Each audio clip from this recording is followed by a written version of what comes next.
Good morning! I forgot to put the game on the screen. Hold on a second.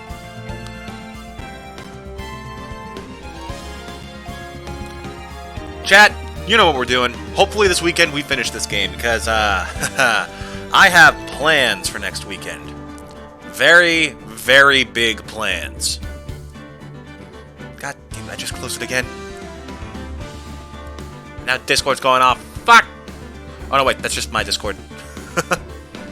we do have a small server going in the, listed in the channel description.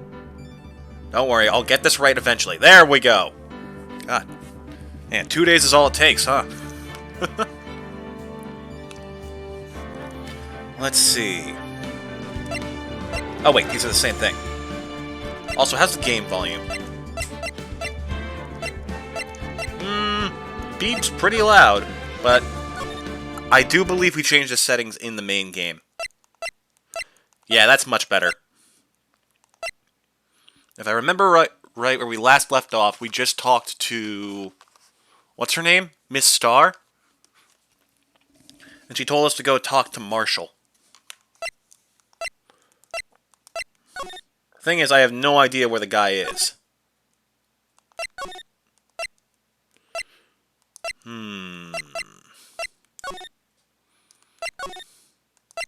Oh, detention center. Have we been here yet? February 23rd, detention center, visitors room. Still, I do feel better about things, a little. All the things that we have clearly talked about and absolutely remember. I mean, they caught the person who stabbed Detective Goodman, didn't they? Yeah, I guess they did. Best not go too far down that road right now. Things will just get confusing. What was that? Sir, that's what I'm saying. Me, a perpetrator? I'd say I was the perpetrator again, sir. That's what I'd say. Oh, I love Meekins. Look at him. He's doing his best. Hi. Greetings, sir. Wait, I know who you are. Excuse me, but is Mr. Edgeworth anywhere on the premises? I'm here, sir, at the request of the chief, sir. I got your report, sir. Officer Meekins. So you're a guard here at the detention center? No, sir. I'm not, sir. I'm a lost little patrol. Like a little lost lamb. I fucking love this guy. Look at his face. My God, the size of that man's chin. Oh, I get it. You're here to deliver a report? No, sir. How should I say this? Wait, he isn't... is he? You, Officer Meekins, you didn't, did you? Perpetrator Officer Meekins reporting, sir! What? Now, this is an unexpected turn of events. Gotta say, the music's kind of a bop, too. Bop. Dun dun.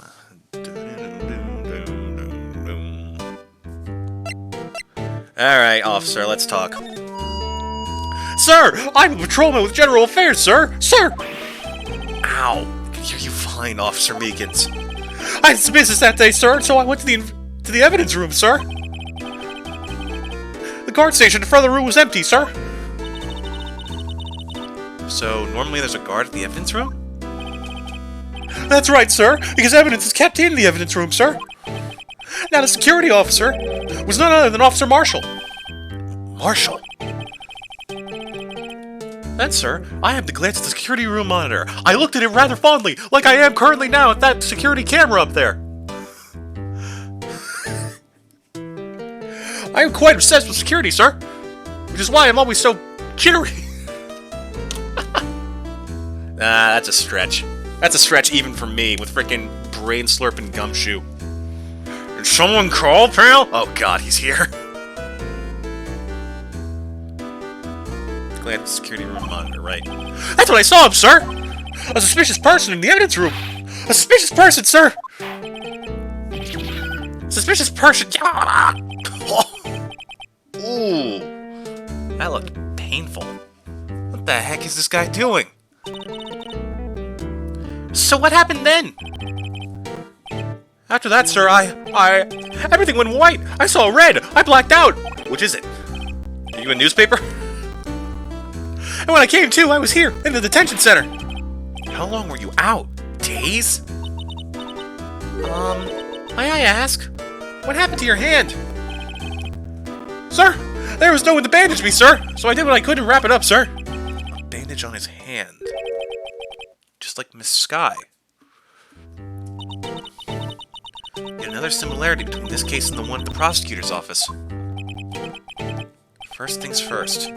Tell us how you hurt your hand. Well, tell us about the victim, too. I don't mean to pry, but you are the perpetrator, correct? You killed Detective Bruce Goodman in the evidence room, right? Sir!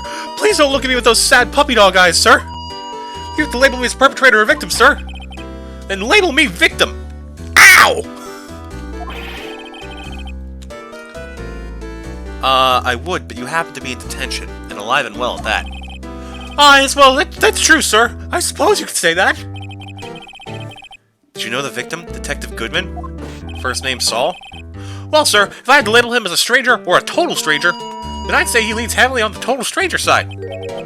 So, you didn't know him? Sir, I work in a tiny department devoid of light or other creature comforts. I don't know any detectives. So if he was a total stranger, why did you stab him? Sir, I had no intention of killing him, sir. None. Nor do I have any recollection of killing him, sir. At least someone around here is more confused than I am.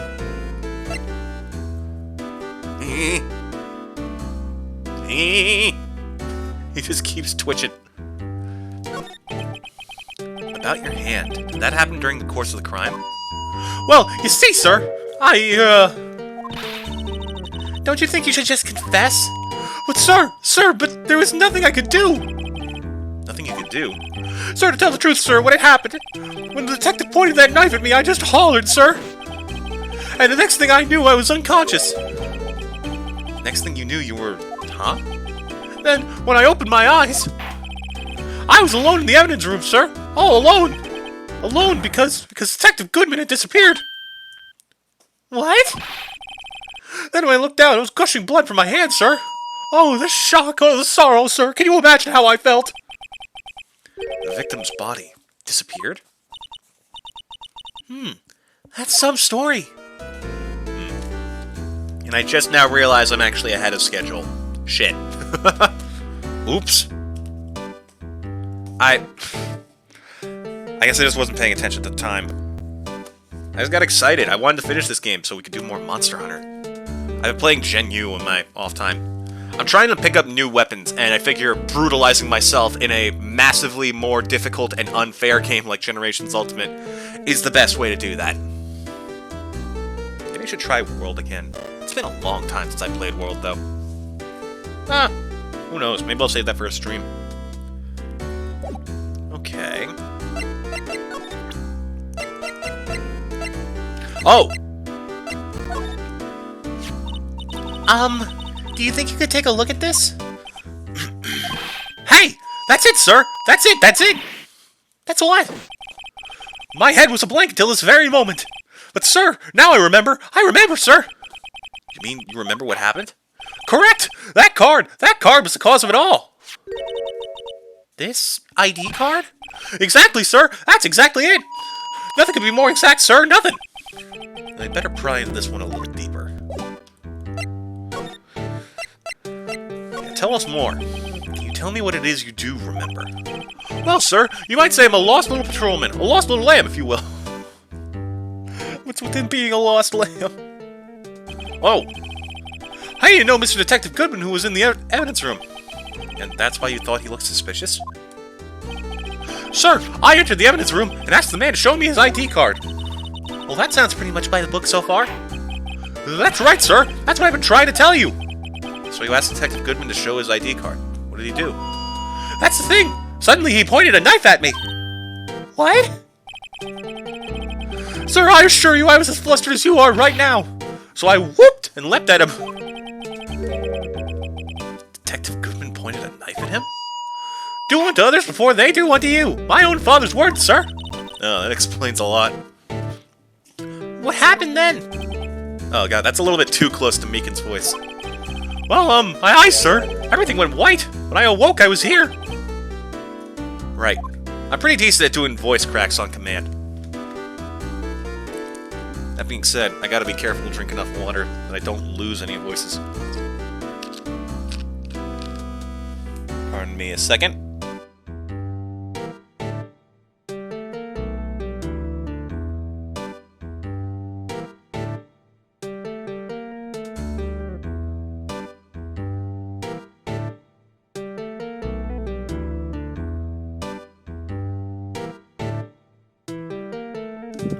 Almost forgot to unmute. Don't worry about it.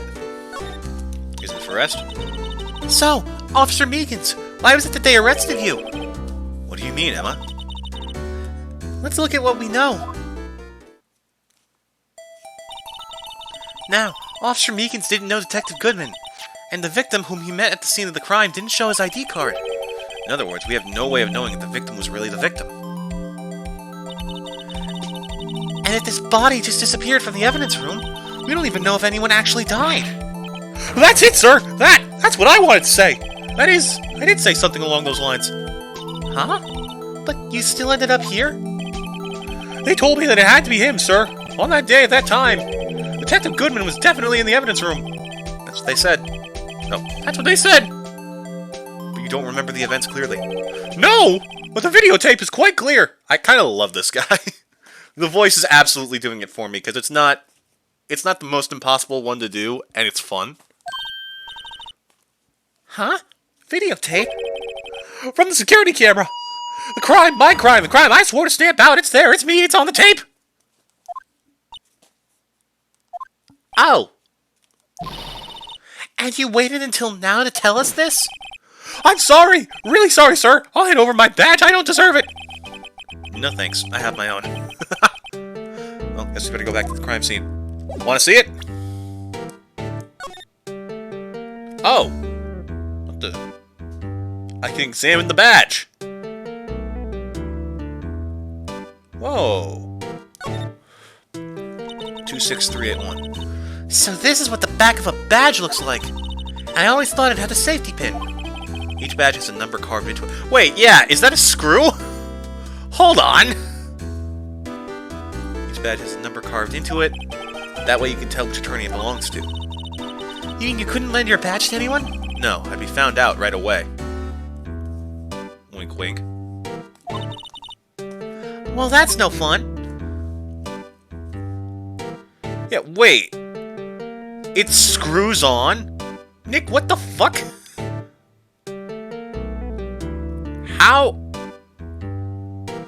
How the fresh hell?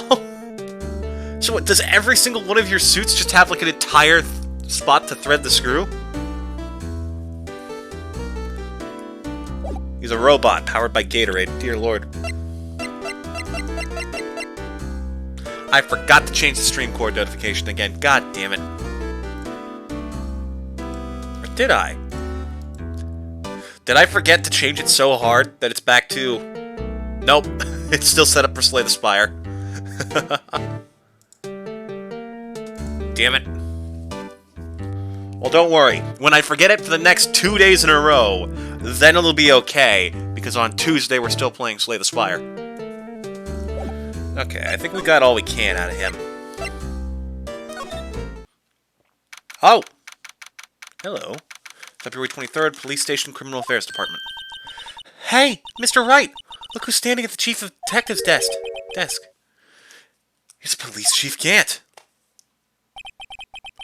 And you're sure this is all? Hmm? You know what it means if there's anything missing. Sir, I'm sure it's most likely totally perfect. We checked all of his drawers. Oh. Why did it just skip? We checked everywhere, under his seat cushion, behind his computer monitor, inside his personal coffee machine. What?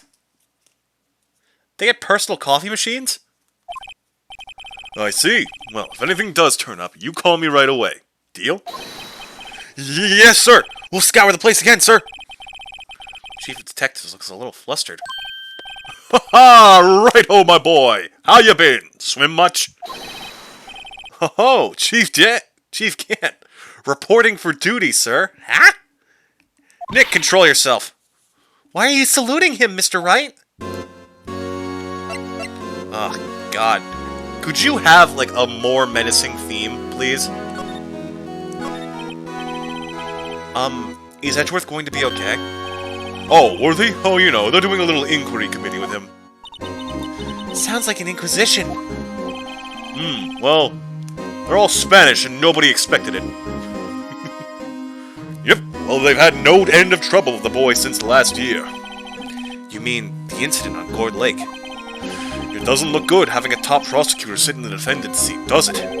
And you got someone else found guilty in that case, right, Righto?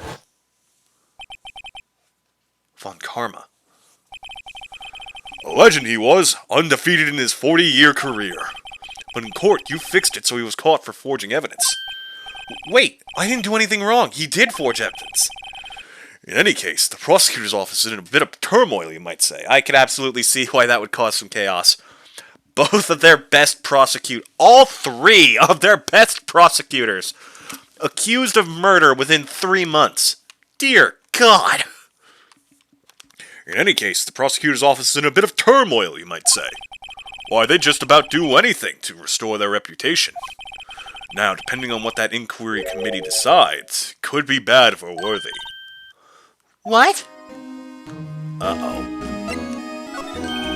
It's downright odd, I tell you. The detective getting killed on their turf, too, I mean. They're being the prosecutors, I assume. Do I have the same voice as I did for him last week? It was definitely something big and deep and bright, like this, but also had potential to turn dark and grim. Yeah, that's the voice. Good to see you, Righto. Still kicking, are ya? Not for long, Phoenix Wright. They're being the prosecutors, I assume. Scientifically speaking, it's impossible. Yes, but that's what the evidence is saying. Goodman was stabbed in 2 locations at the same time. That's what it says. What evidence is this? Now, Righto, I can't give away all our secrets just like that. This particular, well, it's a little sensitive. I can't talk about it. Wasn't expecting much anyway. You know, one thing I hate most of all is hiding stuff. Secrets. Can't stand them. But you know, full-time job just keeping the chief of detectives trap shut. Ah, he is the one you were picking on earlier? Huh? You saw that? Oops. What else have you seen, little girl? I wonder what it was they wanted the chief of detectives to do. Let's see if we can kind of discreetly ask him.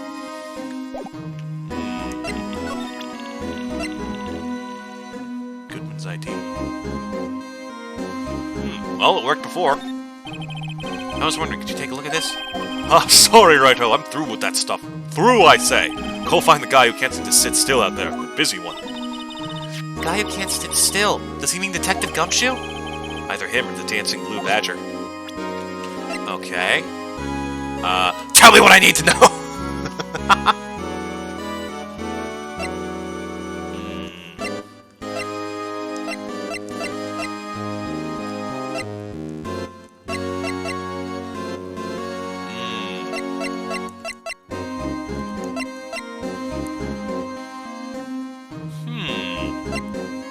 Why do we have this? I don't think we've used this for anything yet.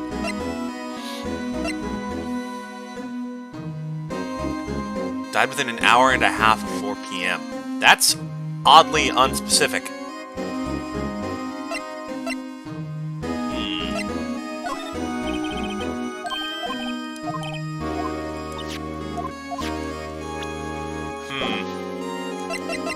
Well,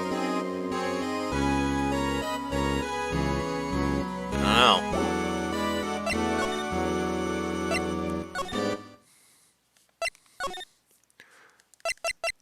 Any chance we can actually do something here? Nope.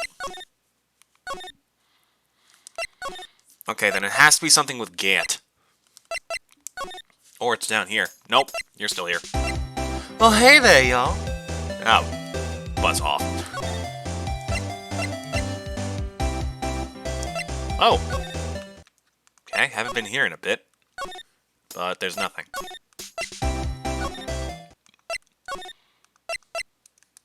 Here we go. Dun, dun, dun. We're out of talk options. So what do I present to him? We need to know more about Goodman.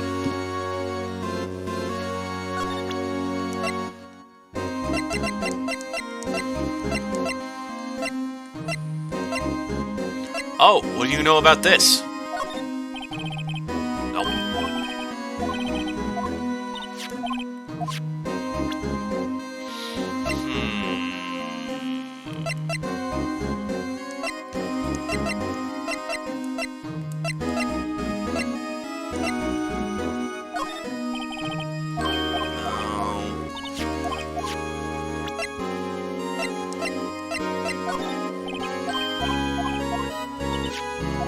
Oh wait, aren't you the one who had this, like, abolished or something? No.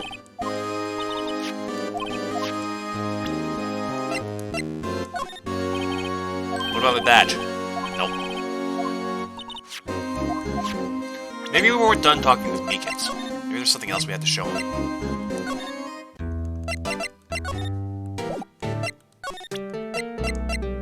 A knife! Officer Meekins, this is for you. Hey! I'm scared of knives, sir! It's okay, I just wanted you to take a look at it. That's it, sir! Last night, sir, that's the one! It was an apple, sir, in my dream, sir, and I was being peeled! On second thought, you don't have to look at the knife. He's overreacting to the knife, but I guess he's been through it a lot. Wait, that did nothing? I could just threaten him with a knife! Wait, hold on. Okay. He says he's scared of knives. This is a consistency check. This is for you!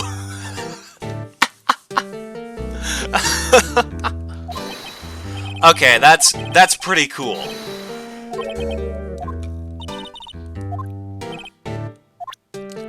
They did very good with that.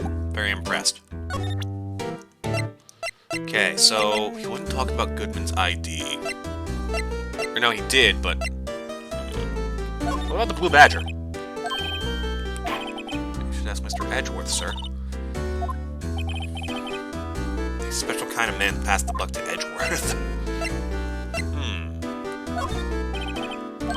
No.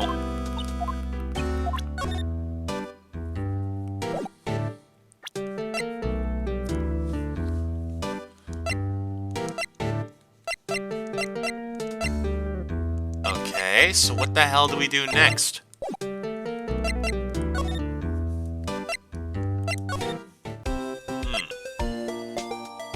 Oh, good morning, Rating, though. Good to see you. You're not too late. I actually started early because I want to get through this game as quick as possible. Actually, you're pretty damn on time for when I should have started streaming. Also, I haven't made much progress, and I have no clue what comes next. What to do? Well, where should we begin? Oh, wasn't it obvious? We should begin with that, you know, that thing. Mystery of the victim, I guess. How could one man, Detective Goodman, be killed in two places simultaneously? Oh, well, you see... We should go to the police department. The evidence room, was it? I'm working on it, Phoenix. No, you're being very helpful. Wait, is it... Am I an idiot? Is it just as simple as going to the... No, I don't have it unlocked. I've already checked this place over pretty thoroughly. There's nothing here I haven't investigated. Maybe I have to examine the Criminal Affairs Department.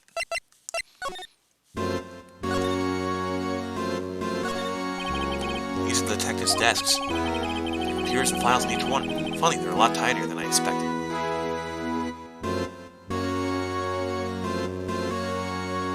Wish you weren't awake. Left your phone in my computer room last night. Your alarm went off, so I had to go to another room and turn it off. That is rough. These detectives don't spend a lot of time at their desks. That does suck. My god. Poor dude.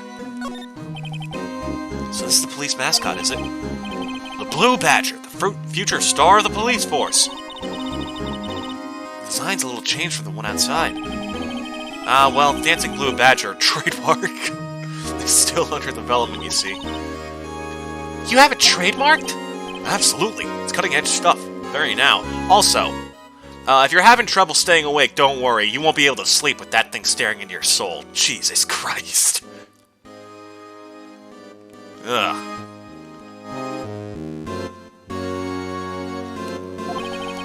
I showed this doll here to my daughter and she burst into tears. Don't show her the moving mock-up outside then. You'll give her nightmares.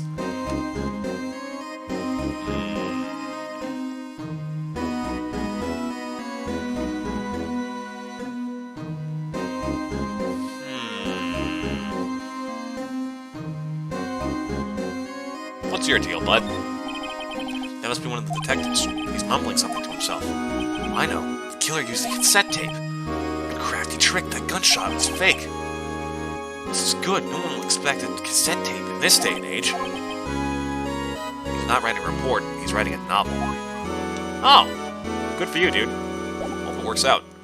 Okay, what the heck do I present to you? I checked every... Wait a minute. I never rechecked the crime scene.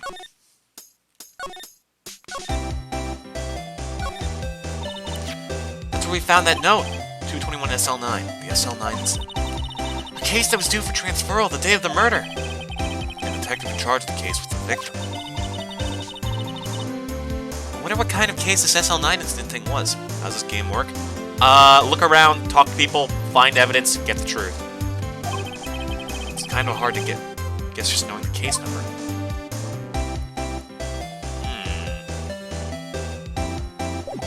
It's largely satirical, so don't take anything too seriously. Trust me, plenty of stupid things will happen before this case is done. Okay, I'm just gonna go to Criminal Affairs and spam all of the evidence I have.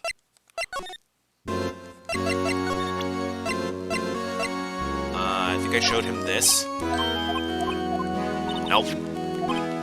Same failure response.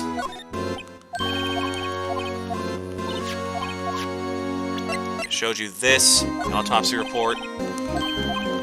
Nope.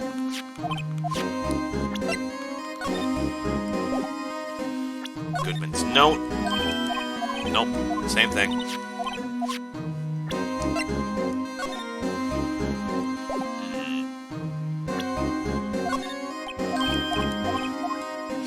Nope.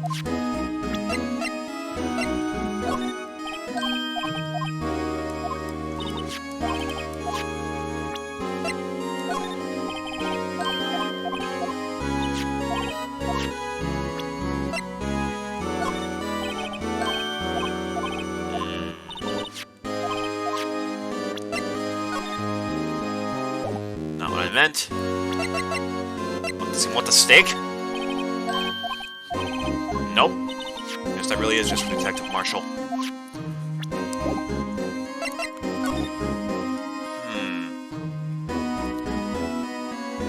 I'm thinking.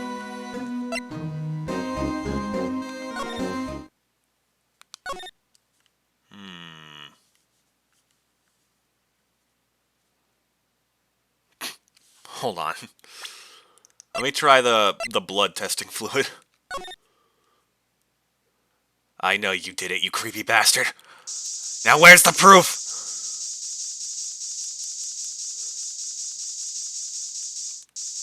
Damn.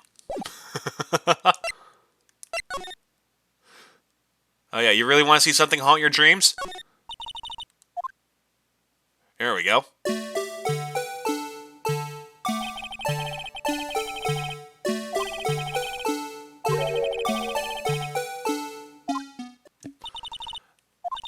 Alright, moving on.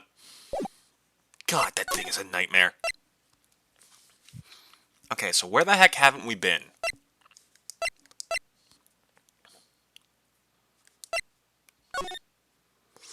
This guard station leads to the evidence room, but we need the guard's permission to go in. Unfortunately, he's not here. And I've checked every single item in this office, so there's nothing left to trigger him being here.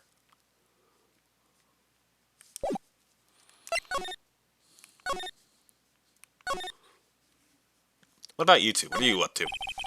Look, the patrolman is saluting the other guy. He must be a detective. Answer me. How many fingers do you see? I'm sorry. I don't know. Well, that's 20 for the left, but nowhere near that for the right. Get glasses, officer. That wasn't a salute. It was an eye test. They make a good pair. Ooh, a car. Mr. Wright, do you know why patrol cars are painted black and white? No idea. Why? Well, I think they're designed after a panda. A panda. Not that I have scientific proof. It's just a theory. Do you mind me asking how you came up with that theory? It was when I was on a school trip. I saw a patrol car and it came to me. They had just been at the zoo, see? What about zebras? Or did they not have those at your zoo? Wow, riveting commentary, you two.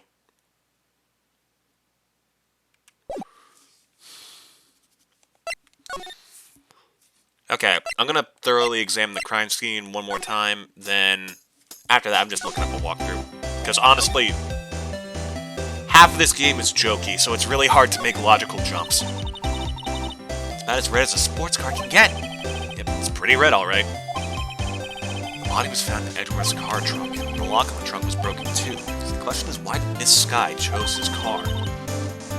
So, what model car is it? I think it was called a sedan or a coupe, something like that. Those are car types, Mr. Wright, not models.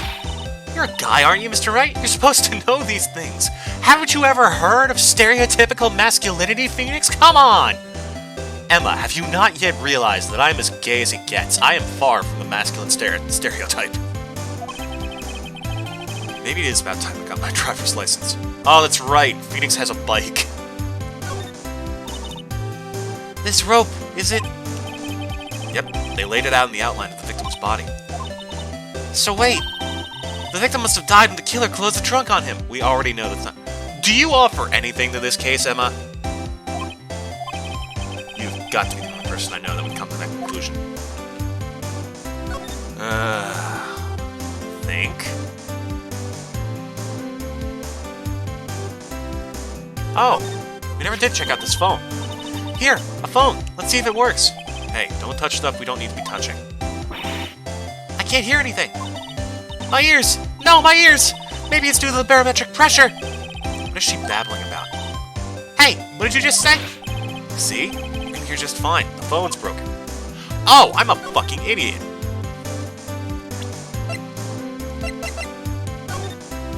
Of course I should do a blood test at the scene of the crime. God damn it. Oh, hello.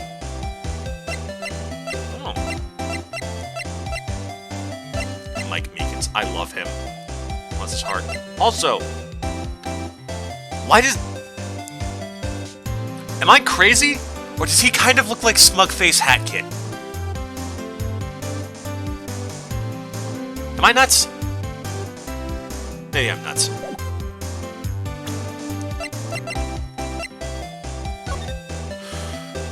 Oh! Did I already test it?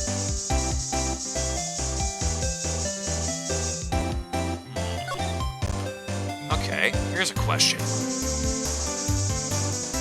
Whoa! Okay, new information. Here we go. This blood must be from when Lana... No! My sister isn't the murderer! Well, she did call you, didn't she? At the time of the crime? And her right hand is bandaged. Hey! Just whose side are you on? This has nothing to do with taking sides. So, this means that Lana's hand had blood on it. It just keeps getting worse. Okay, what else? Now I'm paranoid. I've checked everywhere.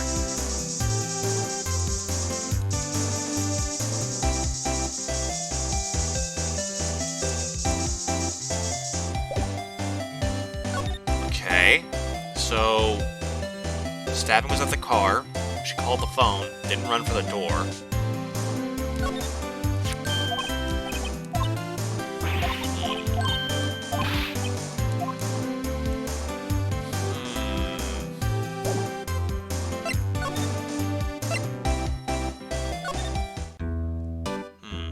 Meekins, hold still. I can only present it. What do you think of this? no idea what it is. Ask Mr. Edgeworth.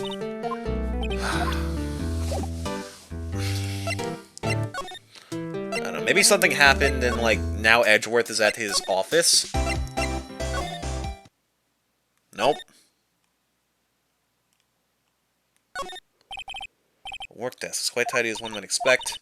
I believe we've seen all these a few dozen times yesterday.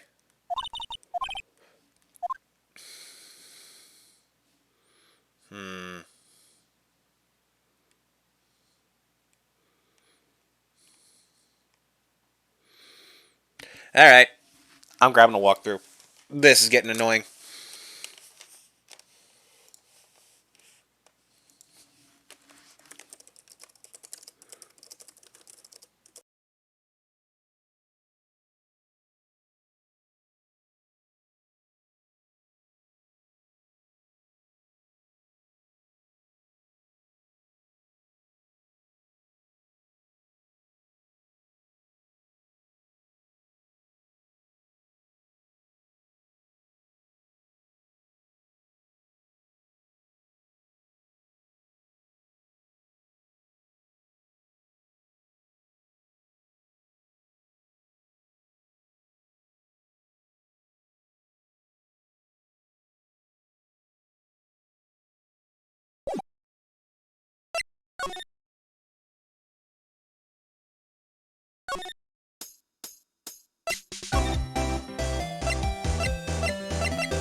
Apparently clicking on a different menu still triggers the mute button when I press M.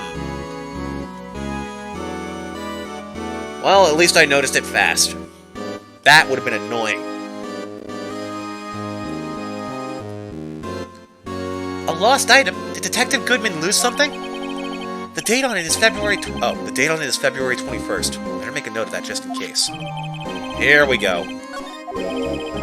I should really get back to investigating the police department crime scene. Let's take a closer look at this. Bruce Goodman ID. Aha!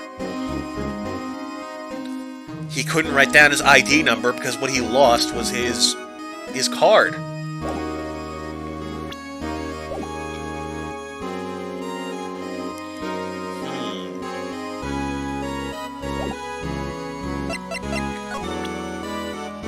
Oh, wait, I should probably, like, take... Oh, no, I don't have the examine option. Alright, take a look at this, Chiefy. I was wondering, would you take a look at this? Oh, sorry, Righto. I'm through with that stuff. Through, I say. Wait, what? Either him or the dancing blue badger. What, do I just have a new option to talk about now? Aha! Actually, I was wondering if I could ask you a favor. I never thought the day would come when Righto asked me for help. I was wondering if we could investigate the evidence room. Bitch, are you serious? Look at his fucking face. Now, Righto. Actually, I'm sorry. I don't need to investigate after all. Righto, please. Do I look like a selfish man? Huh? Heck, if anyone asked me, sir, can I borrow $50? I give them $50, no problem. So go ahead. Investigate that room to your heart's content. Knock yourself out. It just goes to show, you never know until you ask. And for you, here, you can borrow this. Huh? Hey, this is the detective's ID card, isn't it? That's a special card for guests, so don't lose it. Yes, sir. It's an honor. You just run along and do your best now. Later, folks. Later indeed. It looks pretty cool on my lapel, doesn't it? Just think, a real ID. You seem happy. Yes, sir. Because, sir, we get to go into the evidence room now, sir. I think this place is a bad influence on the girl. Alright. Time for some real answers. Let's do this.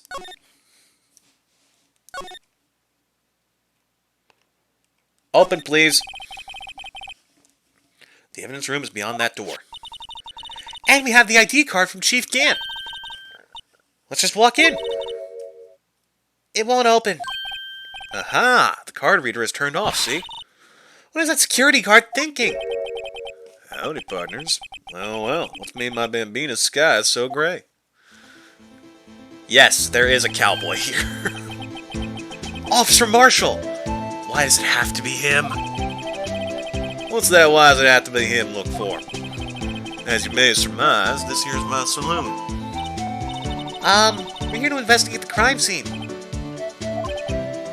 Yeehaw! That card you got there on your chest. That's better than a sheriff's badge in these parts. Yeehaw! Well, what are you standing there for? Get along, little doggies. Crime scene's a-waiting. Looks like the card reader's on again. While we're here, I was wondering if we could ask you some questions. Sorry, cowboy, I got no mind to tangle with you, hombres. You're busy then. Did I say that?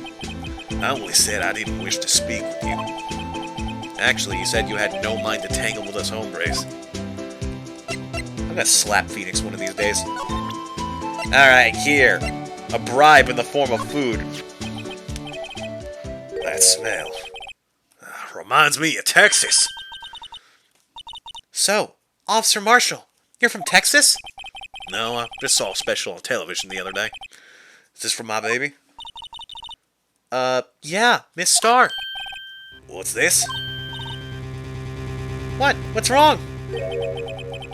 Filet steak lunch. I see. I don't see. I wonder what it means.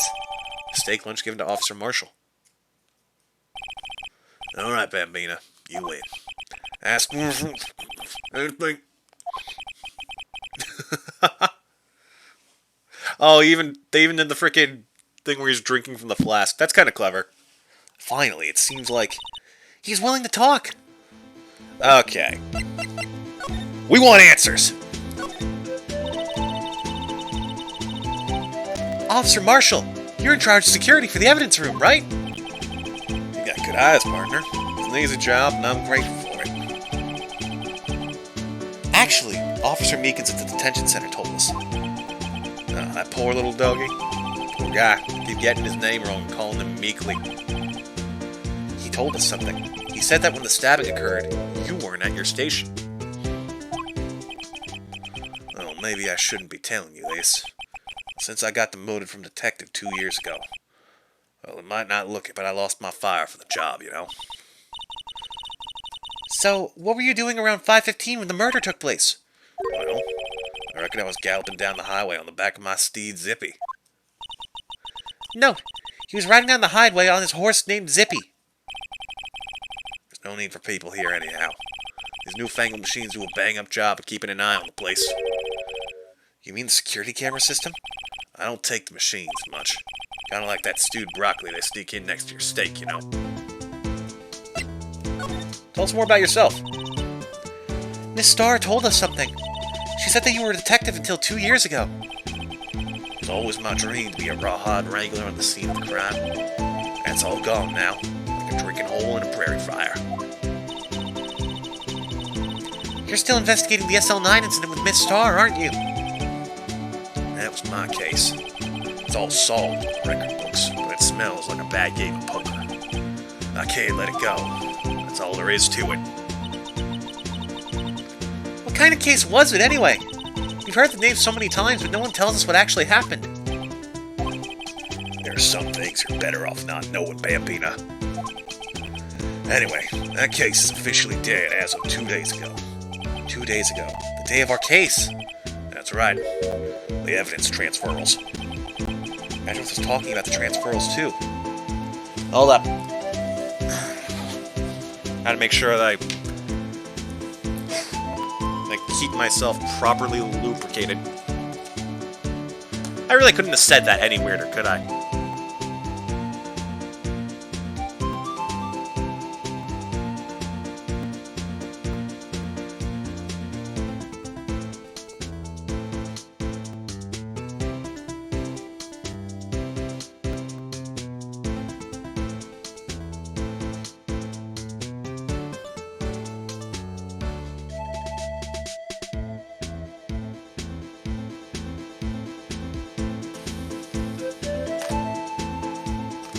Alright. I don't want maybe 2 of the machines in here, do? Only 2 of them? There must be a dozen. Like I said, man, Mina, the machines, well, I like them about as much as I like stewed cauliflower with my steaks. The easiest ones to understand are these here security cameras. Those are the ones that Officer Meekins mentioned. Nothing happens. The tapes are automatically erased every few hours. And Officer Meekins and Detective Goodman, are they on one of those tapes? I reckon they might be. You're the security guard, and you reckon? One more thing. When you go into the evidence room, you need an ID card. Plus the card reader by the door. The card reader leaves a record of every ID card that passes through. Oh. So this is the ID card record. Hey, I've seen that somewhere before. Sorry, Bambina. Can't show you more than that. Huh? I haven't heard whether this is related to the case yet. Mr. Wright, I saw a number on that record just now. I've seen that number before. Maybe there's some way I can prove that record's tied to the stabbing. Gee, could it possibly be the ID card that we have? Sorry, but could you explain about this? Fuck. Sorry, but could you explain what this whole transferal thing is about? We keep only evidence from solved cases in this room. They're kept here under the presiding detective's supervision for 2 years, so we can reinvestigate them if it turns out there was a mistake, see? So what happens to the evidence after 2 years? It goes to sleep forever in the underground vault of the county sheriff's department. That's what we call a transferal. We do it every February. I see now. Transferal's like a funeral for old cases. 2 years after a case is solved, it's closed forever.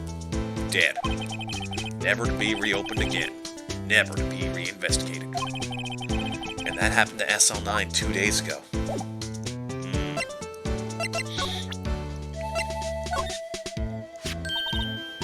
See this? This is the victim's ID card. One that was on the ground in the parking lot. The number on this is 5842189. Officer Marshall, show us that ID card record again. Wait, hold on. Is there something special about that? 5 is E. 8.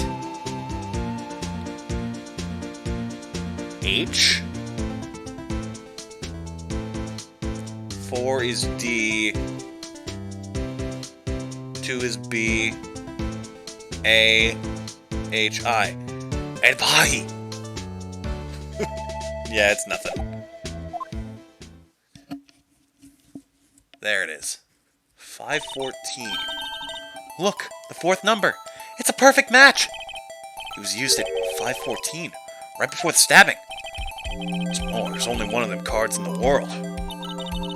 So when the incident occurred, Detective Goodman was in the evidence room. Wait, what did Officer Meekins say? Sir, I entered the evidence room and asked the man to display his ID card. So you asked Detective Goodman to show his ID card. What did he do? That's the thing. Suddenly he pointed a knife at me. If he had his ID card then, why would he have pointed a knife at Officer Meekins? Alright, compadre, you win. I guess I can give you this ID card record. ID card record added to the court record. Let's take a look-see. I got an idea. Maybe I should show this list to other people with IDs here.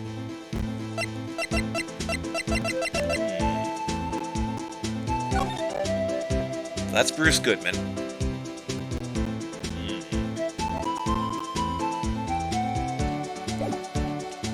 Are these ID cards only given out to detectives? It's an investigator. Okay, so not necessarily a detective. Well, in any case, finally! February 23rd, evidence room, sector 3. It's quiet. The investigation must be over here. So this is the evidence room. It really is kind of like a graveyard. Graveyards are supposed to have grass and trees. This feels more like a morgue. Nice try, Mr. Wright. You can't scare me. Whoa! I'm here, pal! Oh yeah, no, I'm not sure if you're still here, but we have a bit of a running joke about Gumshoe. Sorry, I thought you were a ghost. I wouldn't recommend going around smacking ghosts on the head, pal. Yeah. Our running gag is that straw, he uses it to suck out people's brains. I don't even know how that fucking joke came about. So, is it true what I heard? I know, please. Do I look like a selfish man?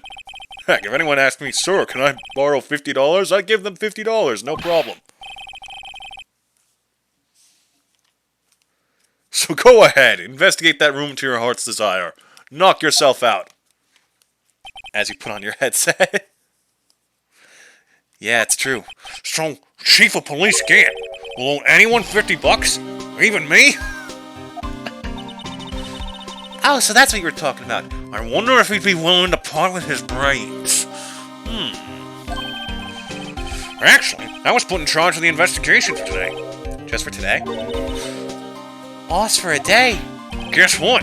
You got permission from the chief, so now you're boss for a day. Gee, thanks. First of all, you'll want to have this. Evidence room floor plans. Scene of the stabbing of the detective at the PD. Alright.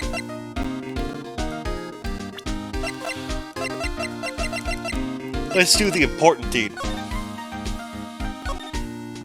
Well, here's the crime scene.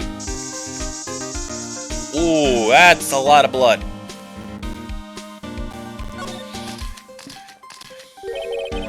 That must have been one massive pool of blood. Never seen anything like it. I'm not a professional. What's your opinion, detective? Pale blue blood. Could it be that one of my fellow aliens was here? I've been looking for them for years. How does it keep coming back? Maybe Detective Goodman was actually an alien like me. This proves that something really happened in front of this locker. I'll make a note of it on the floor plans. Hey, if you didn't want my opinion, you shouldn't have asked. Okay. Oh. Well, bloody handprint.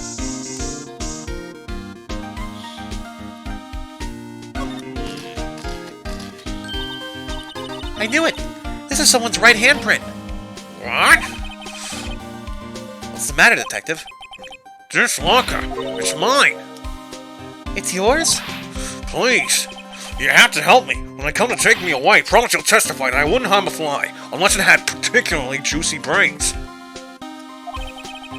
You'll do that for me, won't you, pals? This is an important clue. I'll jot it down on the floor plans.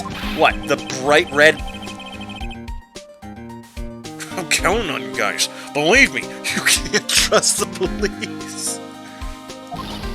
What? You're a detective. Hold on a second. Wait, so...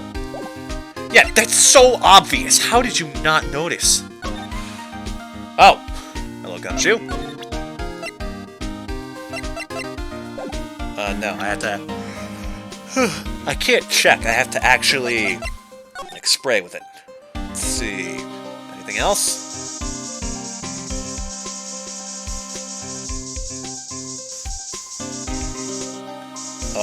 Oh!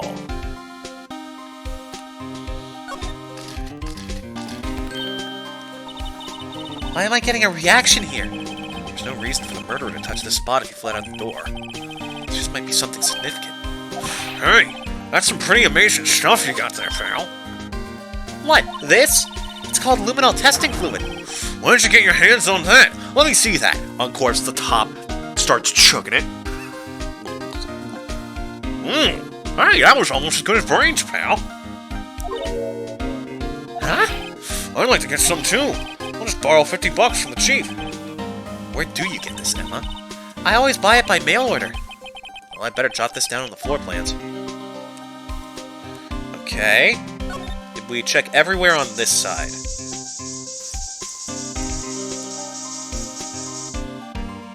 Any other lockers we might have missed? Floor? Nope. Okay, let's properly examine... that's a glove. Someone left a glove here, but only one. Detective Gumshoe, maybe? There you go, pal, making me out to be some kind of absent-minded detective. I'm not absent-minded. I've got everyone's brains. I need to stop. I need to stop with this. That's evidence from the case, you know. You mean SL9? It does have a tag on it. Oh yeah, look at that.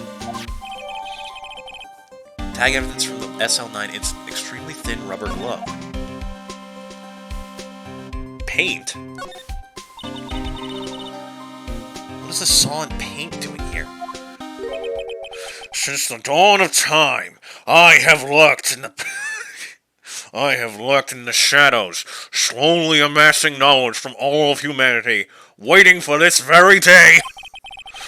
True art has always been a war against oppression. True art? I noticed that there's blue and yellow paint here. Gee, I wonder what it's for. Perhaps we're witnessing the birthplace of the Blue Badger. My child, created in the darkness, shall destroy the world. Well, you might say this is my studio. Here? In the evidence room? Alright, what do we got? Wow, someone must have broken something big to make all these pieces. Detective Gumshoe, perhaps? There you go, pal, making me out to be some kind of hooligan. That's apparently from the case. The case? The SL9 incident, pal. See the sticker on one of the pieces there? No, I don't. Another piece of SL9 evidence. Let's take a closer look. I wonder what shape these pieces were in before whatever it was broke. You want to try to put it back together? Oh, great. Good luck, pal. That's no job for amateurs. Well, I spent a good 3 hours on that before I had to give up. That's why I always carry around a tube of glue. Well, this piece looks to be the bottom. Let's try putting the rest in place. Ah, great.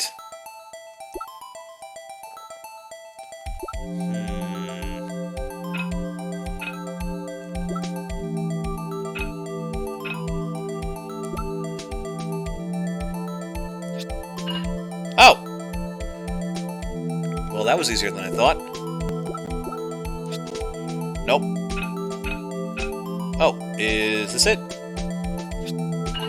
Yeah. Okay, it shouldn't be too hard.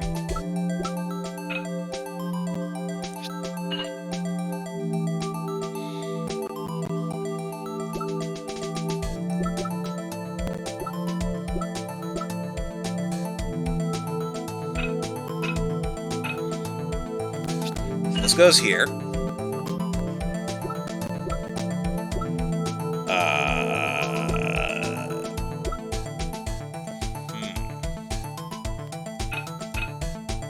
Is this it? Oh, it is. Then this must be the next piece.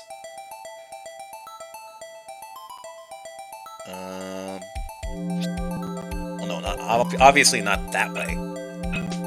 Okay, so that looks like it's the top, so this must be the next piece.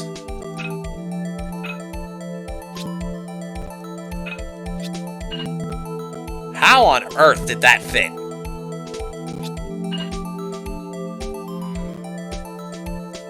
Oh wait, we're missing a piece.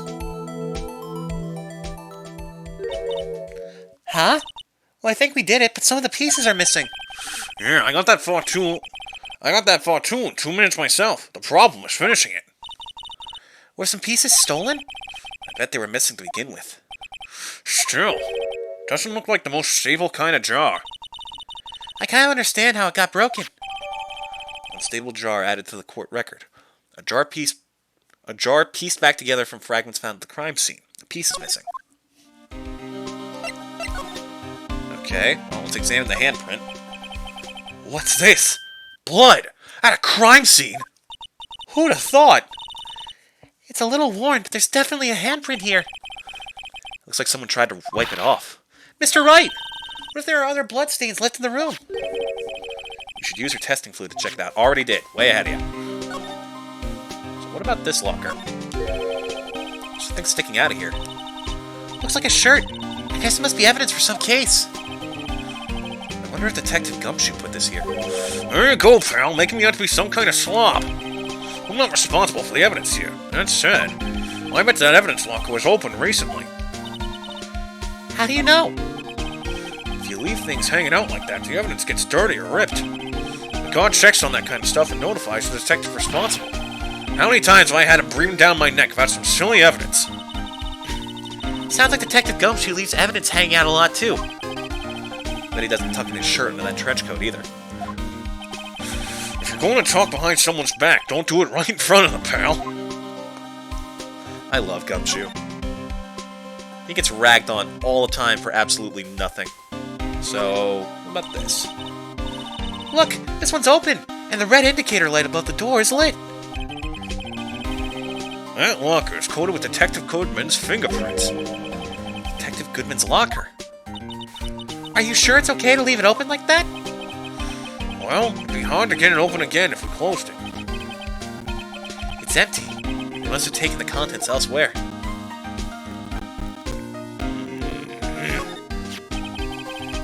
Put these pieces together, it makes a jar. There are two things that bother me. One, why are some of the pieces missing? Two, doesn't it seem a little unstable? No wonder it broke. I'll make sure to remember that next time I make a jar. Okay. This place is stuffed with evidence. Stuffed with dreams. I'm not so sure about the dreams. It won't open. Do you really think it would? Hey, pal. Our security is high-tech around here. Is it now? Why don't you tell us more then, Gumshoe? So, Detective Gumshoe, your boss for the day? That's right. It's an honor. After all, the murder took place right here in the police department. But if you're boss, why are you all alone? Where are your underlings? They're using yesterday's findings to prepare for tomorrow's trial. In other words, you got kicked out of the investigation again. Poor Gumshoe. I'm adamant, though. I'm gonna take control and put this case to rest.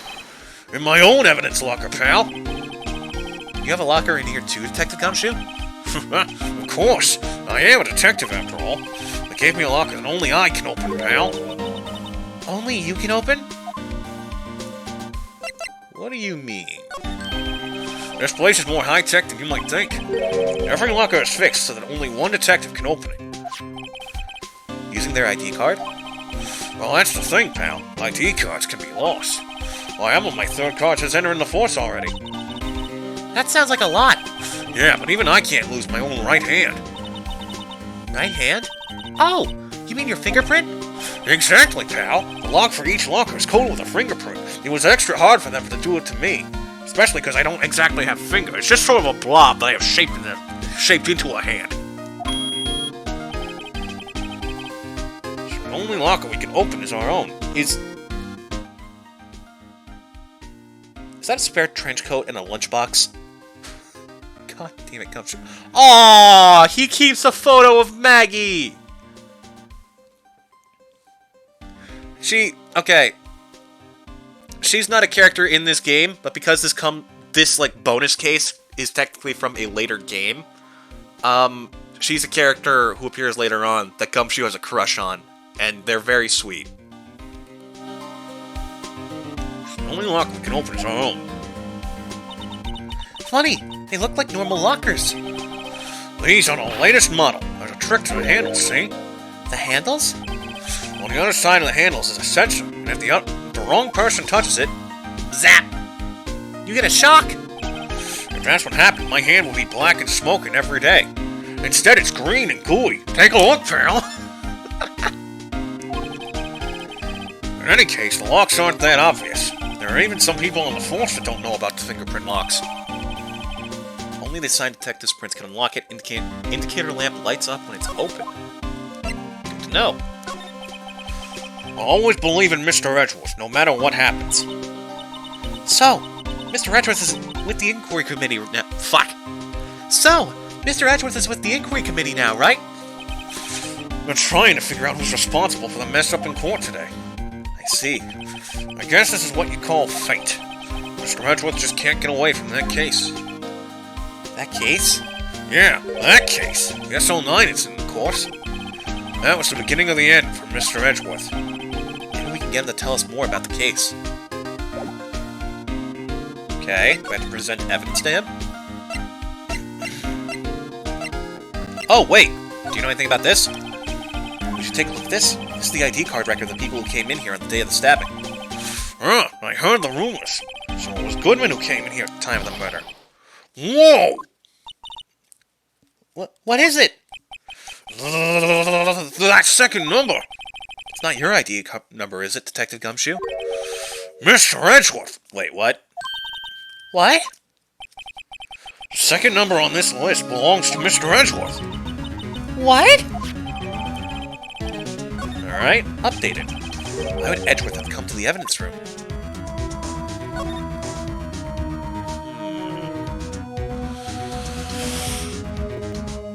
Interesting. Good old Miles Edgelord, causing as many problems as possible wherever we go.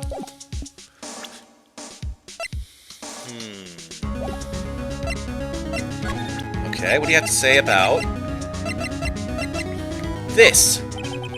Well, I'm going to say one thing, speaking as a detective. If I see a piece of evidence I know nothing about, I say nothing.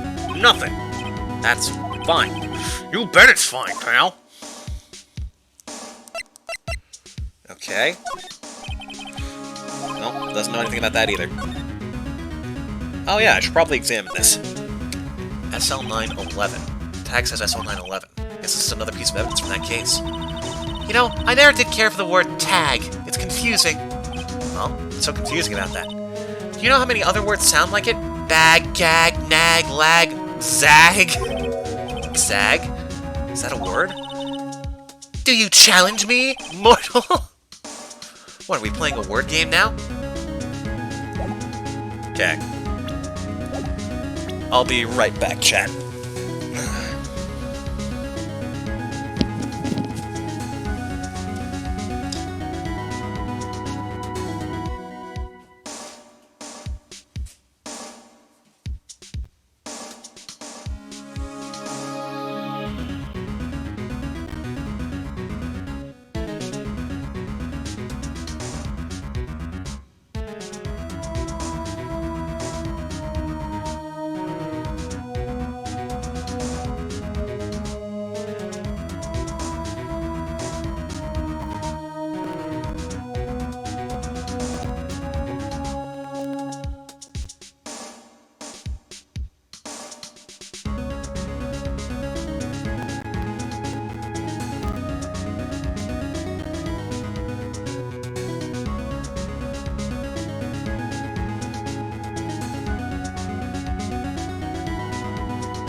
I'm back.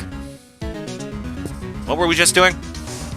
Sorry, I got distracted. I'm getting really hyped about everything that's going on. Why did everything just turn invisible? Ah, taskbar. Got it.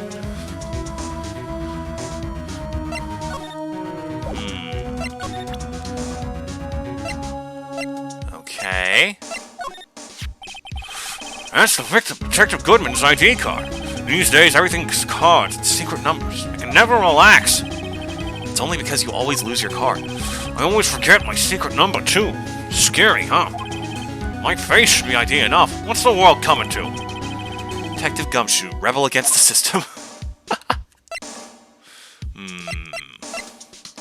Got you this time, you brain-sucking alien! Yeah! Found in Mr. Edgeworth's car, stabbed Mr. Edgeworth's knife, huh?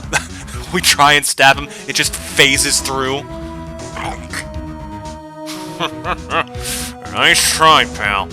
I'll let that one slide, because I found it so entertaining. Don't go pulling that again. Am I clear? Crystal and Mr. Gumshoe!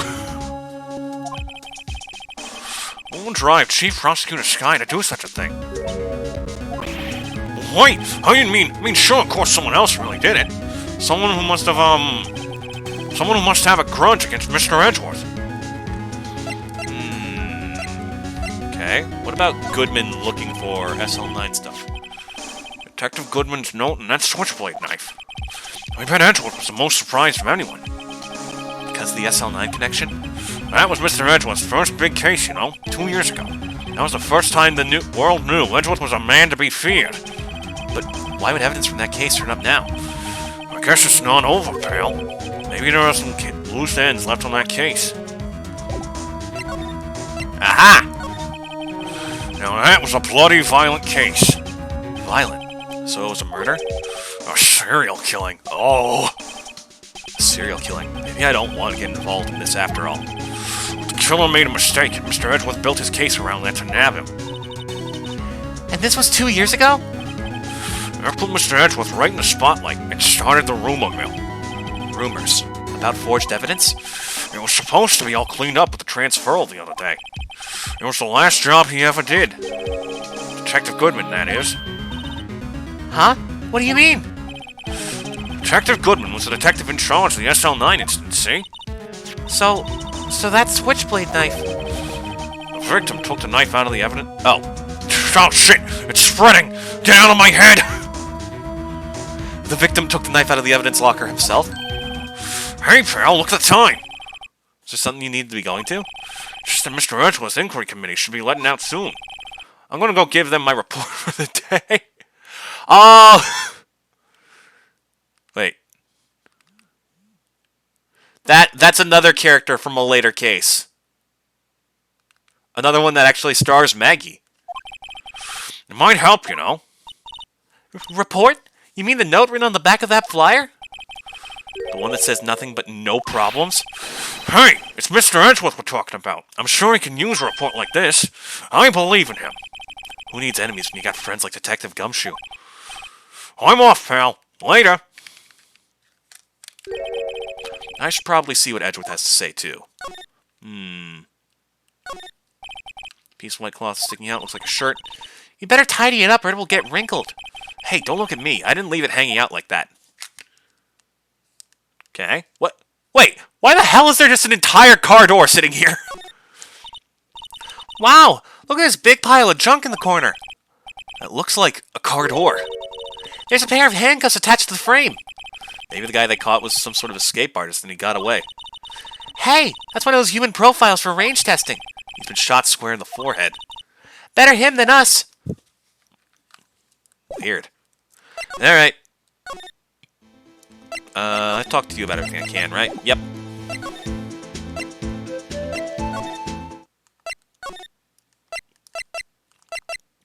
Here we go.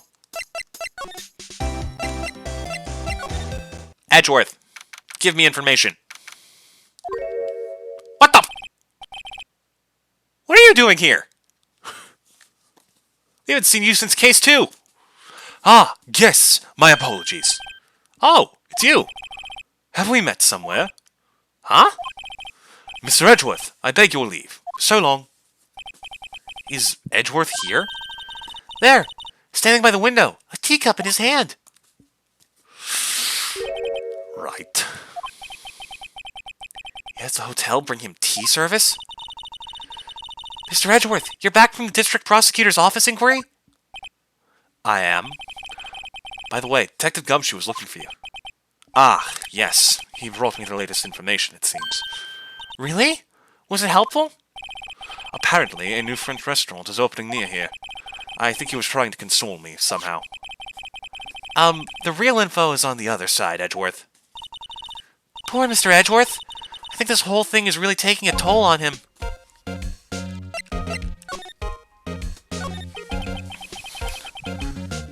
So, how did the inquiry committee go?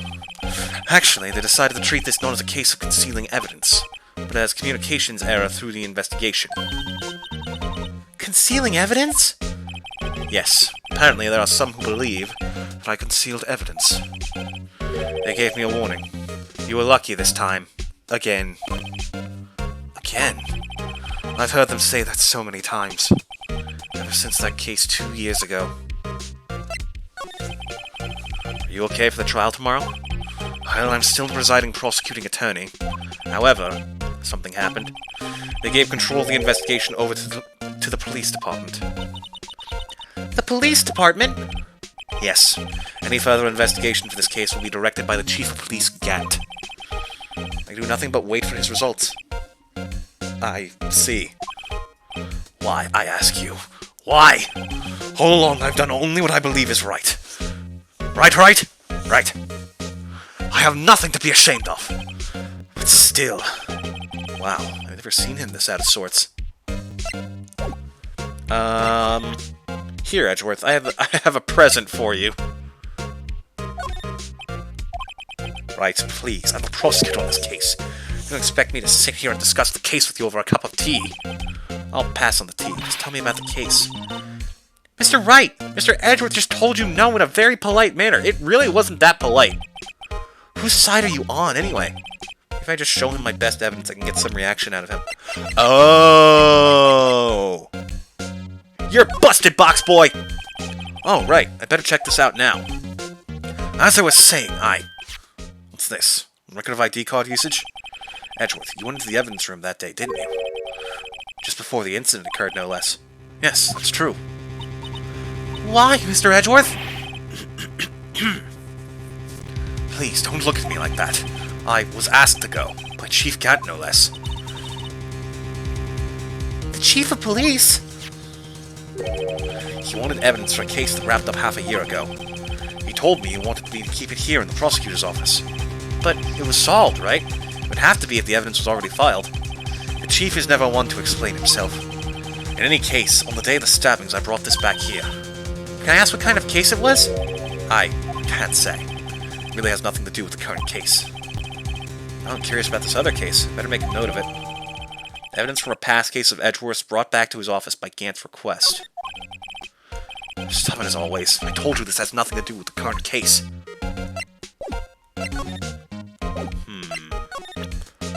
Are you... Dear Lord, we're on our third page of evidence. Are you sure, Edgeworth? Okay.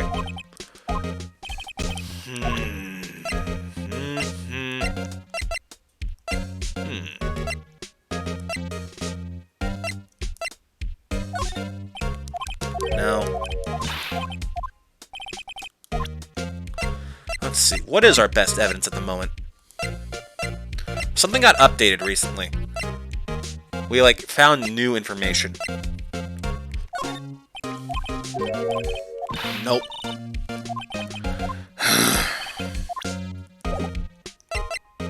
Oh, I think we have to find out who has the other numbers on the list.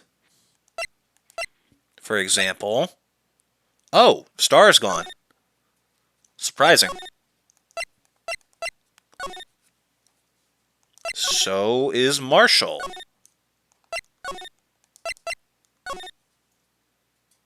And the Chief. Okay, I guess we don't have much else to do. Oh, Meekins. Do you have anything to say about this? I'm sorry, sir. Really sorry, but I have no idea what that is. Maybe you should ask Mr. Edgeworth, sir. Okay. Sorry, I just love doing his voice.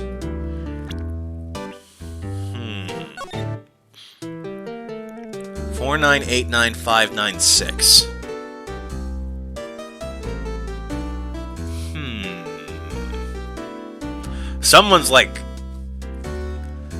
Someone here is stupidly lucky and high as fuck, apparently. That must be one hell of a casino. 7 sevens and... don't know. Where does 420 even come from? Is it like a measurement or something? Like grams? Or milligrams, probably? 420 grams of weed, Jesus. I'm super interested in, like, stuff like that. Linguistics and little things. What's the term? Etymology? There's etymology and there's entomology. One is about words, one's about bugs, and I can never remember which is which. 420 is April 20th, which is... You know what? I'm just gonna abandon this conversation. And get back to the game. Interesting information. You know, a little bit of historical trivia. But probably not the best thing to talk about on stream. Okay, so what do we present you?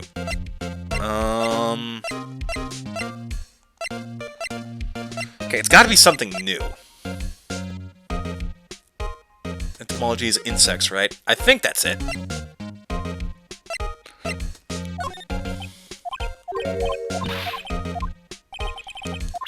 Your best evidence. What is our best evidence? The evidence locker?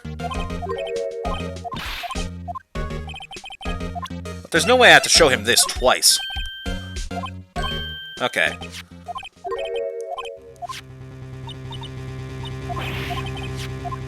Chief Gent.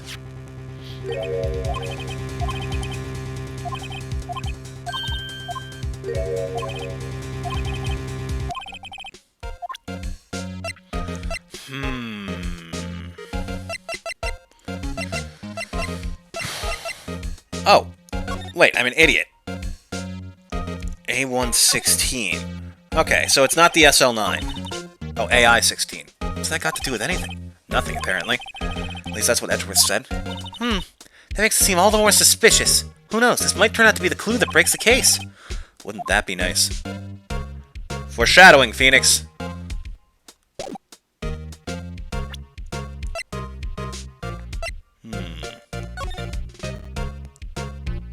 Oh, hello.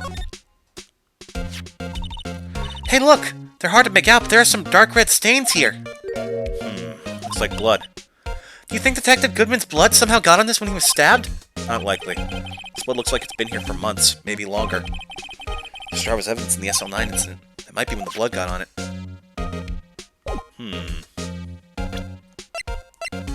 What do you think about this? Nothing. Great. Show him my best evidence, I can get some reaction out of him. What is my best evidence, though? Is it the SL9 knife? Oh, hello. Sorry, I saw the ... and assumed that he was doing the failed line again. Okay. SL9, done research on that case, and some dark suspicion you were wrapped up in. You were the man who revived the worst memory of my life. Figured I'd be telling you about this sooner or later. You must be talking about his father's murder in that elevator. Okay, Edgeworth, why don't you tell me about it? Tell me the truth. Here we go.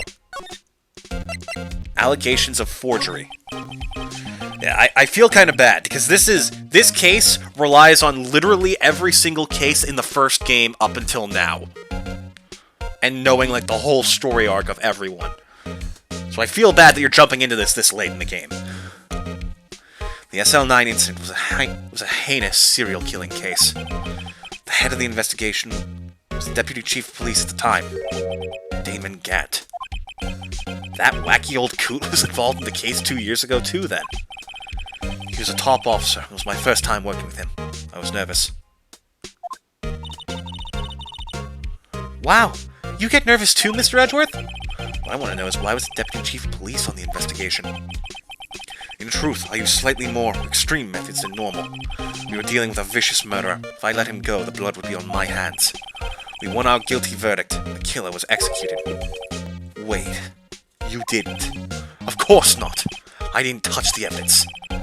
Yes, I will do anything in my power to win a trial. However, I do have a code, and I follow it faithfully. By the way, Emma, the Chief Prosecutor wanted to know something. My sister? What? If you were still studying forensic science.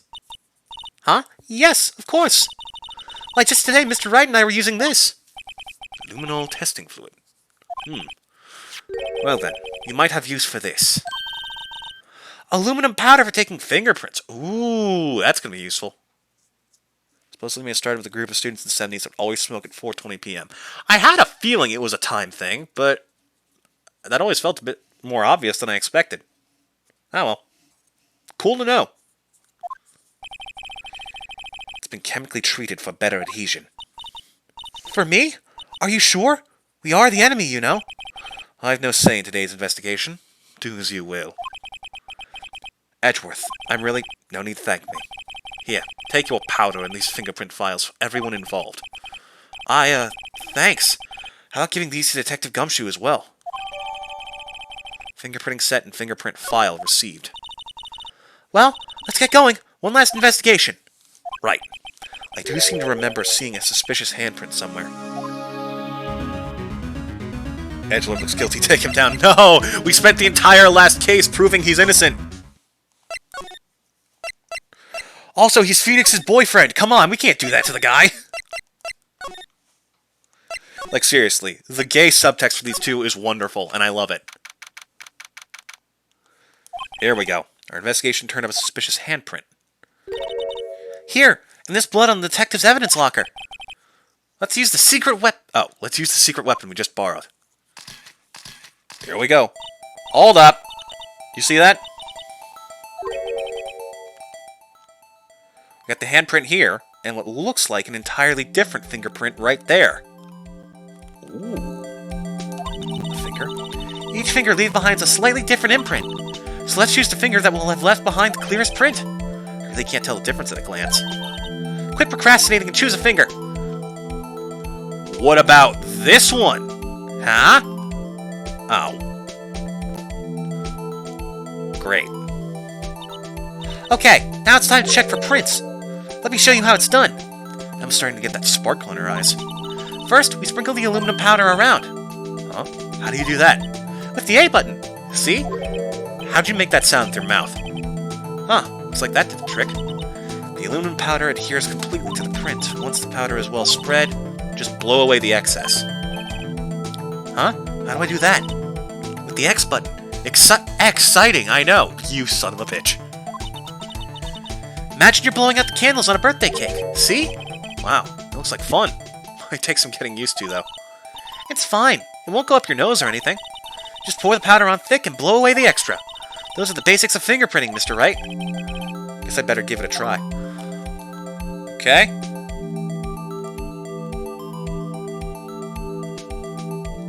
Wait, what happens if I just...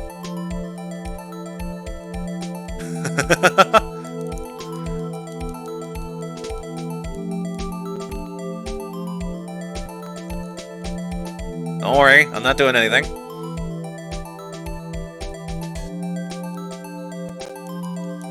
Just trying to see how much of the screen I can make pure white.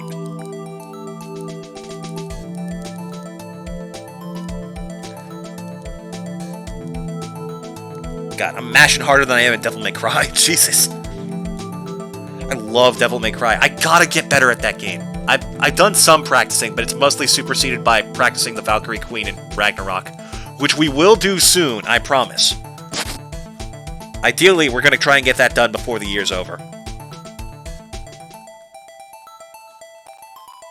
But man, that fight is kicking my ass. Okay, think we did enough, Emma?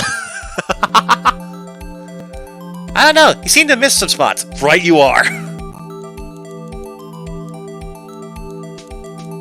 There we go, that's getting better. Oh my god, can I actually... Wait, okay, now I'm determined. Can I actually get every single speck? Oh my god, I think I can.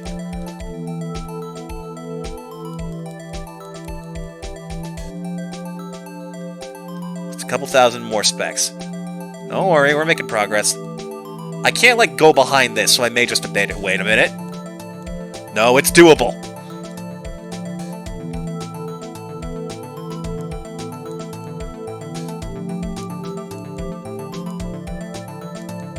Okay, maybe not, but it's still pretty good. Missed a little bit on the bottom. It's kind of hard to see with the chat in the way, but I'll be fine.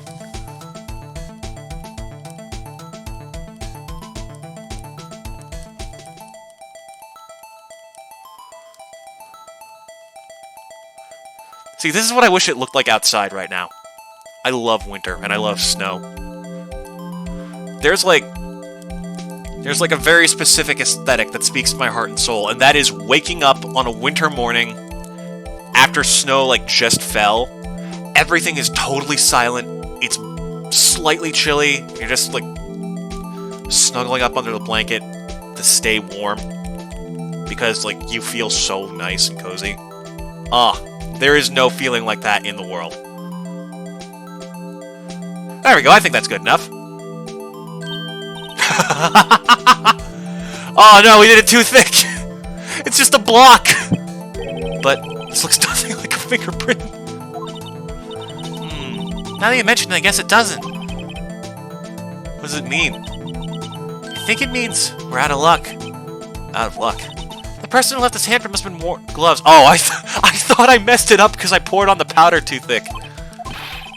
Don't tell me we've been wasting our time here. Hey, calm down. That's just the way it goes sometimes with scientific investigations. But it does seem a shame. While we're at it, why don't we look for other prints? Other prints. Looking at the locker door again closely.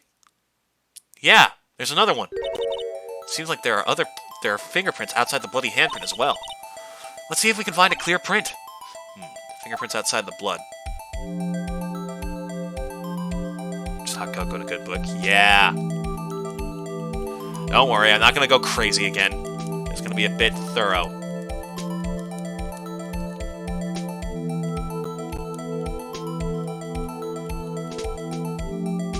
There we go. What, is that not good enough for you?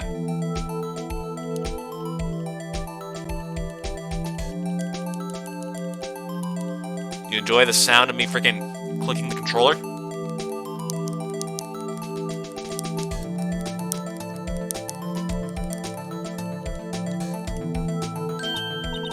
Okay, I guess it wasn't good enough. Yay! A print so clear, it's dazzling! Dazzling? Anyway, this print took a lot of effort to find. Let's match it up right away. So we're not done yet. This is quite a process. Well, there's no point in finding a fingerprint and not knowing who the owner is, right? I guess she's right. Look at the fingerprint data we got from Mr. Edgeworth, and point out the person you think left these prints. Huh? How am I supposed to know who it was? I can make a pretty good guess. The bloody handprint and the fingerprint are in different places, right? That means the prints probably don't have anything to do with our case. So whose fingerprints will we most likely find on this evidence locker? He's 65? He looks good. That's Meekins, Marshall, Goodman. Yep. Makes sense.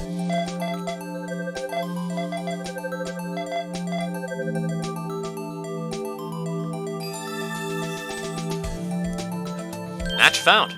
Aha! So these prints belong to Detective Gumshoe! Something wrong, Mr. Wright? You gave me this so what look. I guess that's probably because I'm thinking, so what? Okay, so we came up with nothing this time. There's always next time. Sometimes you hit, sometimes you miss. You gotta roll with the punches, Mr. Wright. Thanks for the sympathy. Wait, if I remember correctly, there was one other handprint in this room. That's right. On this locker. This is where we got the luminol fluid reaction, right? Right! There's a handprint here! Okay, wanna try using this? There go her eyes sparkling again. Okay, let's check for prints. That's the spirit!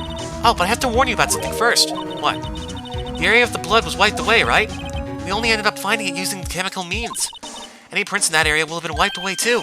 Oh, right. So that means no prints. Would you say the probability of your hypothesis is high? Don't ask me. I'm not smart enough to know what those words mean. Anyway, we must try to find prints that weren't wiped away. Prints other than the ones left by the bloody hand. Is there an echo in here? You hear that, Nick? It's the legendary echo of the bitch! Whenever someone says something remarkably worth noting, it will repeat. Okay, so one of these two then. Or not. What? What's going on here?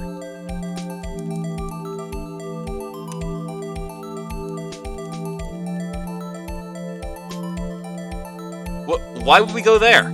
That's specifically the spot where it was wiped away. You serious? Ghost can't leave fingerprints without left ectoplasm. Yeah, who'd have thought? It's almost worthless. That kind of result won't be any good for matching prints, will it? It doesn't look like we'll get a clearer result from this print. Okay, let's try a different finger then. I tried to, and you wouldn't let me. Okay, what, am I supposed to find the thumb somewhere in this? Like, these are so much more clear. Why wouldn't we use these?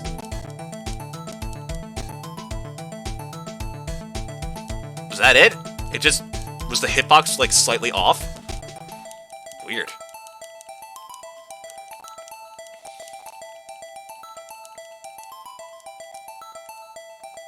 There we go, that's a pretty clean print. Apparently not good enough yet, but we're working on it.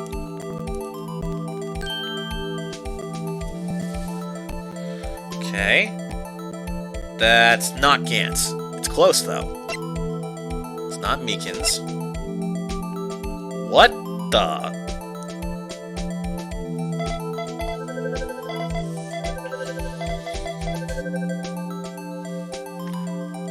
Huh. Match found. Hey, these fingerprints, they... Whose are they? Whose? Is it someone I know? It's Officer Marshall. Huh? Officer Jake Marshall? The cowboy. That's gotta be a coincidence. He's not involved in the crime. Emma. This is decidedly different from Detective Gumshoe's prints, and it's covered in blood. Hey, Montel, good to see you. It's been a minute. How you doing, dude? The luminol reaction. The blood and the fingerprints are in the same place. Oh! Oh! So we have Jake Marshall's fingerprints on a wiped blood stain. But why would Officer Marshall... It looks like our investigation is finally turning up some results.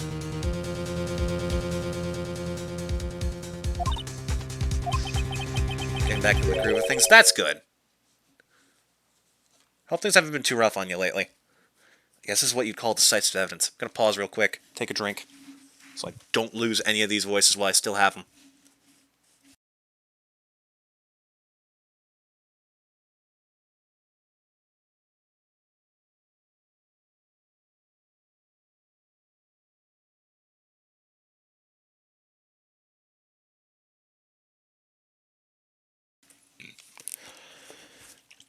Just as a reminder, if we manage to finish this game early this weekend, we're going to move back to Monster Hunter.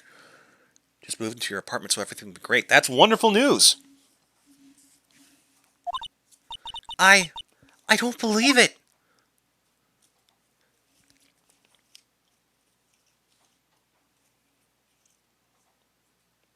Cool, Monster Hunter still need to finish Rise. Yeah, Rise is super fun. I've been, I said this before, but I've been playing Generations Ultimate in my off time. I spent most of this week actually farming stuff for the stream on Monday, but I've been playing Generations Ultimate, both so I don't like make myself sick of it, and so I'm much happier playing Rise because, dear God, old Monster Hunter hates the players. I've never played Monster Hunter. Any suggestions on a good first one? Rise. Rise or World? World is the, like... It's like the biggest one in the series, but Rise is definitely the most beginner-friendly. It has a lot more forgiveness for like the battle system. I'm still playing through Sunbreak, so I don't know how good its difficulty gets. I remember the final boss in Rise being an absolute bitch. But yeah, Monster Hunter is so good. It's like Dark Souls, but without the BS game design.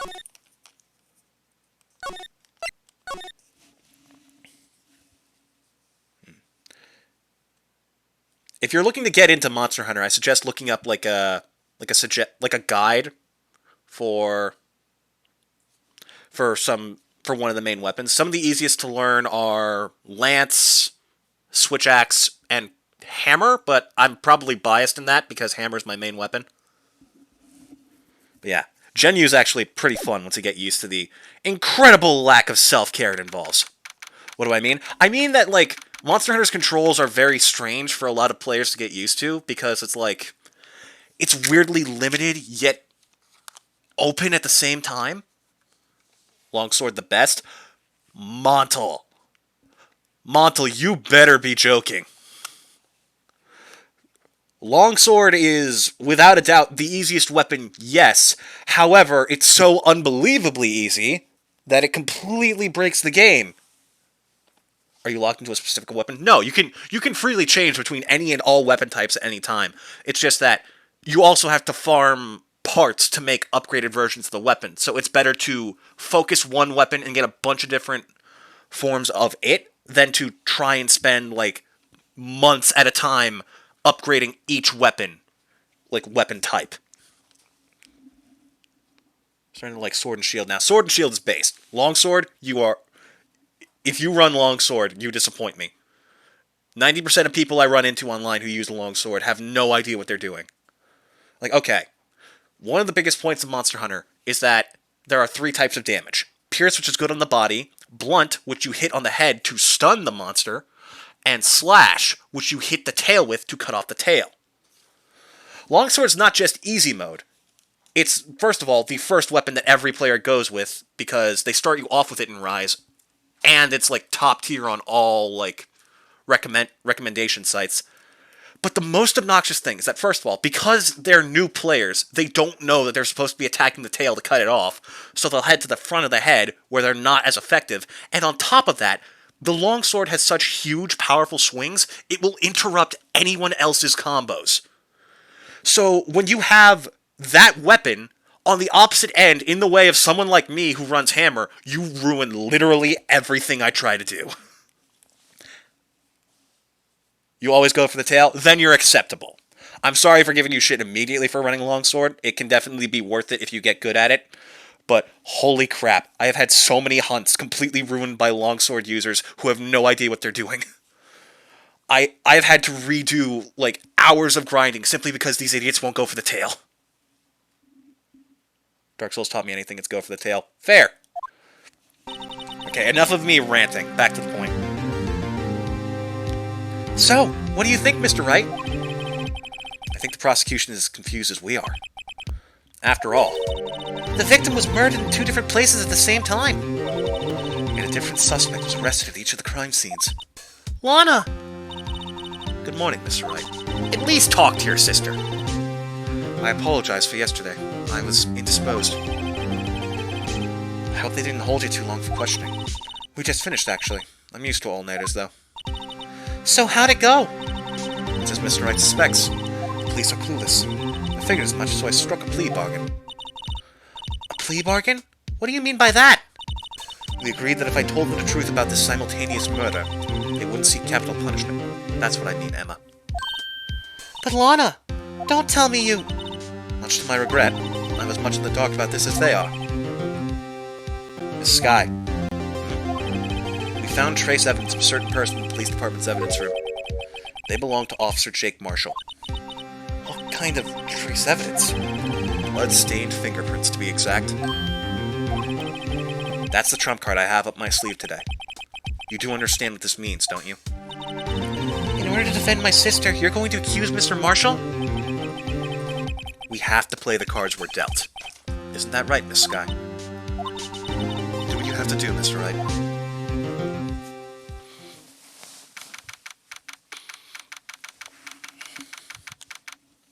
February 24th, 10 a.m. District Court courtroom number 9. There's a lot of courtrooms. Court is now in session for the trial of Miss Lana Skye. The defense is ready, Your Honor. The prosecution is... I'm afraid you'll have to clarify. It takes 30 minutes by car to reach the police department from the prosecutor's office. The victim, Bruce Goodman, was slain at both places at the same time.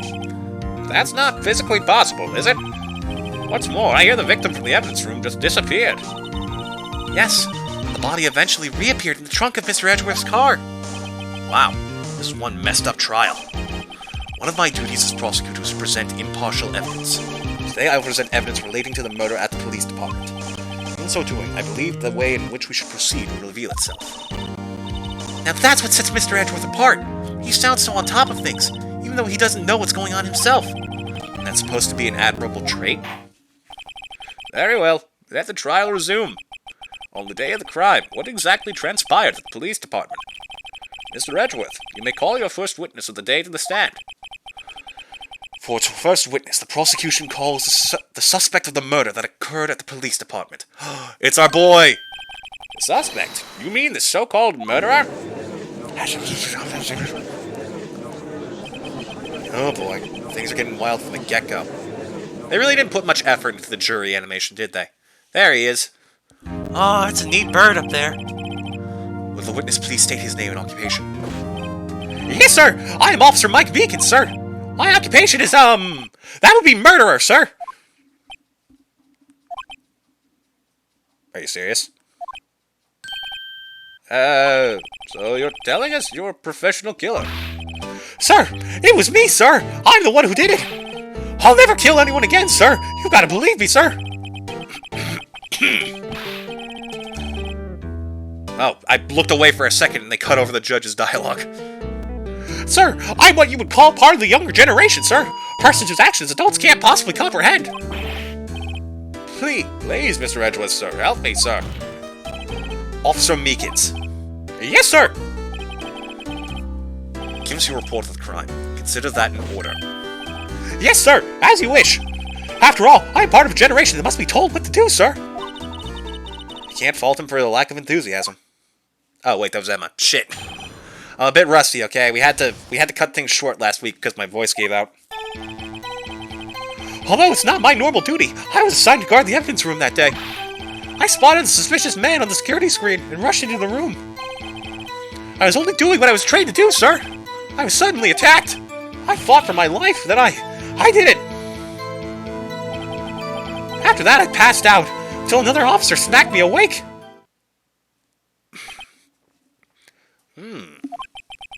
So the victim, Detective Goodman, attacked you. Do unto others before they do unto you. That's the Meekins family motto, sir. Okay, hold on. I need another drink already. This is not going well.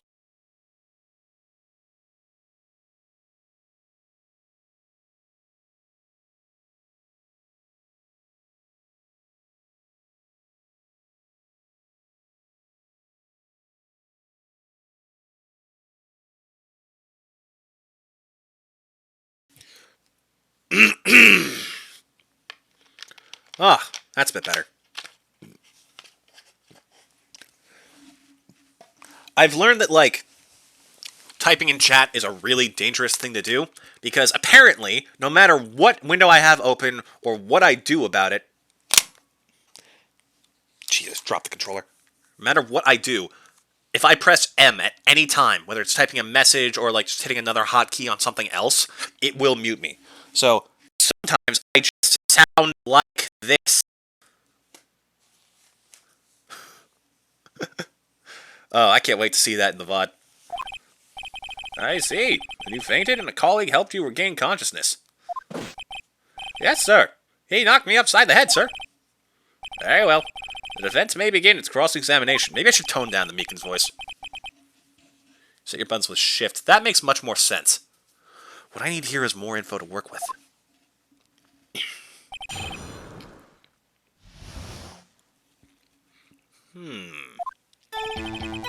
Although it's not my normal duty, I was assigned to guard the evidence room that day.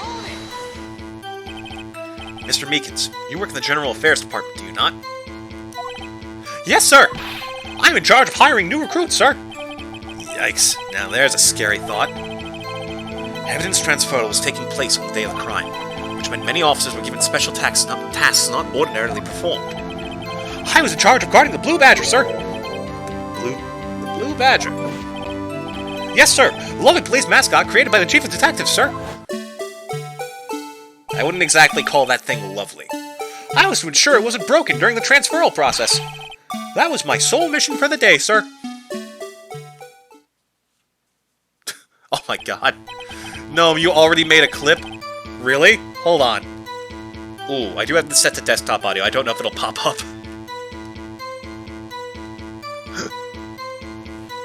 Hold on.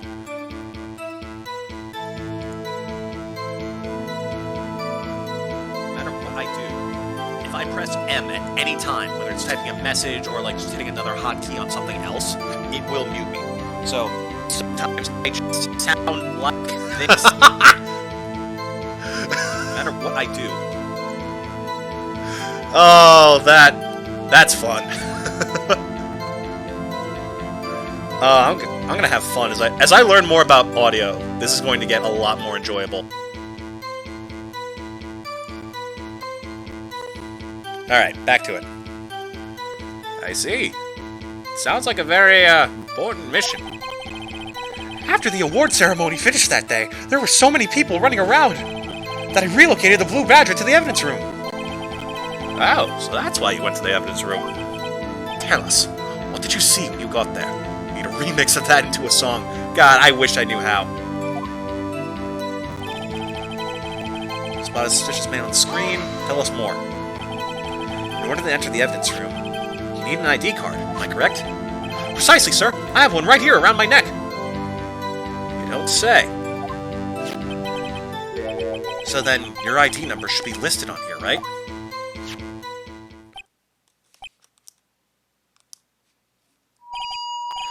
There it is! I found it! This is the one right here. Would you please read us the number? Yes, sir. It's 4989596. That's my number, sir. I see. Number 4989596 is here twice. Please explain, witness. It's no real mystery, sir. First time is when I relocated the Blue Badger to the evidence room. And second time is when I went to go get him after everything settled down. I see. So it was during that second time when... Yes, sir. That was when I spotted the man on the security screen. Data added to the ID card record. So the only one we don't know...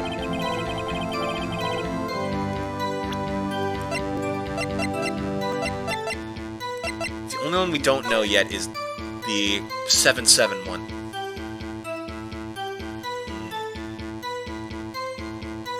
Interesting. It'll come up eventually. I was only doing what I was trained to do, sir. I was suddenly attacked. Oh boy. So you were attacked. Please tell us exactly what happened to you. It was a knife, sir. A knife? Detective Goodman pulled a knife on you? What happened then? Well, with me charging in on him like that, he looked as surprised as I was. You aren't exactly the kind of person someone would want to run into. That's when I reacted, sir. I swung my arms like an octopus, struggling to detain him. Huh? That's how I got this gash on my hand. If you just kept your cool, your hand wouldn't be. When I saw the blood trickling down my arm, I panicked. I grabbed the man by his collar. I fought for my life. Then I did it! What exactly do you mean when you say you did it? Gee, I fucking wonder, Phoenix. I know I don't look the type, but I'm really the kung fu film, sir. The man let his guard down for just an instant, so I snatched his knife from him. You took his knife? I spun him around to perform a disarming maneuver. I made sure to close my eyes like a man. I see. You must have been desperate. Next thing I knew, his white coat was drenched in a sea of my blood, and the next thing I knew... Yes? He punched me right in my face, sir. After that, I passed out until another officer smacked me awake. So you didn't kill him. About what time did you regain consciousness? No offense, sir, but how am I supposed to know that? I was unconscious. Oh, right. According to the report from the officer that woke up the witness, it was about 5:30. He hit me right in the head, too. I woke up crying tears of pain. That's nice. It's nice that you recovered, that is. When I came around, though, I made sure to finish my mission, sir. Your mission? Yes, sir. Blue Badger, sir. I returned him to the entrance before things got out of hand. Well, we can all rest easy now. I believe we now have a fairly accurate picture of what happened.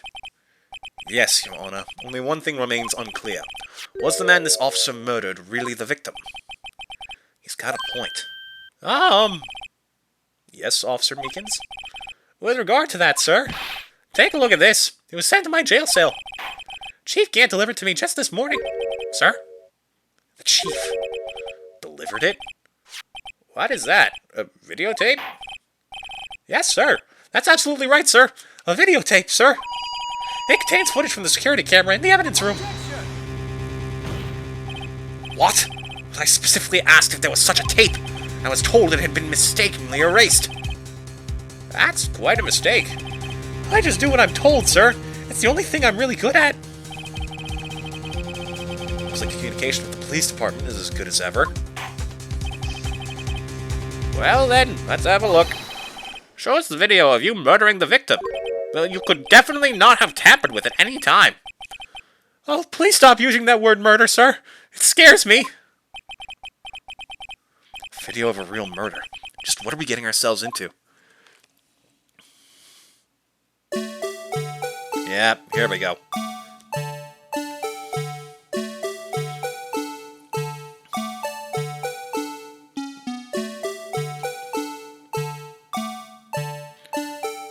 There goes the victim.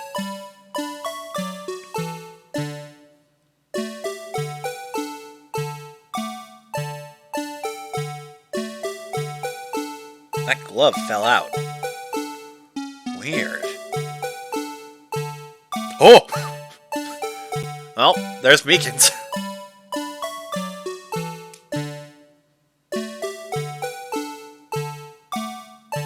Whoa! Oh my god!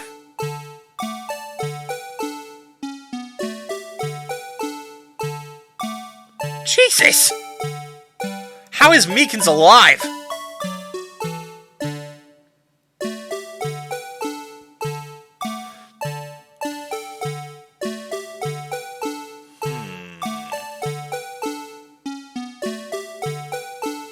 Oh, I see that.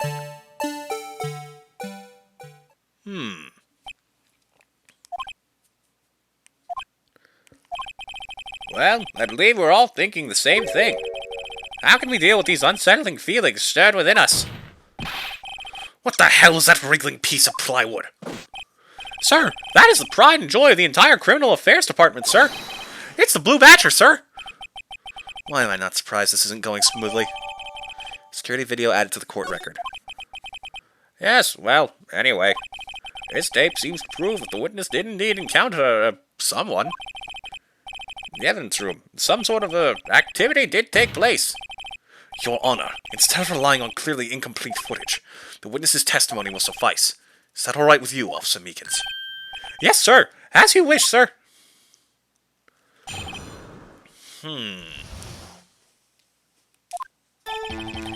His face can't be clearly seen in the video.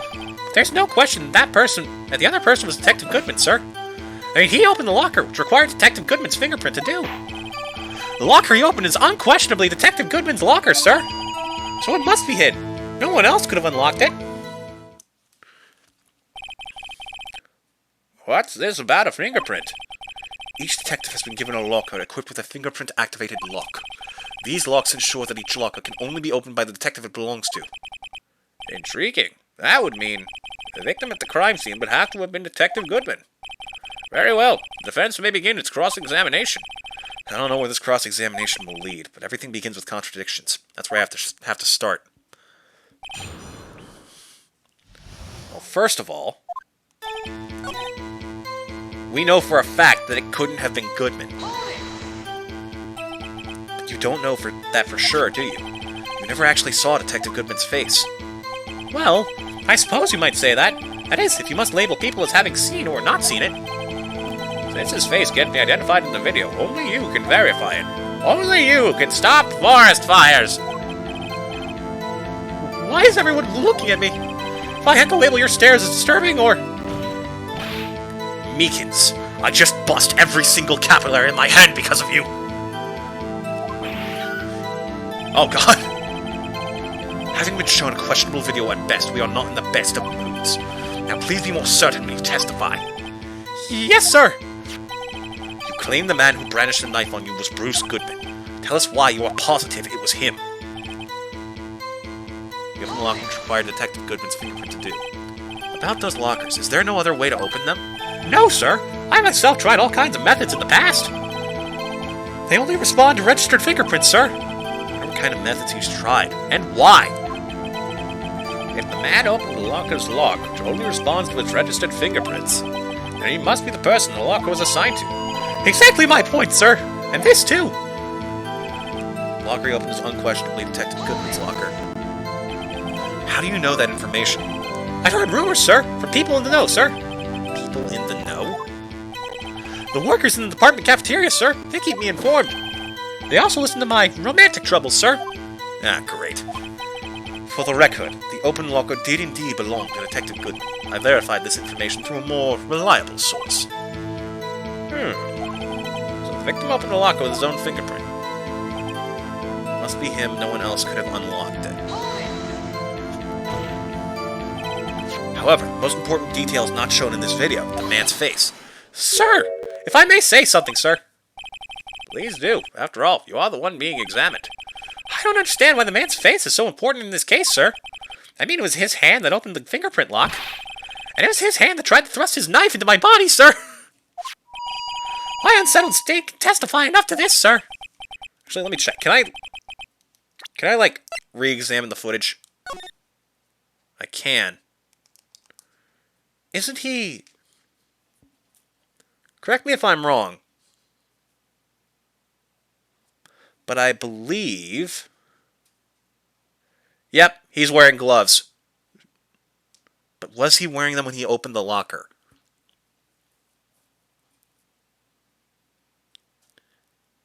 Yes, he is!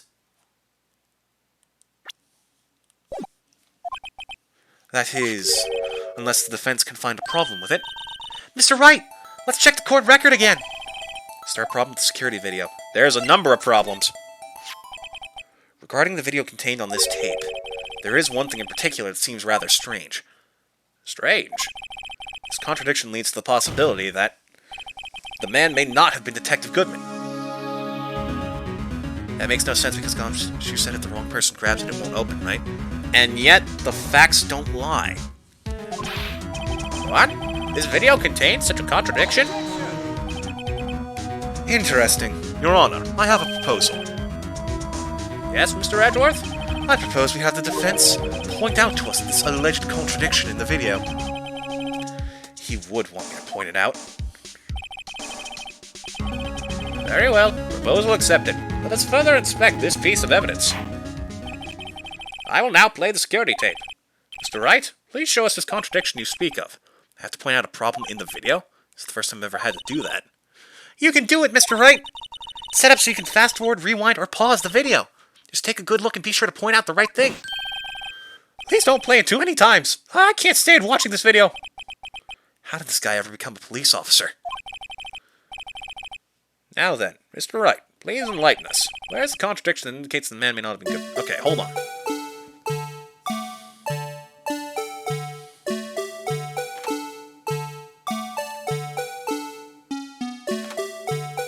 Aha! Wait a minute. Look at this. The glove falls out. Oh, that's smart. What's the other thing we know about these lockers? Good lord, that music is loud.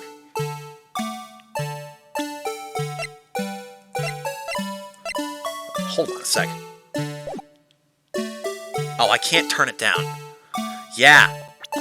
According to the court record, indicator lamp lights up when it's open.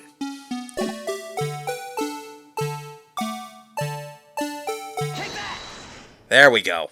The thing that's strange about this video has got to be this. Officer Meekins. Sir, do you mean me, sir? As I understand it, the locker apparatus works like this. Okay. There we go. Jeez.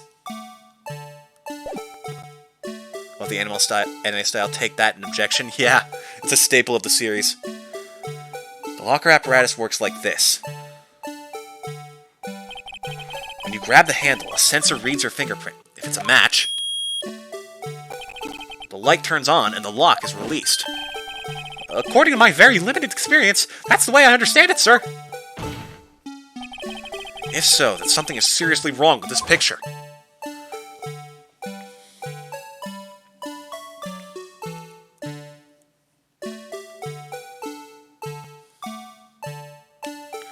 It doesn't help that the music is obnoxiously creepy.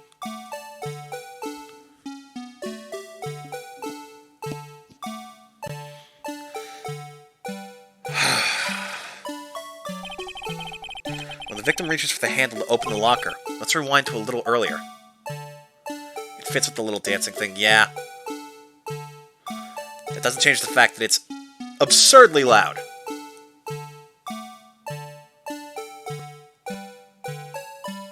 It was already open. Here, notice the light? What's this? It's already lit. Precisely my point, Your Honor. The locker was already open before the victim grabbed the handle. Do you hear that little he does whenever he accidentally chokes himself with the sling? Order! Order! What is the meaning of this? It's very simple, Your Honor. The locker wasn't locked on the day of the crime. But the locker locks are controlled by an electronic locking system. When the door is shut, the sensor is triggered, and the locker is automatically locked. Oh, I know. It must have broken down. Of course, I'm not an expert in this. That's not likely, Your Honor. The sensor would detect and report any malfunction. Oh well, just goes to show novices should keep their mouths shut. So then, Mr. Wright, do you have any explanation? Me, Your Honor? Yes. Why wasn't the locker locked? Me, Your Honor? Yes, well, you see, this isn't exactly my field. What do you think, Miss Scientific Investigator? Huh? Oh, maybe something like jam the system sensor. Something jam the sensor. There's something else that seems out of place in this video. The glove. Yeah, I thought so too. There's gotta be another clue somewhere in this footage. Very well, let's inspect the video once more. The locker wasn't locked. Mr. Wright, please point out the cause for this.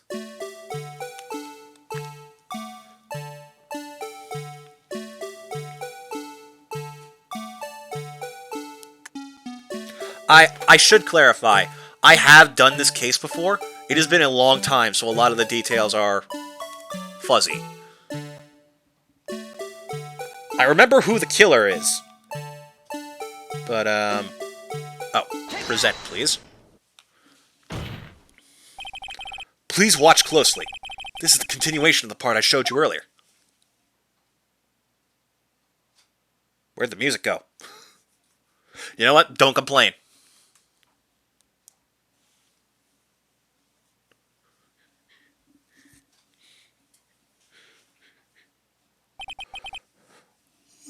Excuse me. What's this? Something white fell out of the locker. But sir, it's been my experience that things fall out when doors are opened. I often fall out and roll great distances when I open my car door, sir. We can't be sure that item is completely inside the locker to begin with. What do you mean? The sensor triggers the lock when the door is shut. What if something was inserted, say, between the sensor and the door? Inserted? Okay, somehow it's even creepier now that the music is gone. But yeah, as we go, like little bits and pieces are coming back to me. I remember that this section in particular gave me hell. This white thing wasn't inside the locker. It was stuck between the door and the sensor. Oh, I understand now, sir. It's just like my tie. 2 out of 3 times it gets stuck in the door when I get out of my patrol vehicle, sir. This poor fucking dude. Instead of the door closing, my tie chokes me, but the object would have to be extremely thin to fit in the door. Not only that, it would also have to block electrical currents. It would need to be an insulator. Yes, an insulator. At the crime scene, there just might have been something that fits the description. But sir, an insulator, you don't mean... I think I finally got this figured out. Very well. Will the defense please present the relevant evidence? What was this insulator that was stuck in the locker door? It was this glove. I found this near the locker, a thin rubber glove. But we can't be sure that was in the victim's locker. It has a tag that says SL9 in thin. Oh shit, that was in the victim's locker! The video seems to depict the victim opening the locker. But that isn't the case. It's the lit lamp attests to this. On the day of the crime, even I could have opened that locker. Is this not so, Officer Meekins? Sir! It would appear so, sir! Order! Order! Order! So are we to believe, then, that the victim, whom this witness stabbed in the evidence room, was not Detective Goodman? Do not be misled, Your Honor. What do you mean, Mr. Edgeworth? The defense has merely demonstrated that possibility and nothing more. The victim in the video was indeed Bruce Goodman. The prosecution will offer one more testimony to prove this. What? Officer Meekins, please testify about this. Sir! Me, sir? I'm not sure what you're referring to, sir. Oh! You mean that, sir? Of course, sir. Is this a joke? Very well. Begin your testimony. Okay. Pause real quick. I will be back in less than 2 minutes.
Water always goes right through me whenever I'm doing one of these.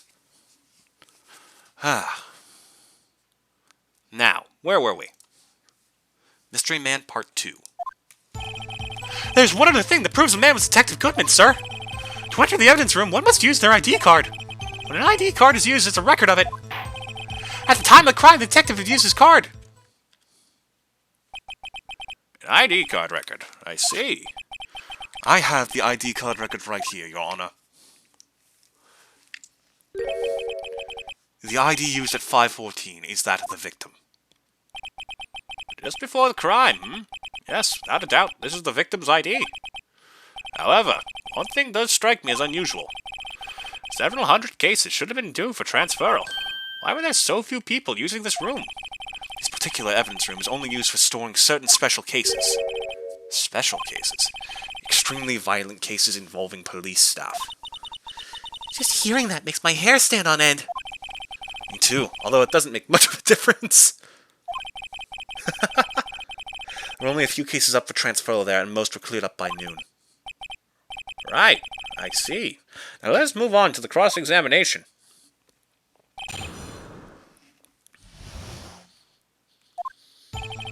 Another thing that proves a man was Detective Goodman. Entering the evidence room, must use ID card is used as record of it. Time of the crime, detective has used his card. Start with the press, and then if it doesn't work out, we'll show them the missing item report.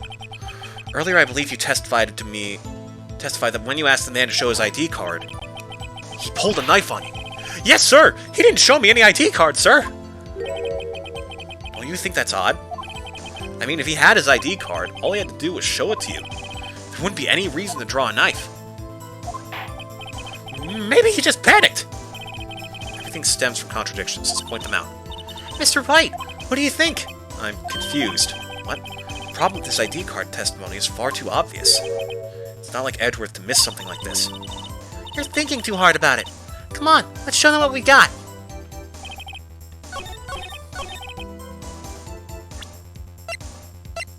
It's on this page. Yep. Wait one moment, Officer Meekins. I'm not good at waiting, sir. I have the victim's ID card right here. I found it at the crime scene. That makes sense. When I say crime scene, I'm not referring to the evidence room at the police department. I mean the other crime scene. The underground parking lot at the prosecutor's office. Your Honor, I have one more piece of evidence to present. It's a very important clue regarding the victim's ID card. Lost item report. It's only half completed, but it shows that Detective Goodman had lost something on the day of the crime. Something important enough to fill out this report. Let me guess, you believe this something to be his ID card, right? I can't say for sure, but there is a high probability. On the day of the crime, Detective Goodman was not carrying his card. Order! Order! So now, what does this all mean? It can only mean one thing. It doesn't even require much thought. The man Officer Meekins encountered in the evidence room was not Detective Goodman, but rather the man who stole his ID card. Order! Order! Order! I can't really do that several times in a row. Does the prosecution have a response? I have only one thing to say to the defense. I am madly in love with you, Phoenix Wright. Bravo, Mr. Wright. Bravo. Allow me to summarize the defense's argument. At 5:15 p.m. on the day of the crime, the man in the evidence room Officer Meekins encountered was not Detective Goodman. There are two grounds to support this. First, the locker in the evidence room was already unlocked. Second, the victim lost his ID card. Am I correct so far, Mr. Wright? Yes? What's he up to? That being the case, we must inevitably arrive at a single conclusion. If the victim in this video is a fake, then the murder in the evidence room is also fake. In other words, the security camera does not show the instant of the murder. That is... well, I guess that's right. Is something wrong, Mr. Wright? Only moments ago, you seemed content to be pointing your finger around. This isn't going to end well. Oh no! Well, well, it seems you've finally realized exactly what you've gone to such lengths to prove. Explain yourself, Mr. Edgeworth. The defense has already done the explaining for me. The victim in this video is a fake, which means a murder did not take place at the police department at 5:15 on the day of the crime. So the real crime could only take place at one location, the underground parking lot at the prosecutor's office. The murderer being Miss Lana Skye, the defendant. The evidence is compelling. A trustworthy witness observed the moment the defendant used the murder weapon. Ow, fuck, we got played.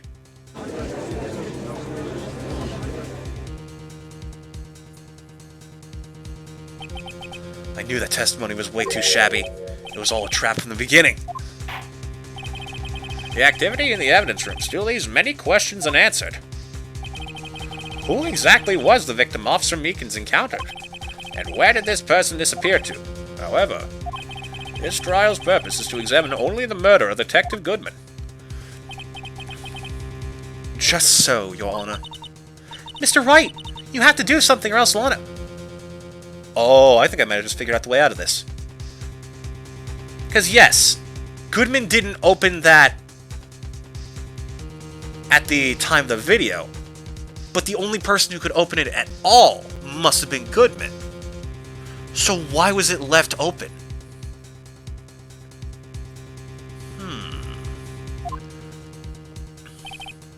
What do I do? How am I supposed to get myself out of this mess? Object. One moment, Your Honor. What now, Mr. Wright? Don't tell me you're objecting to what you've just proved. Wait, yeah. So, someone would have had to open that locker. But if the person who went there stole Goodman's ID card, then how the heck did he get in there? In other words, he must have gone in at another time with someone else. The 77 number! Don't tell me you're objecting to what you've just proven. Of course not, but I almost walked right into the prosecution's trap. What are you talking about? This cross-examination has proven one thing and one thing only. Security video did not show the actual murder.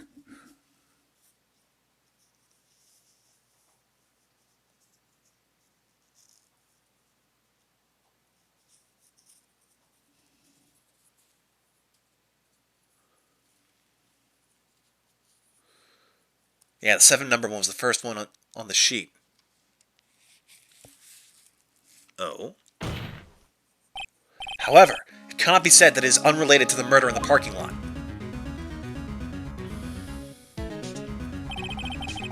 Specifically, large amounts of blood traces were found in the evidence room. The defense demands further examination into the truth of the matter. Mr. Edgeworth. Yes, Your Honor. This court to examine this further. Other witnesses will be necessary. Is the prosecution prepared? I'm sorry, Your Honor. The prosecution considered the incident at the police department to be unrelated. We have not prepared any other witnesses for this incident. This just might be my chance. Time to call a certain Texas Ranger to the stand. Mr. Wright, do you mean? Your Honor, the defense would like to request a specific witness. Oh? Whom do you have in mind? Someone we have reason to believe knows the truth. The truth behind the activities that took place in the evidence room. The prosecution requests to hear this person's name before deciding whether or not to comply. Very well then, Mr. Wright. This person whom you would have testify. What is his or her name? This guy. Officer Jake Marshall. Why him? Can't let Edgeworth know everything just yet. He's in charge of the evidence room. I feel we should hear what he has to say. The prosecution agrees to the defense's request. Since he was responsible for guarding the room, we should hear his testimony. Fortunately, he works in the police department. We shouldn't need longer than 20 minutes to prepare. Very well. The court will take a 30-minute recess while the witness is subpoenaed. Will the prosecution please prepare the witness during this time? We will, Your Honor. Court is now in recess. One of my favorite things is seeing, like, actual lawyers react to the bullshit that is Ace Attorney. February 24th, 11:32 a.m., District Court Defendant Lobby Number 2. Why are we in Lobby Number 2, but Courtroom Number 9? The difference is 7! It's all connected! There's no stopping you, is there, Mr. Wright? Huh? What do you mean? You called for Jake Marshall. It seems you figured everything out. I haven't figured anything out. Lana, you're the one who knows everything.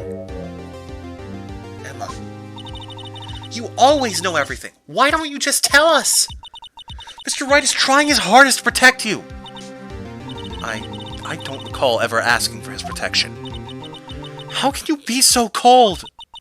Don't you trust us? Don't you trust me? Hope I'm not interrupting anything, pals. Definitely sounded like you're having kind of an emotional moment there, but I figure you could use a little bit of comic relief to totally de-escalate the stress of the situation. Oh, seems like I'm not wanted. Oh. Yeesh. Oh, guess I am. I'll come back later. Wait! Detective Gumshoe! What is it? You got a lot of nerve, pal, making the detective run all around while on duty. And to top it off, you call me here. I've seen happier people at funerals. Sorry, detective. You better be, pal. Hey! Hey! Hey! Hey! Hey! I didn't see you, that Chief Prosecutor Sky. That's okay. So, have you brought what I asked? You mean this, right? My apologies, detective. Due to my present circumstances, I was forced to use Mr. Wright's name when making my request. My name? Never in a million years would I have thought it was you who asked me. Can I bother you to bring me the SL9 incident files? I'll need them by noon. Talk about crazy. The SL9 incident. But Lana, that's... I thought Mr. Wright might need them, so I had them brought here. Here. You might do well to read them. I can't believe you, the chief prosecutor, were a witness in that case. Is Sky was a witness? Files for the Joe Dark killings. Assault 2 years ago. Take it from me. You don't want anything to do with serial murderers. Dot, dot, dot. Oh, what? Now that I brought you your stuff, you're just gonna ignore me? Emma? But why? Why is your name in here? Wait, what? What? My name's in there? I don't know. Unless... What if I was the victim? I've been a ghost this whole time! No, it couldn't be. Lana, this SL9 incident, is that... That's the classification number the police filed it under. 2 years ago, the rest of the world knew it as... the Joe Dark killings. Joe Dark. No. No, Lana. That's over with. No! Emma, wait! She ran away. Well... you know what? I just remembered. I gotta be somewhere. That girl's brain... That scientist's brains are now completely undefended. I have to strike! Sorry, pal, but I'm out of here!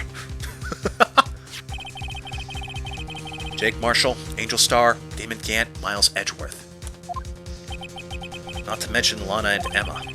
Everyone involved in this case is connected to those killings 2 years ago. This can't be just a coincidence. Knowing you just might be able to figure it out. Time to get back to the trial, Mr. Wright. Best of luck. Better take a good look at this file.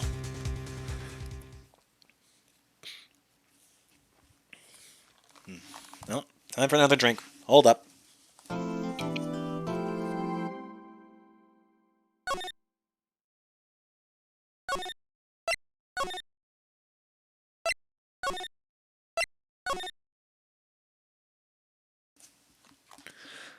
Feeling a bit better. February 24th, 12:14 p.m. District Court, Courtroom Number 9. Court will now reconvene for the trial of Miss Lana Skye. Emma didn't come back. Allow me to call the next witness to the stand, the officer in charge of guarding the evidence room on the day of the crime.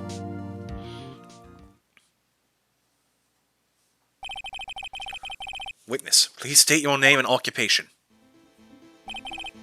Me, partner? Well, I'm just a man, same as you, wandering the trails of civilization.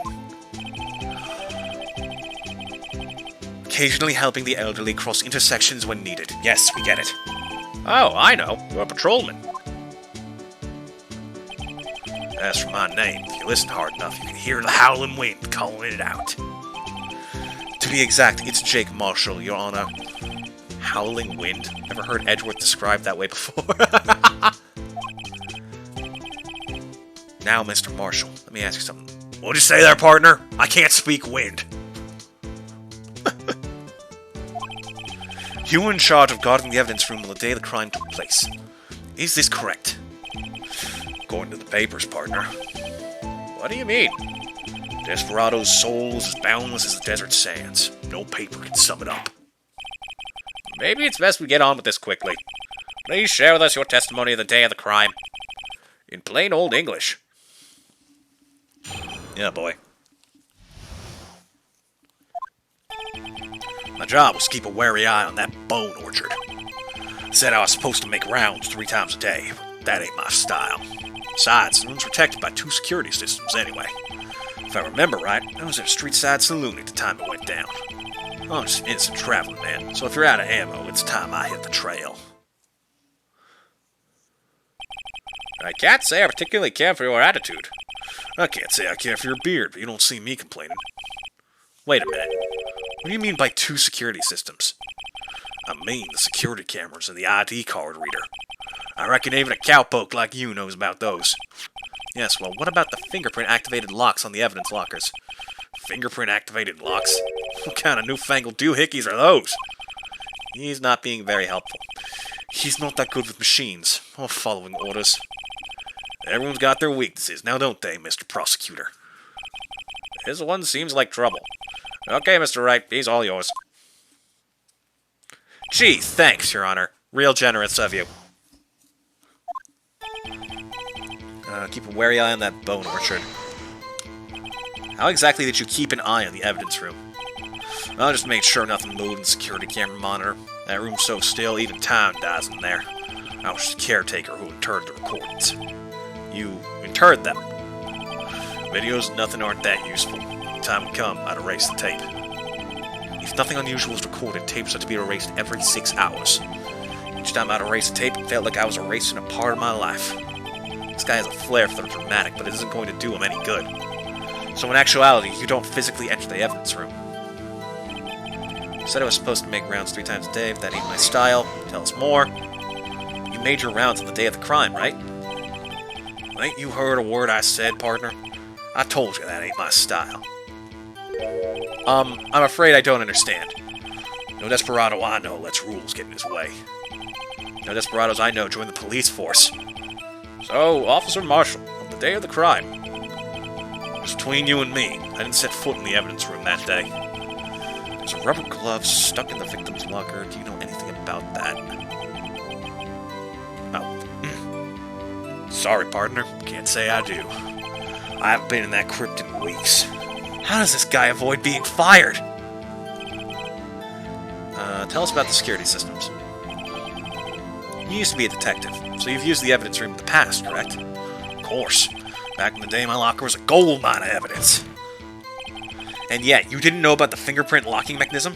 Sorry, partner. I ain't good with machines. I couldn't even tell you how a bike works. That's quite, incredible. The sensors on the locker handles cannot be seen. It's well known that some detectives are unaware of their presence. Now that he mentions it, Detective Gumshoe said something like that too. At any rate, it doesn't seem that this is relevant to the crime. You tell us what you were doing when the crime took place. If I remember, I was at a street-side saloon at the time it went down. You really just ran off to drink. What were you doing in a place like that? I was eating spaghetti. Ah, yes, most hardcore Western food you can imagine. Spaghetti bolognese. We just call it spag ball out there, though. Oh, God, I love James A. Caster. I gotta rewatch those specials sometimes. So good. Not even Angel's steak lunches can beat that parlor's vongole sepia pasta. You mean to tell us you abandoned your police duties to eat some noodles? Not all desperados eat tacos, partner. That's not what I meant. I hope this has at least taught you a lesson. It's strange. This is usually where Edgeworth says, "Did you not want to raise this year?" Out of ammo, it's time I hit the trail. I'm not sure you're so innocent. Out of ammo, Officer Marshall? That's right, partner. Or as you'd call it, evidence. If you plan to pin me to this crime, then you better draw. Otherwise, you're just wasting my time. My steel horse is waiting to carry me back west into the sunset. One thing seems clear. Despite being responsible for guarding the evidence room, the witness doesn't appear to have seen anything. Texans don't take orders from anyone. Everyone knows that. Apparently your superiors don't. Before I use it, though, I better up the ante. Okay. Well. I happen to know for a fact you were in there. Objection! Officer Marshall, doesn't it strike you as odd?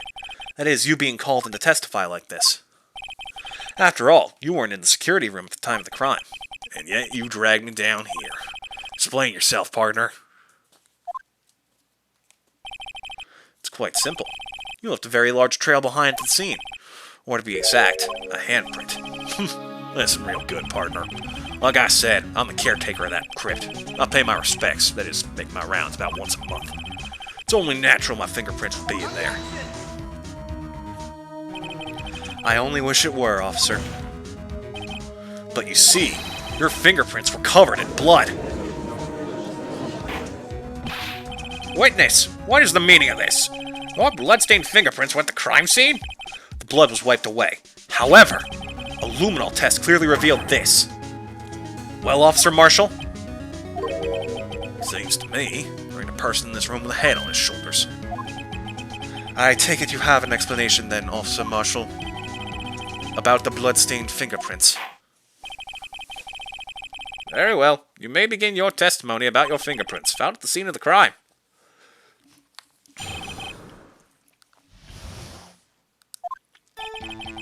Like I said, it's only natural for my fingerprints to be in that evidence room. One of them just happened to be at the same place as the blood-stained handprint. The murderer touched the locker where my fingerprint was by chance. The bloodstain and the fingerprint are completely unrelated. Or didn't you know the murderer was wearing gloves? See? I had nothing to do with it. Wait, how did you know that? The witness's explanation appears valid, although there's room for doubt. Life wouldn't be fun without any doubt, partner. The defense may now cross-examine the witness. This guy's hiding something, I can feel it.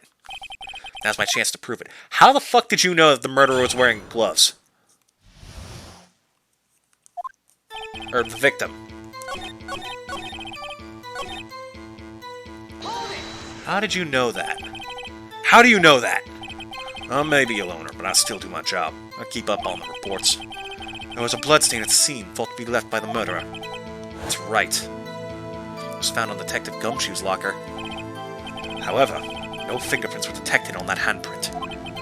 Oh yeah, I think we tried that too. So that would mean the murderer, wearing gloves, happened to place their hand on top of Officer Marshall's fingerprint. That's the only logical conclusion. We can't let him squirm out of this one. Gotta find something. Something decisive to tie Officer Marshall to this crime. Okay. It's unnatural for your fingerprints to be in the evidence room. It have to be in the same place. The murderer touched the locker where my fingerprint was by chance.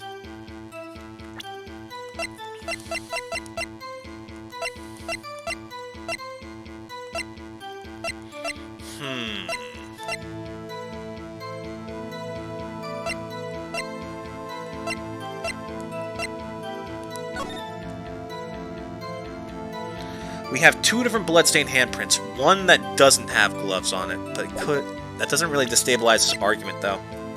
As stupid as an argument it is. Yeah, he just happened to wipe his bloody glove exactly where my hand had been recently. Just coincidence.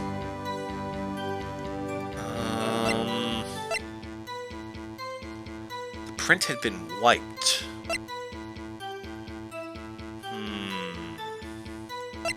Oh, I should probably read this over. Incident number SL9, Joe Dark, crime serial murder, sentence death. Victims were Edward Jones, Jason Knight, Edith Kirby, Rachel Moss, Jeb Bates, Neil Marshall.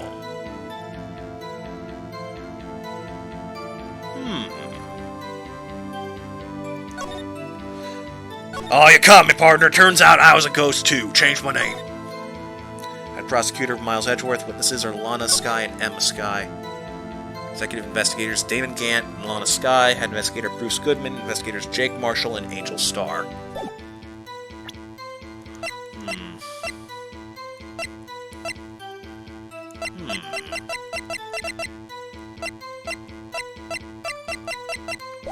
Let me keep pressing and see if there's any more information than he has. That's because how'd you put it, pay your respects once a month? Yeah, that's right. I had one more thing. That locker happens to be mine. You don't say. What? What do you mean? I mean what I said. That's the locker I used when I was a detective. The locker I still use. All that's in there now, though, is a heap of broken dreams. I see. It'd be strange if my prints weren't all over that locker. Apparently his fingerprint data was never removed from that locker's programming. He must have been using the fingerprint lock all this time without ever knowing it. Okay, good to know. Are you starting to get the picture, partner? The picture? This seal of blood. In the desert, it's just food for the buzzards. There's only one reality, and that's this. Security tape. As long as my trail isn't in there, you can't say otherwise. This isn't getting us anywhere, Mr. Wright. Please consider carefully where you're going with this cross-examination. Yes, Your Honor. Now then, continue your testimony, Officer Marshall. Too bad it wasn't me in that video, right, partner? Oh.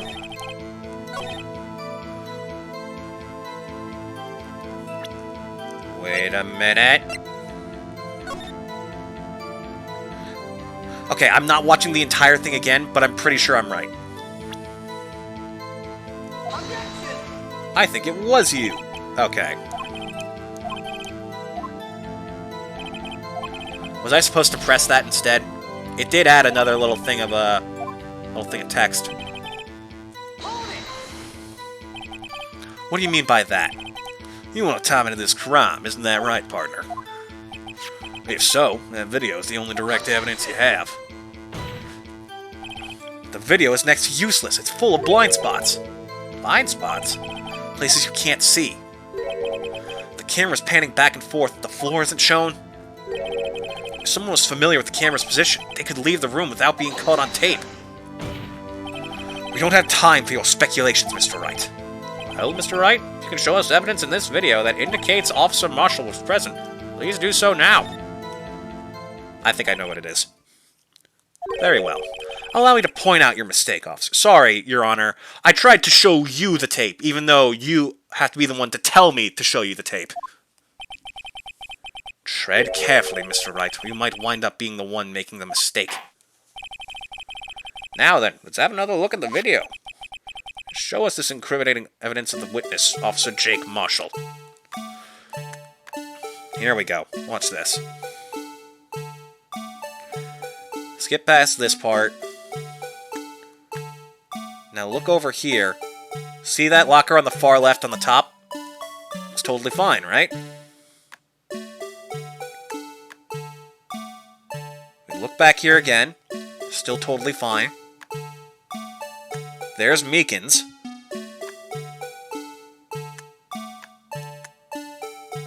Boom. Now there's Cloth.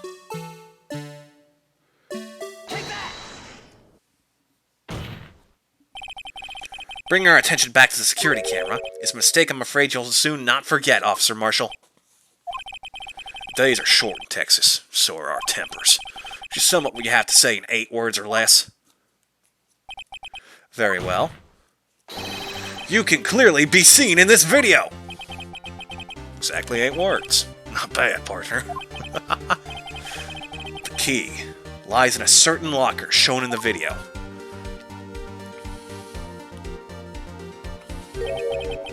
That locker with the white cloth sticking out. That was the witnesses, I believe. Now then, let's rewind the video a bit. Man, they're really gonna make us watch this go as slowly as possible.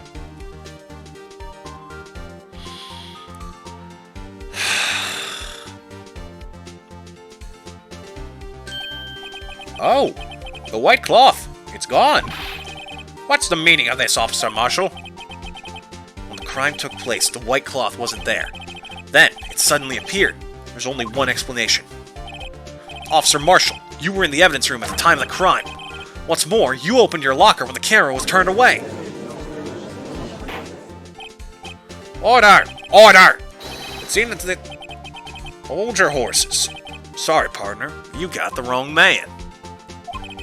So what if my locker was open? That doesn't mean I'm the one who opened it. Man, this guy really doesn't know shit about machines. Murderer needed to hide something, so he opened a locker and stuck it in. It's not my fault he happened to choose mine. Why's everyone staring at me like I'm a wanted man? This guy isn't just playing dumb. He really doesn't know. I hate to rain on your parade, but you're the only person who can open that particular locker. Oh yeah? I call your bluff. You say I opened that locker? Now prove it.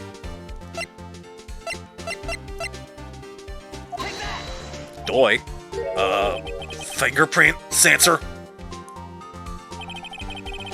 We talked about this earlier today. The lockers can only be opened by the detectives they belong to. What kind of crazy talk is this? Well, Detective Gumshoe did mention something about this. In any case, the locks aren't that obvious. There are even some people on the force that don't know about the fingerprint locks. So, Sheriff, what do you have to say? In 8 words or less. The hell is he doing? I only got 1 word for you, partner. No!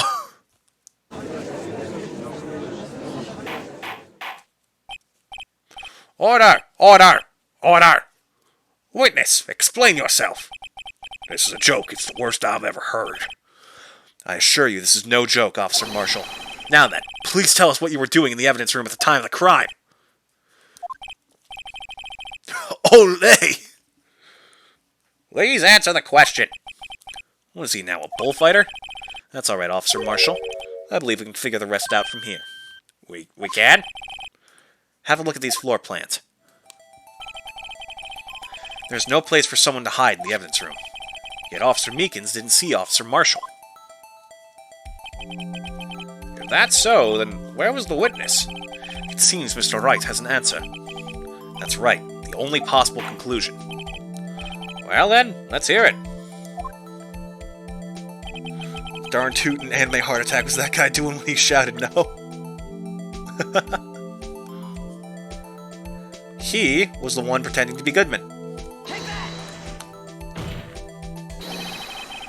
Officer Marshall was standing right here. There, but that's where the victim, Detective Goodman, was. Correct, unless the man wasn't Detective Goodman. I believe the victim in the video is Officer Marshall. It was you, dressed up like Detective Goodman. But that's preposterous. Officer Meekins witnessed the detective at the crime scene. Once he saw the man's face, he'd know for sure. May I point out, though, that Officer Meekins did not know Detective Goodman. He also testified about the man's reaction when confronted. When I entered the evidence room, I asked him to show his card to me, sir. Yes? How did Detective Goodman respond? He suddenly pulled a knife on me! Something about the officer's story puzzled me. The man had his ID card. Why didn't he just show it? Yes, he would have needed it to enter the evidence room, so he must have been carrying it. The answer is simple. He couldn't show it. As you can see, Detective Goodman's picture is on his ID card. Oh, I get it.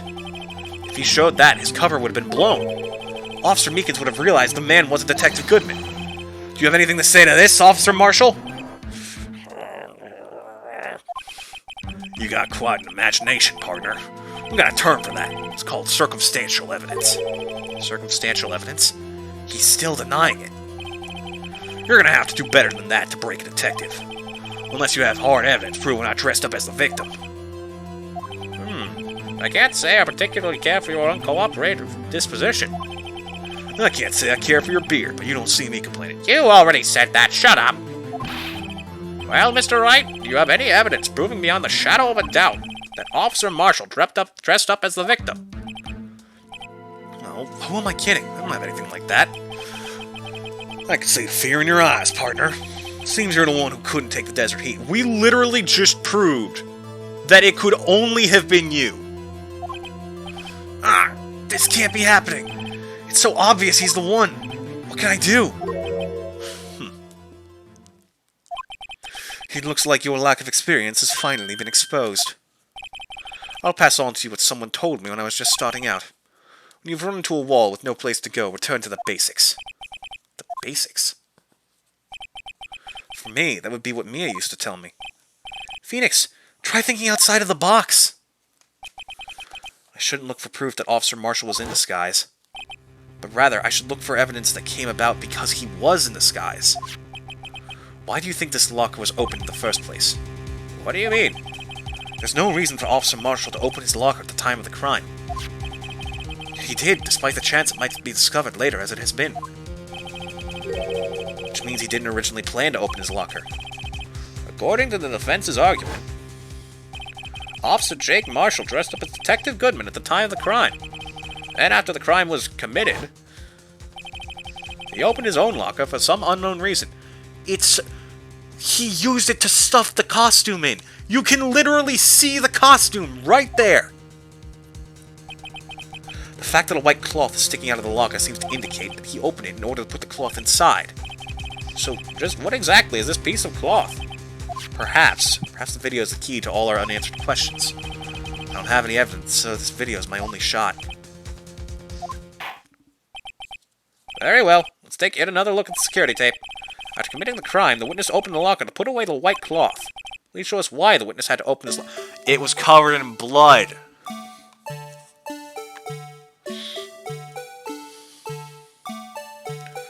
Here we go.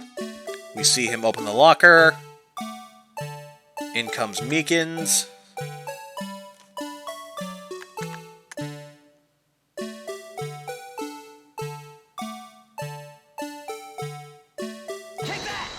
Oh, what did I just point at? Oops. Alright, partner. You really want to know the reason I had to open my locker? Why? So I could stuff you in there! Huh? I accidentally misclicked. Sure, the world would be a better place with you sent off to the boneyard. Unfortunately, unsolved cases can't be stored in the evidence room. Now I'm an unsolved case? God damn it. I thought that was the pause button, not the present button.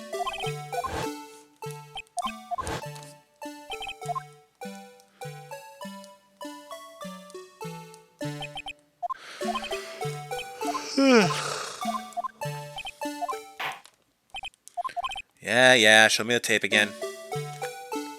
B is pause, okay.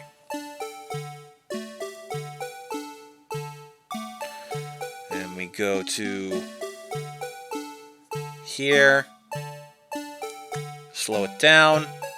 This happens.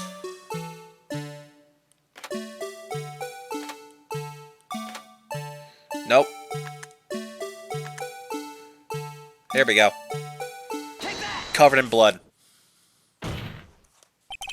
For some reason, you disguised yourself as Detective Goodman and entered the evidence room, though I don't know to what end yet.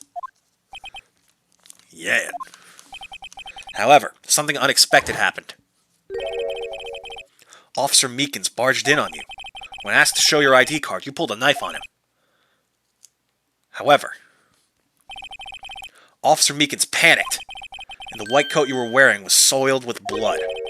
A bloody white coat. You couldn't just walk out like that, so you hid the coat in your locker. Not bad, partner.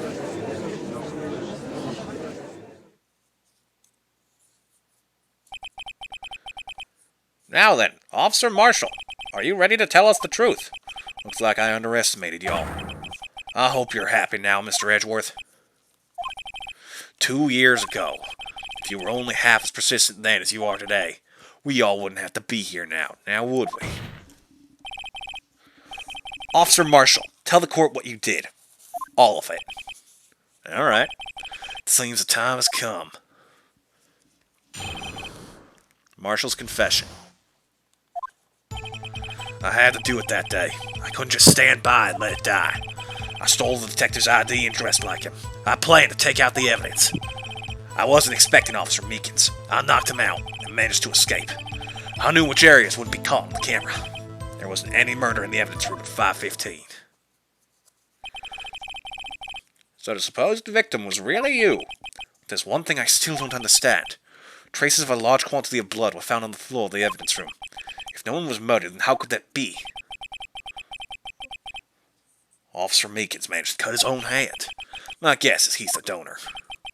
It was way too much blood for such a small donation.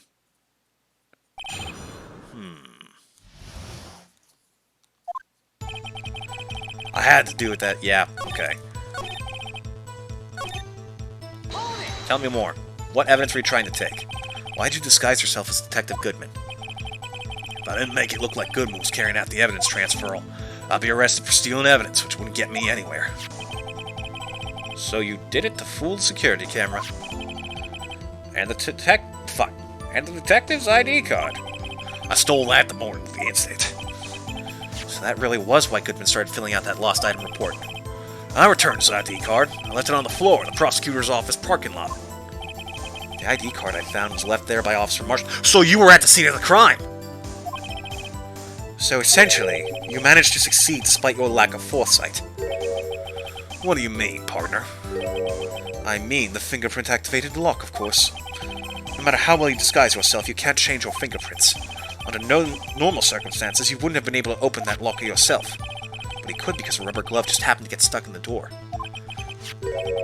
That means Detective Goodman must have opened the locker before Officer Marshall.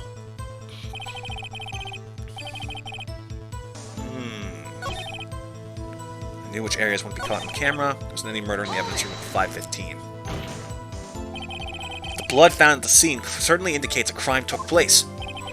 What are you, blind? The victim shown on the tape was me, and I'm not dead yet, partner.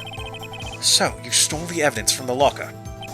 Actually, no, I didn't. Why not? When I opened the locker, the evidence was already gone. What? Mr. Edgeworth, where is that evidence? It's still missing, Your Honor. There we go. Detective Goodman's locker was already empty. Someone else stole the evidence. I had a feeling we'd wind up here sooner or later. Everyone involved here is related in some way to that case. Better take another look at the files. Could just stand by and let it die. When you say it, you mean... You even have to ask, partner. The SL9 incident. 2 years have passed since that case was closed. It was going to completely end with the transferal that day. Not if I have anything to do with it. That incident's not over. What did you hope to accomplish by sneaking into the evidence room? When a case is closed, only that case's lead detective can look through the evidence. I wanted to have a look at it myself one more time, no matter what the cost. I don't care what anyone says, partner. That case is mine. Officer Marshall wasn't in charge of that investigation. Why does he care so much about it? That day was my last chance. That's why I... Stole detective's IDs and dressed like him. I think I already pressed that. You pulled a knife on Officer Meekins and tried to drive him off? Let's just say I was a little surprised. I only planned on being in the evidence room for no more than 5 minutes. I didn't think anyone would actually come in during that short time. Officer Meekins certainly is a 1 in a million type of person. Mistaking a detective for an intruder, demanding to be shown his ID. I'll have to think a little more about his raise this year. When did Edgeworth get so much influence? Anyway, he threw himself at me and I ended up cutting him slightly. I'm sorry it had to turn out that way. We knocked him out and everything. By the way, what happened to your knife? Oh, you mean this one? I don't know what to say. So you knocked Officer Meekins out and... knew which areas would be caught on the camera. So you did your research beforehand.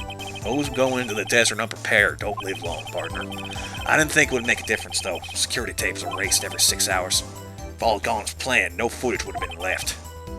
However, you bloodied your coat in the struggle with Officer Meekins. If someone was in the security room when I came out, the jig would have been up. I opened my locker and stashed it in there. What was Officer Meekins doing during that time? What else? He was sleeping like a baby. What you're saying is, on that day... Officer Marshall, may I ask you one thing? Fire away, partner. It's a free country. Just remember, I'm also free to decide whether or not to answer. Why did you do this? Stealing a detective's ID, injuring a police officer? This is no small offense. Moreover, you're an officer yourself. This would have serious consequences. You can't just be forgiven with a simple cut in salary. Not that salary cuts are ever a valid solution. Like I said, this isn't your case. This one is mine. And I'll do anything it takes to get an answer I'm satisfied with. The witness has an unusual amount of zeal. Let's hear more. Can't just forget the SL9 incident. You know why? Tell us why. That case was solved 2 years ago, wasn't it? That's the reason the evidence was stored in the evidence room. Joe Dark was convicted for his crimes. One thing I can say for sure is he deserved his sentence. I remember the Joe Dark case. It involved serial murders, didn't it? I don't intend to complain with how it turned out. There's something that still bothers me. Something went down at that trial. Something no one will talk about. What happened? I don't know. That's what I'm trying to find out. Why is he so concerned with that incident? Maybe I should present him with what I think his real reason is. Yeah, okay, we're back at this.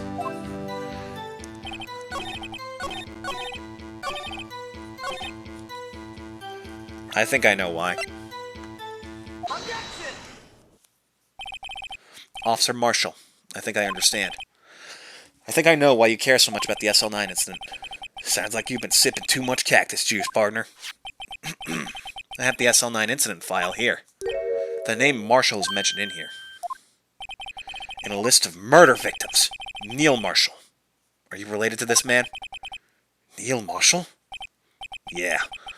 I'm sure you've heard the name. 2 years ago, he received the same lousy prosecutor award you got. What? A prosecutor? You must be talking about the King of Prosecutors Award. Now I remember. Prosecutor Neil Marshall. He handled the SL9 case before I did. That's right. He was killed, and the case fell into your hands. What's his relation to you? He was my brother. Oh. He was investigating the murders with Damon Gant, the then Deputy Chief of Police. The group of detectives I was part of worked under them. We were desperate to prosecute the killer. Ugh. Why does he look like Von Karma? Joe Dark. My brother fought Dark and was killed. That was the first time Dark left behind any evidence. That was all we needed. He was arraigned and incarcerated. The case was finally closed. At least according to the public records. What do you mean? My brother couldn't have been killed by Joe Dark. I knew my brother better than anyone. No one could have beaten him in a fight. That's it? That's your reason for your insane actions? There's more to my brother's death than what the records say. No matter how much you try to hide it, you can't fool me. Well, at least one thing's for certain. Now we know what happened at the police department on the day of the crime.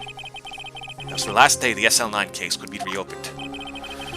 Not satisfied with the resolution, Officer Marshall planned to steal the evidence. Disguising himself as Detective Goodman, he entered the evidence room. Officer Meekins confronted him, so he rendered him unconscious and fled. Yes, this mystery has finally been cleared up. No murder took place at the police department that day. The things that happened by chance never cease to amaze. At exactly the same time as the murder at the prosecutor's office. This fake murder was going on at the police department. Chance. It's gotta be more than just that. So, if no one was murdered at the police department on the day of the crime. That means the murder in the prosecutor's office's parking lot was a real one. Which in turn means only one person could have committed the crime. Chief Prosecutor Lana Skye. But wait! A verdict wasn't reached in yesterday's trial! Which is why we examined the incident at the police department today. But there's only one reason the defendant was not convicted yesterday.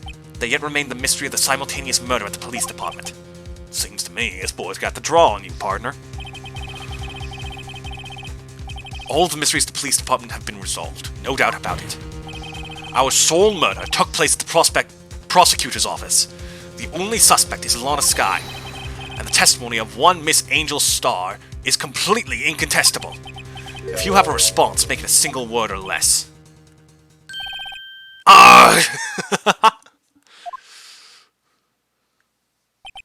I rest my case. Seems this trial has reached its conclusion. There's no room for doubt. Well done, Mr. Wright. Thanks to you, I didn't need to waste my time disproving the alleged murder at the police department. There's no doubt what I proved today is true. The apparent murder on the security camera's tape really was a fake. But I didn't realize that would end up proving Lana guilty. Now then, the time of the verdict has arrived. This court finds the defendant... Hold it, huh? Emma! Your Honor! Wait! Emma! The defense has an objection! A scientific objection! Right? What do you mean, right? Mr. Wright, are you this girl's guardian? Your Honor? Oh, in a sense. Please, Your Honor, all I'm asking is for a minute of your time. Please hear me out. Mr. Edgeworth, please. I don't want to leave any loose ends. You want a minute? I'll give you 3. I was kind of in shock. I mean, finding out the SL9 incident referred to the Joe Dark killings. Now that she mentions it, the name of both Sky sisters were in that file. But that's when I figured it out! I mean, when Officer Marshall was trying to do that day. So I knew his fingerprint had nothing to do with the crime. That left only one thing, the other handprint. You mean the traces of blood found on Detective Gumshoe's locker? But no fingerprints were found on it, right? No, but I figured if I examined it scientifically, I'd be sure to find a clue. So I ran over there and looked at it again. Whoa! Okay, kudos to you, kid. So did you find something? No. The moment I give her credit. Huh? Sorry, I guess I'm not much of a scientific investigator after all. Is that all? Please don't be mad. I'm just a high school student. and I'm just an attorney. But Mr. Wright, those traces of blood are the only clue we have. If we can't find something wrong with them, please, Mr. Wright, you're a professional. If anyone can save Lana, it's you. Me? Oh, boy. Time's up. Now then, Mr. Wright, with regard to the incident at the police department, does any reasonable doubt remain? Yeah, the fact that that locker was open in the first place. It appears the defense is troubled by the other blood mark. Looking at the floor plans, a handprint was discovered around...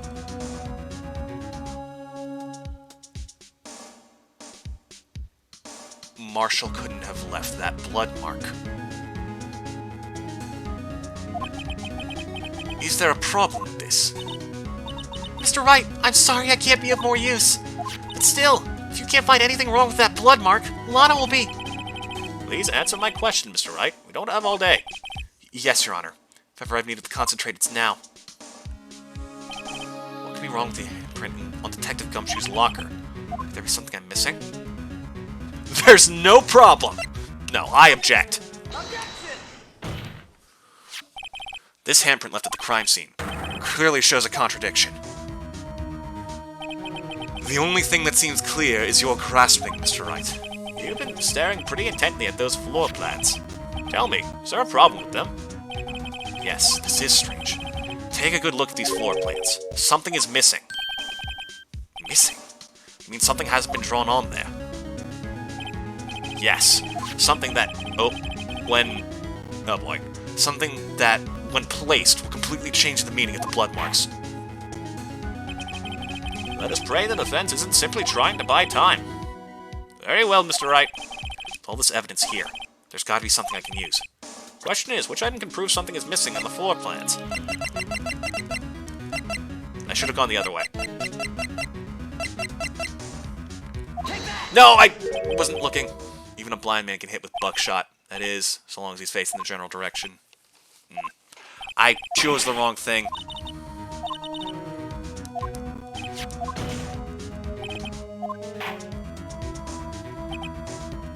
Alright. I went too far and just went on autopilot. It's the tape. Wait, what? As they say that... Wait! No!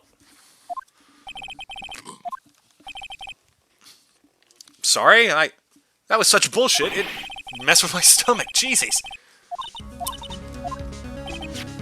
Bothers me about this blood mark.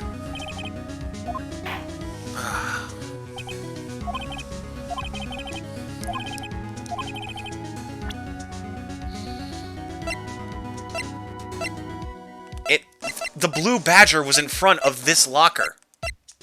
So it couldn't have possibly been there. They're not asking me to show the floor plans, are they? Do I just have to show the blue badger itself? Oh, come on. Oh! I was right. What about that piece of plywood? The blue badger, mascot of the police force. Defender of truth, guardian of proof. Explain yourself, Mr. Wright. Please look at the floor plans of the crime scene. The blue badger is not here. So? So watch what happens when we put him in. This is where he was dancing at the time of the crime. Well, what? That's right. As long as the blue badger is dancing here, the party lives on! It would be impossible to place a handprint at this spot on the locker. What?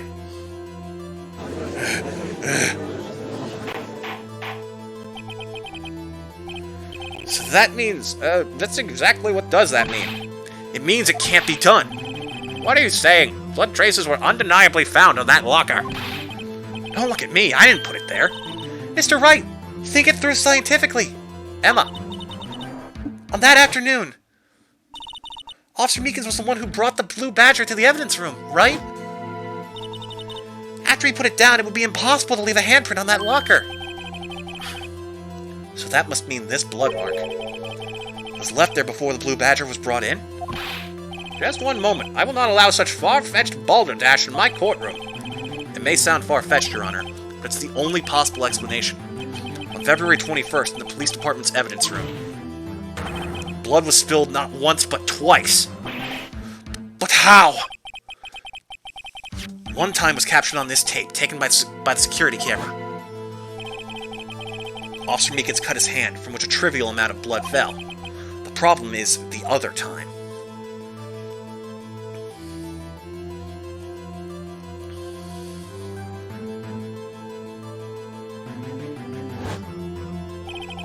Someone bled prior to the struggle shown on this tape. It had to have been. It had to have been Detective Goodman when he was really murdered! That's ridiculous! I refuse to accept your absurd claim! The murder portrayed in the security tape has been proven to be a fake. However, that does not explain the blood mark found in the locker! So then, assuming this murder you purport really happened, when did it take place? I demand you show evidence that proves when it occurred. When did the first incident occur? To summarize, the defense claims that prior to Officer Meekins being cut by Jake Marshall, who was posing as Detective Goodman, another incident took place in that evidence room. That's right. The blood mark on the locker proves this. Very well. Then tell us, when did this first incident occur? As Mr. Edgeworth said, proof must be presented. Proof that shows when the murder took place. There's only one piece of evidence that can show that. Now then, the defense please present its evidence. What shows when the first crime took place? I'll tell you what it is. As soon as I figure it out. Oh! Right, it had to have been before Meekins came in. Edgeworth? Edgeworth! If the crime took place inside the evidence room, the killer would have had to enter it. And in order to do so, an ID card would have been required. An ID card? Oh! The ID card record. Officer Meekins brought the Blue Badger panel into the evidence room at, let's see here, 4:50 p.m. If the crime took place before that time, then it would be 4:40 p.m. Ah! Ah! Man Ray! Miles Edgeworth, just what have you done? I never would have figured you had the nerve, boy. Drop the act, witness. It doesn't take a lot of thought to figure out it couldn't have been me. Nope, I ain't getting it. I'm afraid I don't understand either. It's clear from the luminol test that blood was there. However, when the second crime took place, both Officer Meekins and Officer Marshall failed to notice the blood. That means the blood from the first crime was wiped away by the real murderer. I would have had just 10 minutes to murder the victim, carry his body away, and clean up the blood. Unfortunately, that's physically impossible. That would mean the crime must have taken place before Mr. Edgeworth entered the evidence room. Let's look at the chart again. There's only one other card number remaining. 7-7. Talk about a lucky number. Wait, that doesn't make sense! How could Detective Goodman have entered the evidence room? Since there's no record of his card being used beforehand, he must have entered along with the real murderer. That's the only plausible explanation. He went in with 777. I'm not reading all those out aloud every single time. Mr. Edgeworth, please look into this ASAP. Find out whose ID number is 7777777. Wait. Hold on. I definitely said 7 sevens, but I think he said 8. 7777777. Yeah, he said 8 sevens. That's 1 7 too many, Your Honor. Unfortunately, I'm unable to look up the owner of that ID card. At least at present. What? Explain yourself, son. The ID number 7 sevens belongs to someone with the rank of captain or higher. Someone who's a so-called executive officer. You don't have the authority to inquire into such a person's identity. But that's ridiculous! Just how? I'm not finished talking, Mr. Wright. There is one situation in which we can be granted such authority. If an official charge filed against the executive is accepted. An official charge.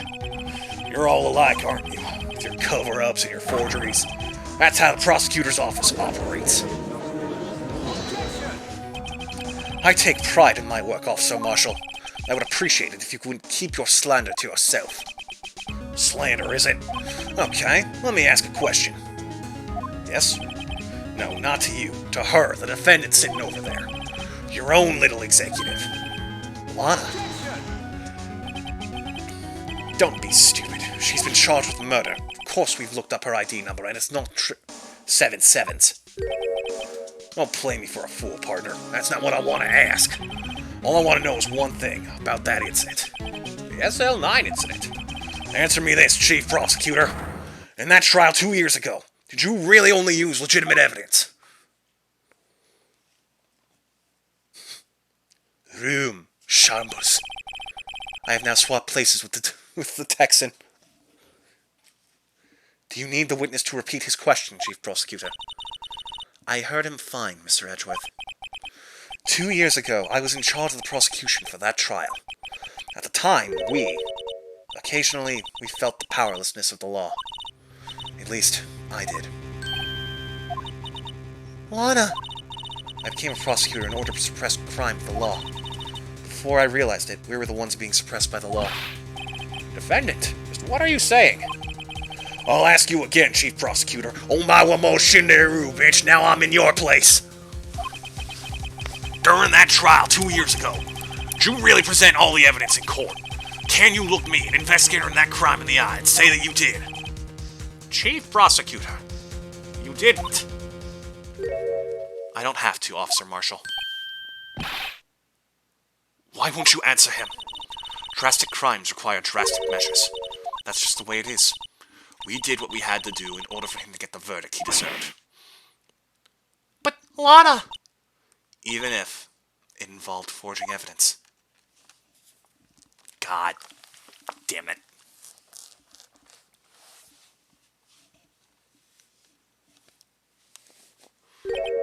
See?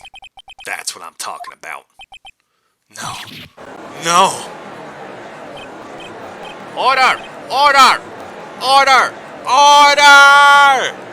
Lana's remarks caused such a great stir, the chaos of the courtroom could not be quelled. The jury would have to wait until the following day. The rest of the trial would have to wait until the following day. Sometimes it just double clicks, I don't know why. Oh boy. We're gonna make a little bit more headway, and that should be the time for the end of the stream. Just so we can be certain to get this done tomorrow, because I know it gets more annoying from here. That being said, I'll take another quick break.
Alright, chat, let's review the current situation. Chief Prosecutor for the entire district just confessed to having forged evidence in Edgeworth's very first successful case, and one of the biggest cases in this district's history. The Joe Dark killings. Ah, boy. Well, this is the last investigation segment, and then the last trial after this. I doubt we'll be able to finish the investigation today, but we're going to do all that we can.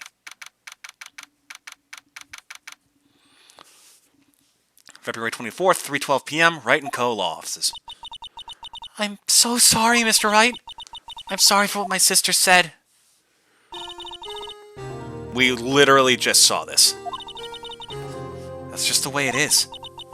We did what we had to do in order for him to get the verdict he deserved. No one seems to have a problem with the fact that the guy is dead, so I assume he was the killer, just they didn't have solid enough evidence. I didn't know. I never knew that the SL9 incident was just another name for the Joe Dark killings. Sounds like everyone's heard about these killings but me. Lana wanted Dark convicted so badly. That's why she used me. That's why she used what happened to me. What do you mean, what happened to you? It's all there in the file. Joe Dark's last victim was prosecutor Neil Marshall. When he murdered Officer Marshall's brother, he left behind an incriminating piece of evidence. But what did you have to do with those killings, Emma? On the night prosecutor Neil Marshall was murdered, Joe Dark tried to kill me. What? He tried to kill you? Officer Marshall's brother, Neil, was only trying to save me. So that means you. Yes. I was a witness in the Joe Dark trial. I didn't see that one coming. It happened 2 years ago. It was right about this time of year, too. There was a terrible thunderstorm that day, unusual for the season. I was alone in my sister's office. We were planning to eat dinner together once she finished her work. Then suddenly, this terrifying man came bursting into the office. Joe Dark. It seemed like he was running from someone. He pulled out a knife and screamed at me. I didn't know what was going on. Just then Prosecutor Marshall showed up. Jake Marshall's brother. Joe Dark tried to take me hostage. Before he could, Mr. Marshall tackled him. Then, What happened? I'll never forget it. Lightning struck and the lights went out.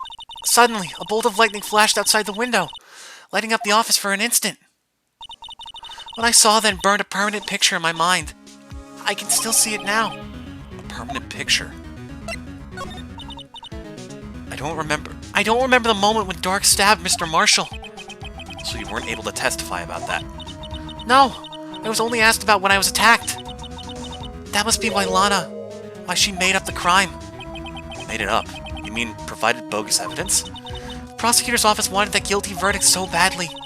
Lana forged the evidence and Mr. Edgeworth used it. Edgeworth? Yeah, but I'm sure he didn't know anything about it.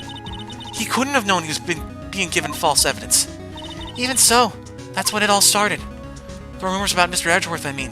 It's all my fault. If I could have just testified properly, none of this would have happened. So it's true.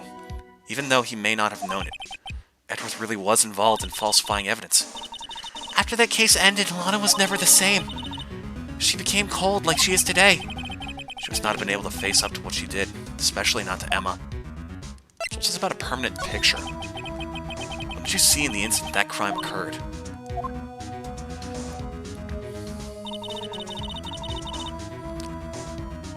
Dark knocked down Mr. Marshall and raised his knife. Wait. But... Wait, what? Raised his knife. But that's Dark down there. Neil Marshall was stabbed right in front of this poor girl. I don't remember what happened after that. Apparently I passed out. Oh. When I came to, Lana was cradling me in her arms. Poor Emma. You've been through so much.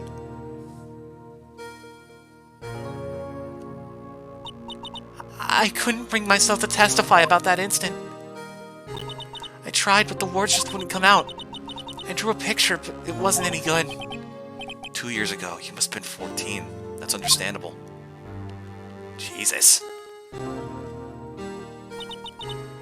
Once it was all over, I made up my mind.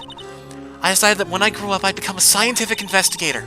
I want to be able to fight crime with my testimonies, and find the evidence to make an airtight case. That way Lana would never have to forge any. I see. I think I'm finally starting to understand what makes Emma tick. There's still something that bothers me about that crime. There's something that's puzzling me, Emma. What is it? You said you were in Lana's office at that time, right? That's right.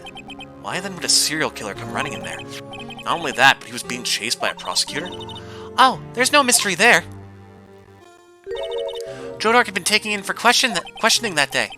Taken in for questioning? Do you mean by the police? Of course. This happened at the police department.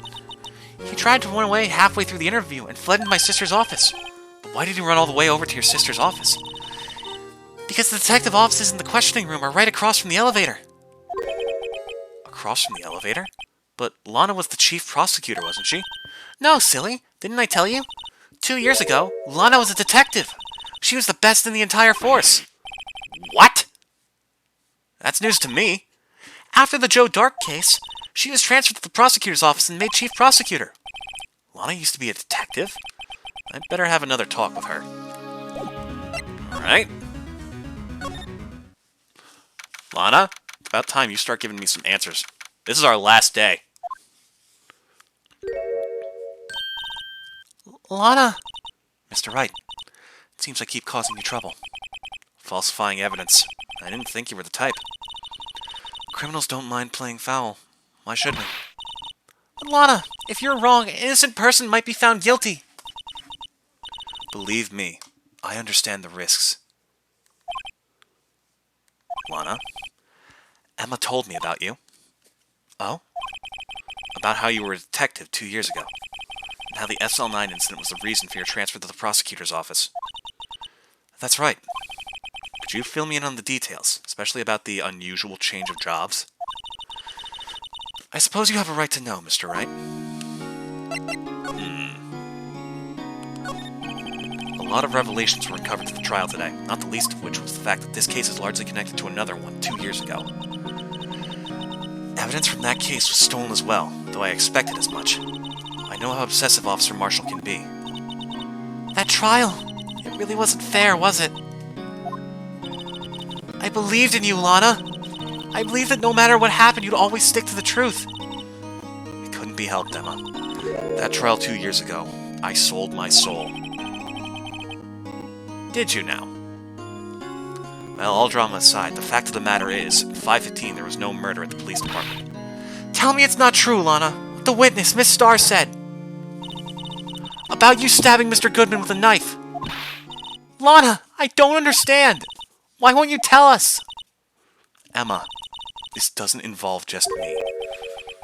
I don't think I've ever seen Lana look so fazed before. It's true. I was a member of the police force 2 years ago. She was amazing! They still talk about all the cases she and Chief Gant cracked together. Chief Gant? He was the deputy chief of police back then, but he still worked the crime scenes. Damon Gant. He was everything I aspired to be. They were the best team ever! They solved crimes before the reports could even be filed! Emma really idolizes her big sister. But now you're chief prosecutor. What happened? I always planned on becoming a prosecutor. The reason I became a detective was to gain experience investigating crime scenes so you could use that experience in court, right? Gant's help in the SL9 case was crucial to its resolution. After that, he became chief of police and arranged my transfer to the prosecutor's office. Maybe I should ask more about this investigation of theirs 2 years ago. 2 years ago, I was second in command of the detectives investigating Dark.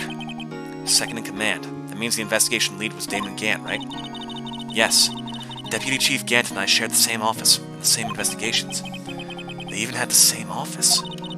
So, he also ran towards Gant's office. We led a team of the best detectives on the force. Detective Goodman, whose case it was, Jake Marshall and Angel Starr. It was the first time Marshall worked with his brother. He was quite gung-ho. Without a doubt, Joe Dark was the serial killer. We asked him to come in for questioning. We were desperate for evidence. That was when his final murder took place. When he tried to murder Emma. Prosecutor Marshall was trying to save me from Dark. You see, the first person who happened upon the scene of the crime was me. Now you tell us. Hold on a sec. So, John Marshall is age 33. Neil Marshall... Oh, great. I was going to ask if he was the older brother, but that doesn't tell me anything. Damon Gant and Neil Marshall were the ones questioning Dark that day. The investigation was in its final stages, and Dark must have suddenly panicked. So he waited until Gant and Marshall let their guards down, then fled the room. From there, he ran straight to the office shared by Deputy Chief Gant and myself. That's where he found me! So, you were the first person to run to the scene, Lana. It appears so. I was filing some papers while Gant and Marshall were questioning Dark.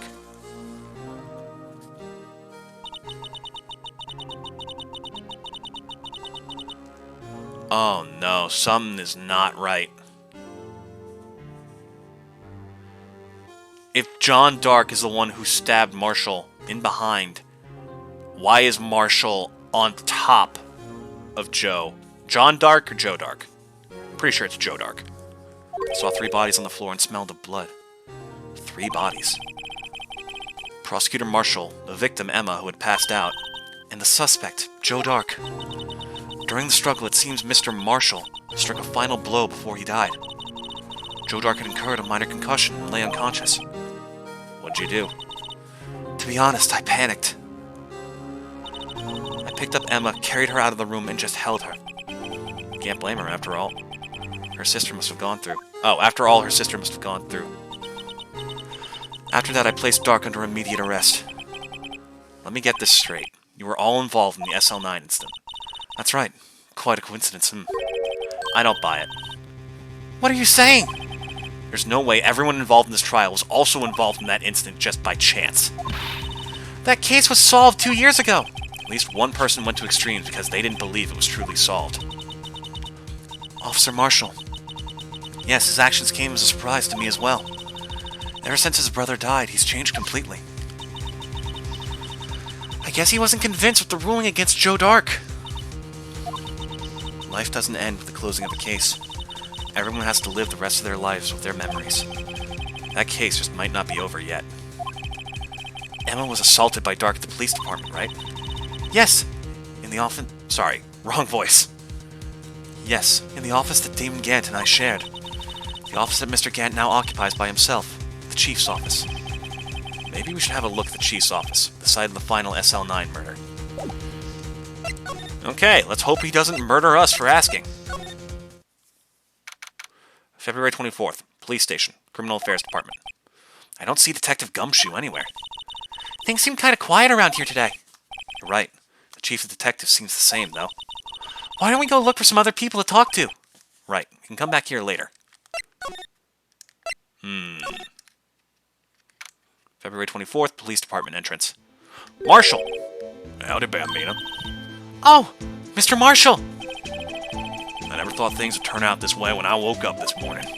Hey, Sarah, you never know where life will lead you, eh, Bambina? I should have known my luck would run out when old Billy dried up this morning. Billy? Must be his pet cactus. Say, where are you headed? Just over to the prosecutor's office for a little interrogation. It's a voluntary appearance, but we all know I won't be coming back.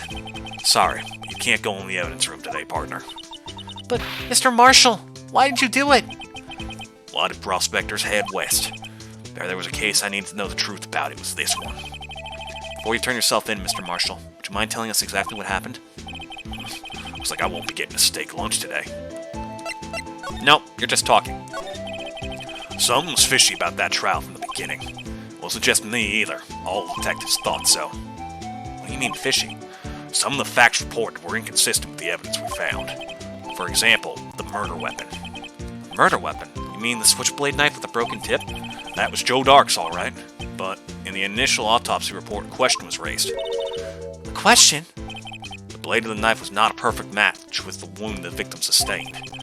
What does that mean? It means there's a good chance that knife was not the murder weapon. However, in the report that was finally submitted, that possibility had been erased. Could the facts have been concealed with forged evidence? That case left behind scars on all of us. Scars the SL9 incident left behind. I got the looks, but he got the brains. He was one of the best prosecutors around. I was just made detective when it went down. It was our first case together. How old was he? Your brother? He was 27 at the time. Oh, it was his younger brother. He was awarded the highest honor that very day. The highest honor? You mean the King of Prosecutors? I knew it. What are you looking at me like that for? That's an honor for a prosecutor. Mr. Marshall must have really been close with his brother. The day the SL9 incident took place, that wasn't the same day as... That's right. It was the day of the evidence transferal. Interesting. It was drizzling that morning, and by nightfall there was thunder.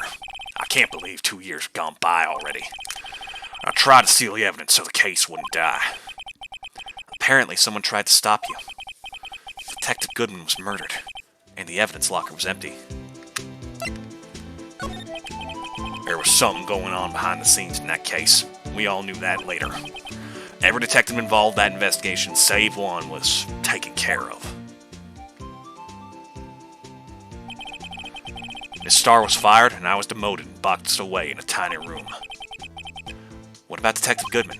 If they did something to him, too, the commissioners would get suspicious. No, they were careful enough not to be too obvious. They? Who are you talking about? Don't get upset, Bambina. I mean Damon Gant and Lana Skye. Oh? The investigation lead, Damon Gant, and his second-in-command, Lana Skye. There wasn't a person on the force who hadn't heard of that duo. That case was the biggest step in both of their careers. After the case ended, Lana transferred to the prosecutor's office. Oh, wait, that's Phoenix. Well, hold on. This voice is getting to me, so I'm gonna mute up real quick.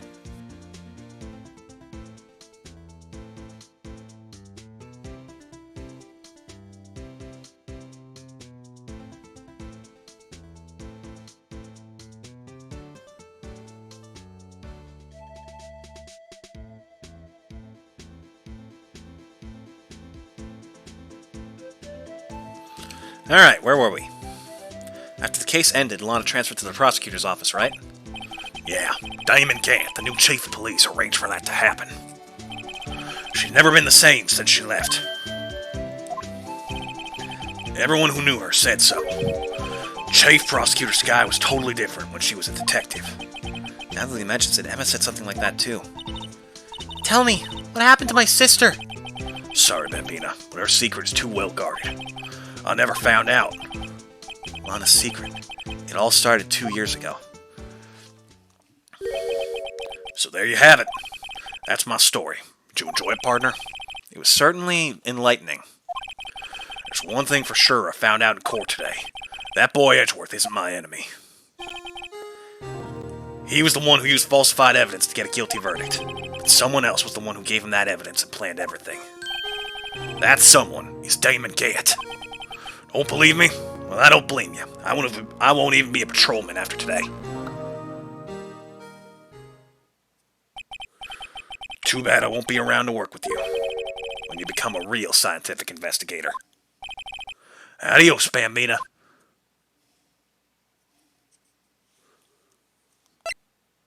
It's quiet. Too quiet. See what we can do here. February 24th, prosecutor's office underground parking lot.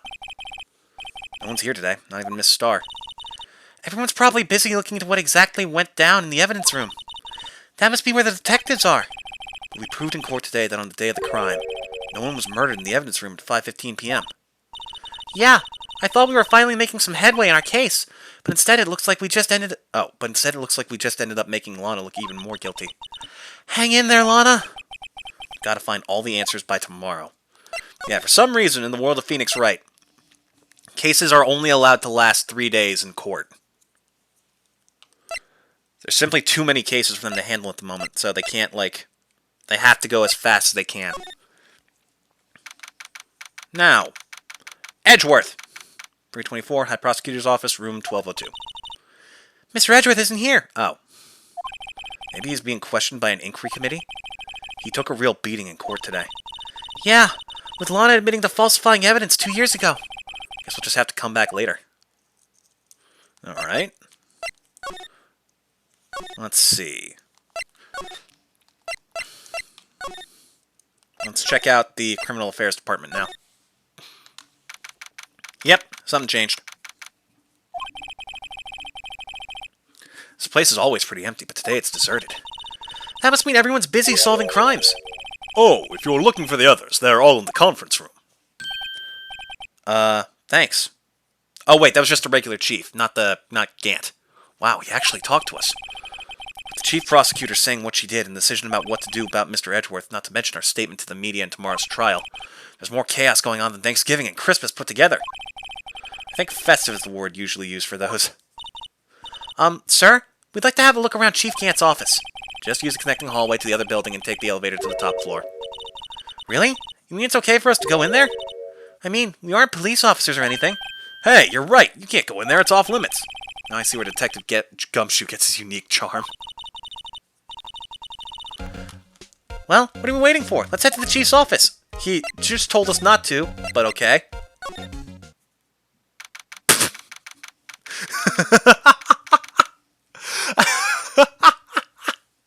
Oh, I forgot about it. Is this where his theme music comes from? Oh, that explains it.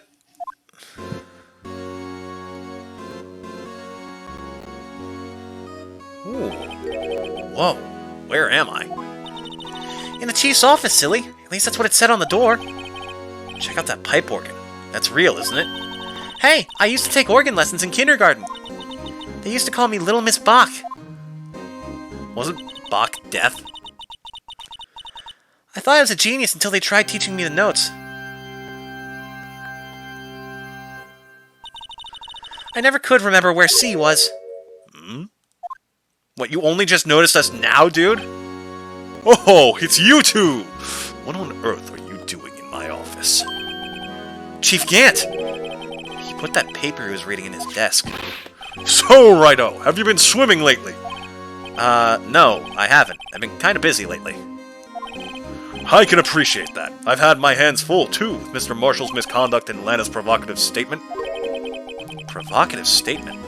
Oh, you mean about the forged evidence? 2 years have passed since that incident. My, how time flies! See that big picture on the wall over there?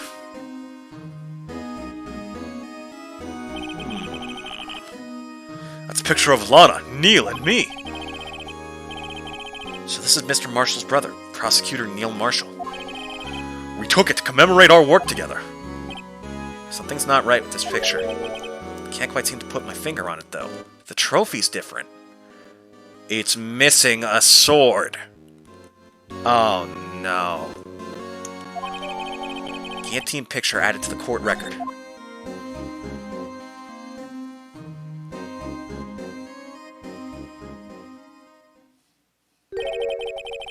Anyway, I'd like to reminisce all day, but there are matters that need my attention. I'm going to lock up here, so let's go out together. Oh, but this office. It was a crime scene 2 years ago, wasn't it? That case has long since been over. There's no need to investigate it anymore. All the same, we'd still like to have a look around. Perhaps you didn't hear me.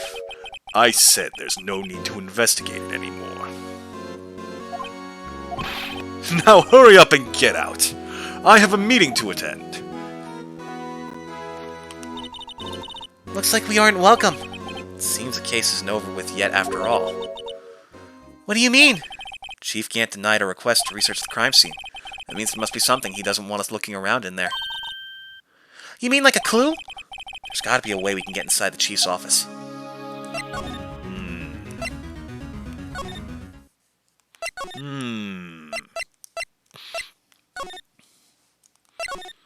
Let's see. Something must have changed somewhere.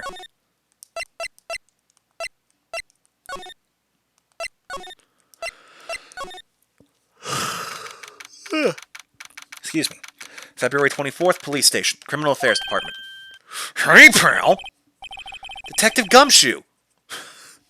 It happens again. Every time he shows up, it's like the best character in a sitcom, just like makes their entrance.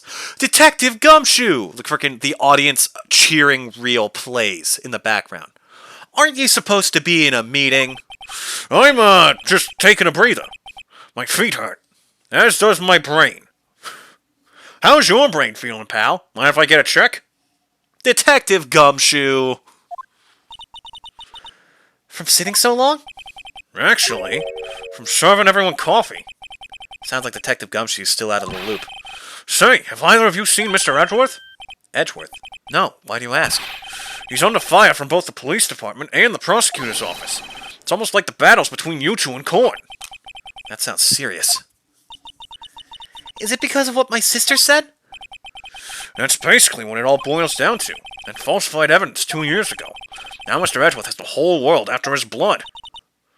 Meanwhile, I'm after his brains. Just kidding, pal. I won't mess with Edgeworth. He covers my tracks. Yikes. why would Edgeworth be blamed? It's not like he knew the evidence was forged. Lana Skye is the guilty party here, isn't she? ... Regardless, the prosecutor was responsible for the evidence they present in court. Not only that, but as you know, there have been a lot of rumors going around about Mr. Edgeworth. His amazing talent as a prosecutor has kept him safe from those who don't like him. But now with this... Are there really so many people who hate him? I mean, yeah, he's gotten a lot of guilty verdicts. In our world, only those with talent rise to the top. Mr. Edgeworth not only has that, but he's younger. There's no better recipe I know of for making enemies. Hey, Dick, keep up the good work. Yes, sir. That's right, his first name's Dick. Let's go out for lunch again sometime. My treat. Yes, sir. You gotta take me back to the joint sometime, okay, Dick? Yes, sir. Seems you don't have any problems with enemies. Yeah, well, I'm careful not to stick out. Also, I'm old and untalented. Literally the exact opposite of Mr. Edgeworth. Anyway, I'm a bit worried about him. Under all this pressure, I'm afraid Mr. Edgeworth just might crack. Crack open and reveal those juicy, delicious brains. Actually, I took a look at the file earlier while coffee was brewing. He seems genuinely concerned for Edgeworth. Well, did you find out anything? The only evidence Dark left behind was during his final attack. His final attack, you mean when he killed Prosecutor Marshall, who was trying to protect some girl? Me. Seems Detective Gumshoe never realized Emma was the girl. That's when he left the most incriminating evidence of all. Well, what was it? Oh, let's see. I think it had something to do with the murder weapon. Oh, I forget. Look, it's all written somewhere in here, okay? His powers of recollection never fail to impress. Maybe we should show him the murder weapon. It might jog his memory. Okay. Oh, wait, he's got more to tell.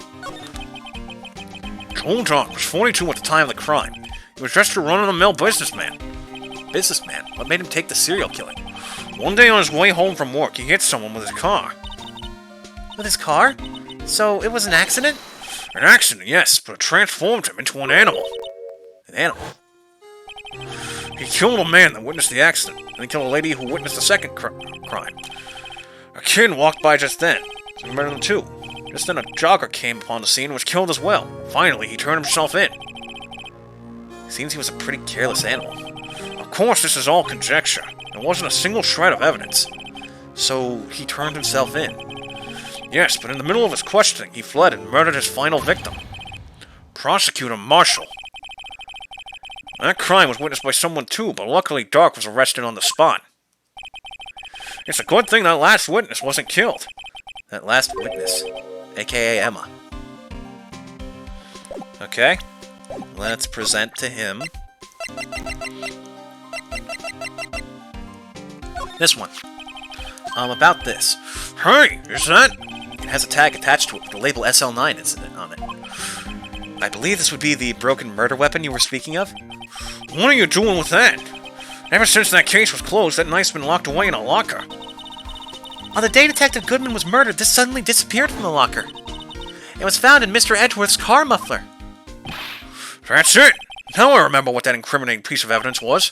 When you showed me that knife, it all came back to me. Almost like someone hit a button. Like a prompt in a video game, pal.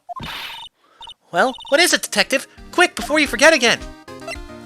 I see, I gotta ask him myself. This knife, it was Joe Dark's, wasn't it? That's right. We traced it back to the store he bought it at. Plus it had his fingerprints on it, too.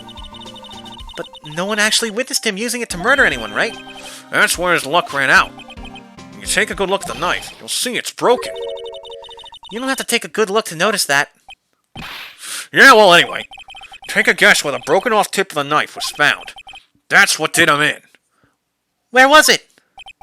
The victim, Neil Marshall, was carrying it inside his own body. It was found deep inside the stab wound. Did it match Dark's knife? You bet! Down to the last fiber. That's pretty conclusive. Stabbed in the back, died from punctured heart and lung. A knife tip was in the wound. Switchblade knife updated in the court record. Well, there you have it in a nutshell. That's all I know. Can I ask you one more thing? What is it? If it's money you need, you should ask Chief Gant. It's not money, but it does concern the Chief. His office is a crime scene, right? It's where Prosecutor Neil Marshall was murdered. The chief's out now, and his office is locked. But we'd like to have a look around if that's okay. Well, any detective's ID card can unlock the door. What? Really? If I let a civilian in there, I'd be charged with breach of trust. Breach of trust? Simply put, I'd be canned. Oh. Sorry, pal. I don't plan on getting fired because of you. How about this ID card? It was Detective Goodman's. That won't work either. The data was deleted the day he died. Oh. So in other words, Gumshoe is our only chance of getting into that office. I wonder if there's something we could show him that would make him change his mind. I remember what we gotta do. Okay. I think it's here, then the parking lot. And he should be here now. Yep. February 24th. High Prosecutor's Office Room. 1202. I wonder if Edgeworth is back yet. There he is! It looks like he's writing something. What are you doing here? He sure was quick to throw that paper on the floor. Tough day in court, huh? I've had to live the past 2 years with rumors flying around. What's another allegation to me? Cheer up, Mr. Edgeworth! I'm rooting for you! That's Edgeworth for you. Always trying to hide his real feelings. So what do you want? Unlike some people, I don't have all day. Okay, what does this say? I wonder what he was writing before. Come on, Mr. Wright. Let's take a look. Are you crazy? Edgeworth is sitting right there. Just distract him. I'll check it out. Hey, Edgeworth. Is that Detective Gumshoe out the window there? Oh no, he's falling to the ground. Hold on. First, let me see what this girl's doing crawling around my feet.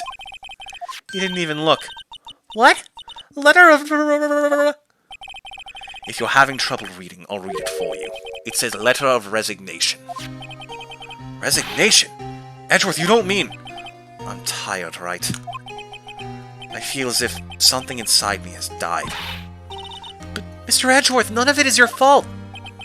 I know the path I've walked. You don't need to tell me. The path I've walked hasn't been a just one. I can't forgive myself for what I've done. And no one else should forgive me either. Uh-oh. I think he's serious. Mr. Wright, please, you have to do something! It's a letter of resignation. I wonder if I can use it for anything. Edgeworth? There's no excuse for what I've done. 2 years ago, I used false evidence to obtain a guilty verdict. That's what it all breaks down to, and nothing I do can erase that fact. But you didn't know, did you? I mean that the evidence was falsified. The police department and the prosecutor's office share a bond of trust. If that bond is broken, we stand to lose everything. The police department's error is my error, my responsibility as the prosecutor in charge. That fact remains the same, no matter what excuses I might have. Mr. Edgeworth! I take pride in my work, so tell me why. Why has it all come to this? Even Edgeworth can't keep this kind of emotion bottled up. Are you up for the trial tomorrow? First last year's trial, now this one. It seems all you do is worry about me. To be honest, you're getting on my nerves. Mr. Edgeworth, you can't just walk out on the trial. Tomorrow is the last day. It's too late to change prosecutors. I'll bet that's what my superiors are banking on. I never thought that would come back to haunt me like this. What do you mean? The list of evidence seems too short. Most lists are only twice as long. It's only half as long as most lists. That is odd. After Neil Marshall was murdered, I became prosecutor for that case. I may not have been part of the investigation, but I knew what I had to do. Use the evidence I was given to prove the suspect guilty. That was really the only thing on my mind at the time. Say, we saw a picture taken around that time. That picture? Something that seems strange about it. Oh yeah, he has the trophy. Could you tell us again about what happened that day? The day Detective Goodman was murdered. You were participating in a ceremony over at the station, right? Well, I've never cared for ceremonies, but I had to attend that one. Because you were awarded this? Those receiving awards can't exactly skip out on the ceremony.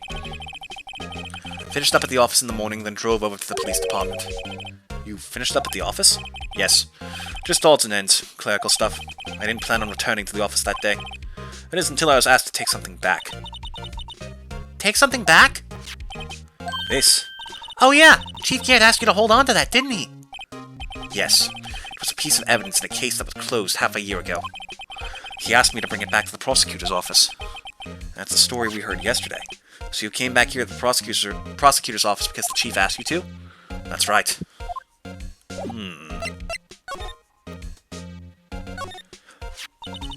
He wants such a prestigious award. Why would he just leave it on the couch? Yeah, you'd think he'd want to show this thing off more than that giant steel samurai. What is it? Or what is it? This is the King of Prosecutors Award, right? Of course it is. You know that. I saw something today that looked like this somewhere. Something that looked like that? Yeah, only different. Now, where was that? She's right. Something's amiss here. Maybe I should show Edgeworth that item. Aha! Oh, I can't investigate it further. Okay. This picture was hanging on the wall in Chief Gant's office. Prosecutor Neil Marshall. He had just started making a name for himself. Looks like this was taken when he received the King of Prosecutors trophy. Speaking of that, there's something that bothers me. Yes? The trophy Mr. Marshall is holding. It's a little different than yours. Yes, you're right. Ah, I remember now. Remember what? That was what the official prosecutor's trophy looked like until 2 years ago. There's a story behind its design. A story? Sounds interesting. Would you mind telling it to us? It's simple, really. Contradiction. That's what the award's based on. King of Prosecutors Trophy. This award originates from an ancient Chinese tale. In Chinese, the word contradiction is written with 2 characters. The first means halberd, and the second means shield. Have you heard this story? Me? Oh, sure. Everyone knows that. Why don't you tell it, though, for Emma's sake? Very well. You're not fooling anyone, right? You're a fucking idiot.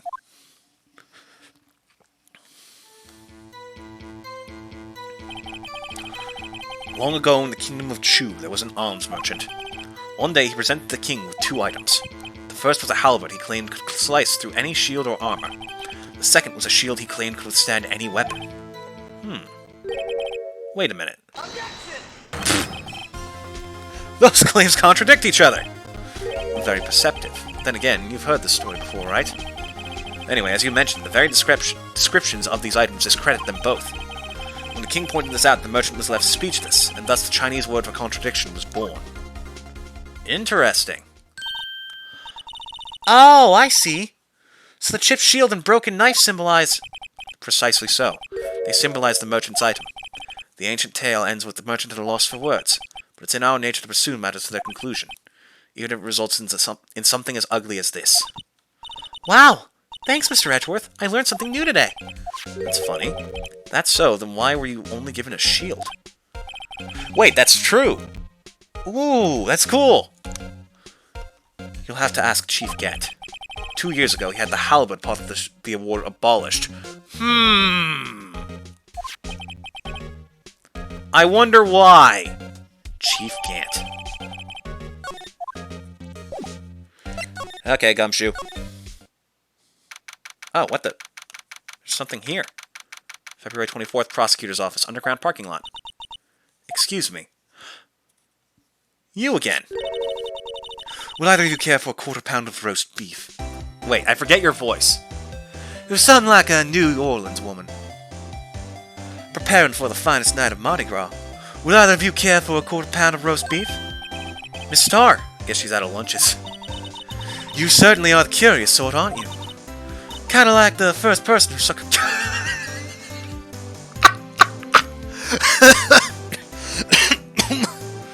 Oh my god! You can't bust that out of nowhere! Kinda like the first person who sucked a cow's nipple to discover milk. Still, I never thought you'd go digging up that case from 2 years ago. Everyone in this trial was involved in the SL9 incident. Not only that, but the murder occurred on the very day the evidence from that case was due for transferal. This can't all be attributed to mere coincidence. Aren't you forgetting something? You know, that little scene I happened to witness? The instant Lana stabbed Detective Goodman with a knife. Yeah, but you're clearly biased and unreliable. No matter how much of the past you dig up, it won't change what I saw. Roast beef is meant to be savored when eaten. Miss Starr's hatred toward Lana. It all dates back to 2 years ago. Well, tell us more. Joe Dog. That's a name I'll not soon forget. We trailed him for half a year. Oh, the pressure! Still, I don't think I was ever more alive than I was then. Those days were steamier than a bowl of hot gravy. Poor old Jake Marshall, though, must have been going through hell. You mean because of his brother's death? No shit! They were close, those two. After Neil died, something took over Jake. He became obsessed. Seeing Jake like that made her all the more desperate. Her. Lana Skye.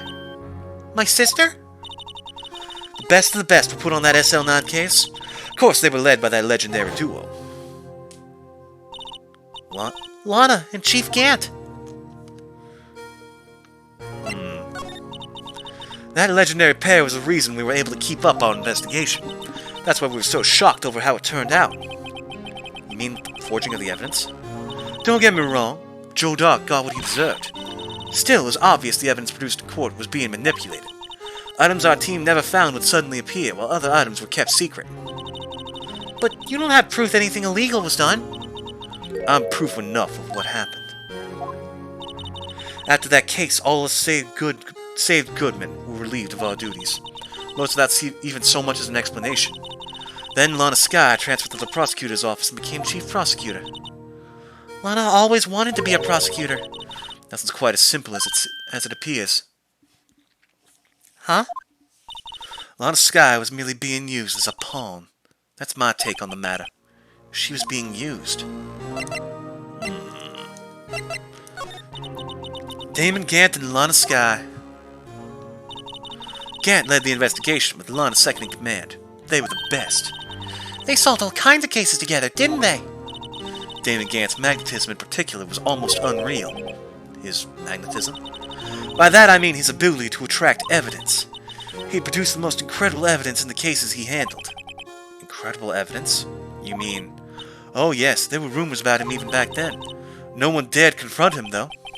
I take it she's talking about forged evidence. Back then, everyone looked up to Lana. All the detectives wanted to be like her. Really? Oh yes, myself included. I was a fool, really. She hated anything crooked and always watched out for the other detectives. That's why she was so concerned for Jake. Mr. Marshall! When Jake's brother was murdered, she felt as if she had lost her own brother. If it wasn't for her, I don't think Jake would ever have recovered from his shock.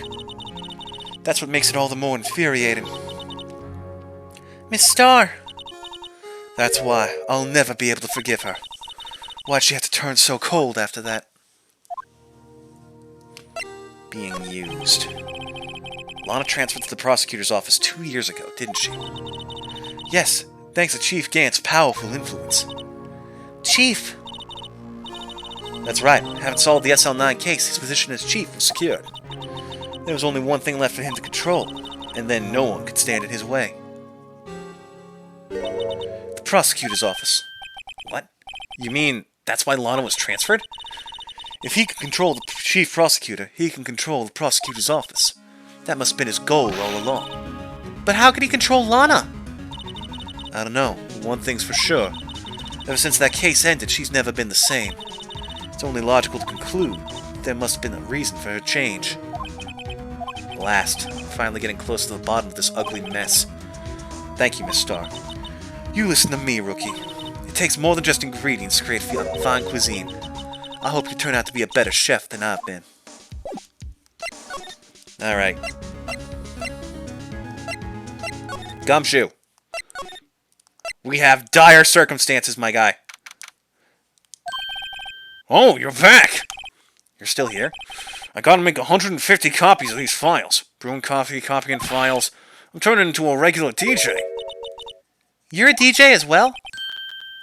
If I'm not mistaken, I think he means desk jockey. Oh, that DJ. That DJ. I gotta admire your persistency, but my answer's still no. I'm not letting you into the chief's office, period. It'd be my neck on the line. That office is the last crime scene in the SL9 incident. I have to take a good look in there. There's gotta be something we can do to make the detective change his mind. Hey, so Edgeworth's in a bad mood. What's this crumpled up piece of paper? No way! Mr. Edgeworth can't be serious! Is he ever not serious? I can't believe they pushed him this far. Mr. Edgeworth really feels responsible. When I first met him, I thought he was as cold as ice, too. But I know different now. He trusted us detectives to provide him with sound evidence. But we betrayed him. Detective. That's it. I've made up my mind. But... Here, take my ID card. We can't do that. Someone found out. They wouldn't let you off the hook with another lost item report. Look at me. It's no secret I'm already out of the loop. After all, I'm friends with Mr. Edgeworth. Depending on how this case turns out, I may already be as good as terminated. What? So at least let me do this, for Mr. Edgeworth's sake.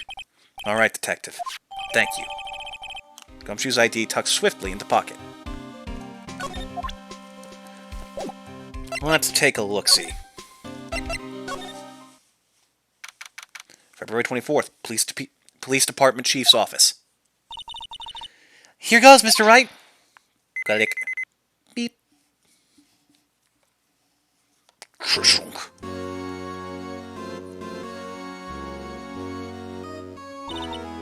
We're in!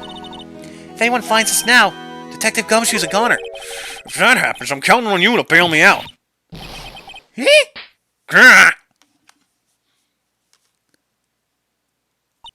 Sorry, I thought you were a ghost. I didn't even know you could slap a ghost. Ah! Detective Gumshoe! What are you doing sneaking up on us like that? I wasn't sneaking. I was just worried something might go wrong. So I came too. If you're here, then what's the point in giving us your ID card? Gumshoe's ID crushed and rendered unusable in pocket. Hey, don't do that to my card. Yeah, why did we just do that? I hardly ever get a chance to come in here, so I figured I'd have a look around myself. Besides, we're all in this together, pal. You really do want to get fired, don't you? Not if we're lucky. Now come on, let's see what we can find out. I got a bad feeling about this. Alright. Let's try and make this quick. We've only got a little bit longer for today's stream. Wow, look at the size of Chief Gant's desk. Speaking of that, we were here earlier. Oh, it's you two. Chief Gant. He put that paper he was reading in his desk. I wonder what he was reading. This looks like a list of evidence. A list of evidence? In most cases, the list runs twice as long as this, though. Hey, look at the case name! Huh? SO9, it said. I wonder what this is doing here. Hold on, Detective. What did you just say? I said, I wonder what... No, about evidence lists. Normally they're twice as long. That's right. I guess there wasn't a lot of evidence. A half-size list of evidence. Oh. Most lists run twice as long.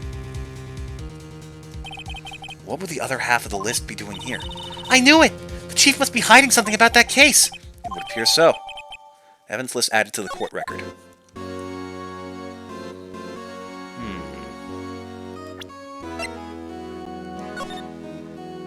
Wait, it's an item. What the f...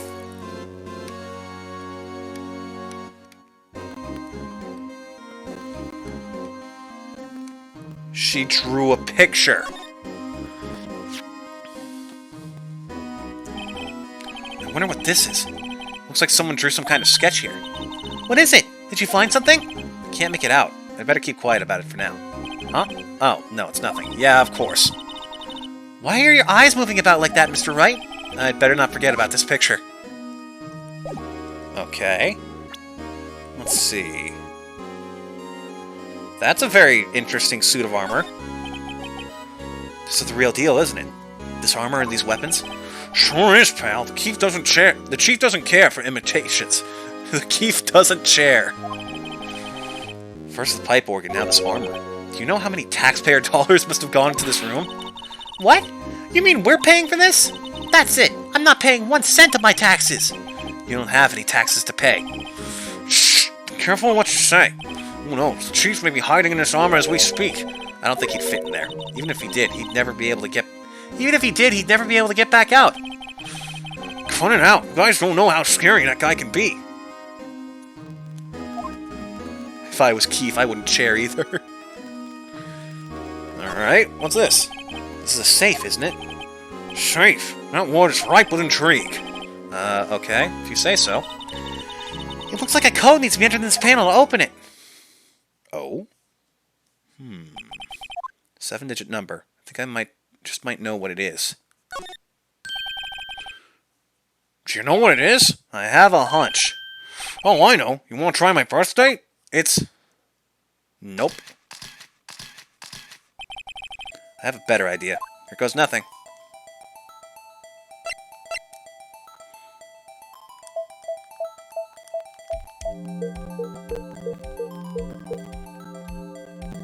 Son of a bitch. It was the Chief's code. Bingo. What number did you enter? Whose birthday was that, pal? 7 sevens. Final ID card number on that record. What? The number of the mysterious executive officer who entered the room that day. You mean 777777? That ID number? I think you're 1 7 shy this time. This can only mean one thing. That's Chief Gant's ID number. Say, anyone care to look inside? Good idea. Let's take a look-see.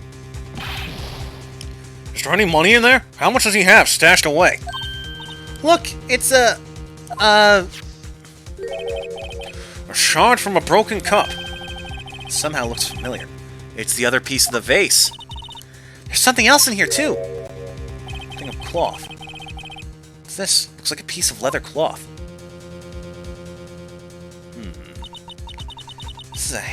This is a handprint, isn't it? Hey, I saw someone wearing a shirt like that once. You think the chief made up the design? I don't think so. Oh, well, it's just a thought. Is that it? This is all that was in that safe? Apparently so. It's empty now. A piece of cloth with a handprint on it and a broken shard from a cup. They look like pieces of evidence. Yeah, but unless you can prove they have something to do with this case, I'm afraid I can't just let you take them. After all, it's my neck on the line here. Great, now I have to prove their relevancy to get them. How are these two items related to the SL9 incident? Come on, there's gotta be something we can show the detective. Yeah, the vase.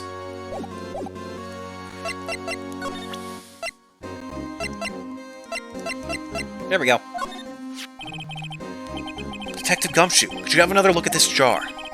I remember when the three of us put that back together. Oh, those were the days. It's kind of early to be nostalgic. Wasn't this jar a piece of evidence from that case? That's right. One of the shards had an SL9 incident sticker on it. Doesn't this ring any bells? You know, that fragment we just found? You mean this one that was in the safe? Yes, that one that was in the safe. Now that you mention it, it's ringing a lot of bells. Let's see if it fits. Here, let me see that shard. I'll take a crack at this. Go ahead, pal. Show us what a rookie can do. Mr. Wright.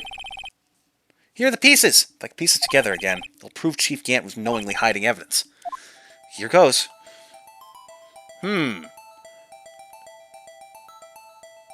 Really?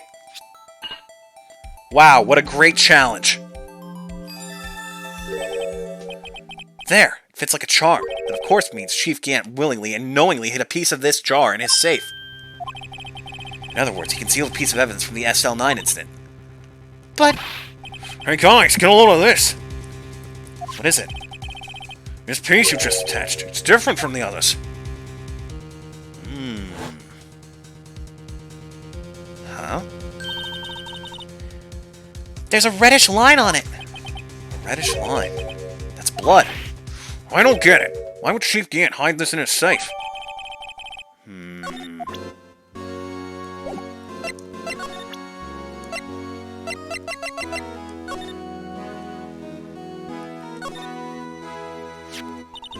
Hey, look here! It's hard to make out, but there's a dark red stain here. Looks like blood.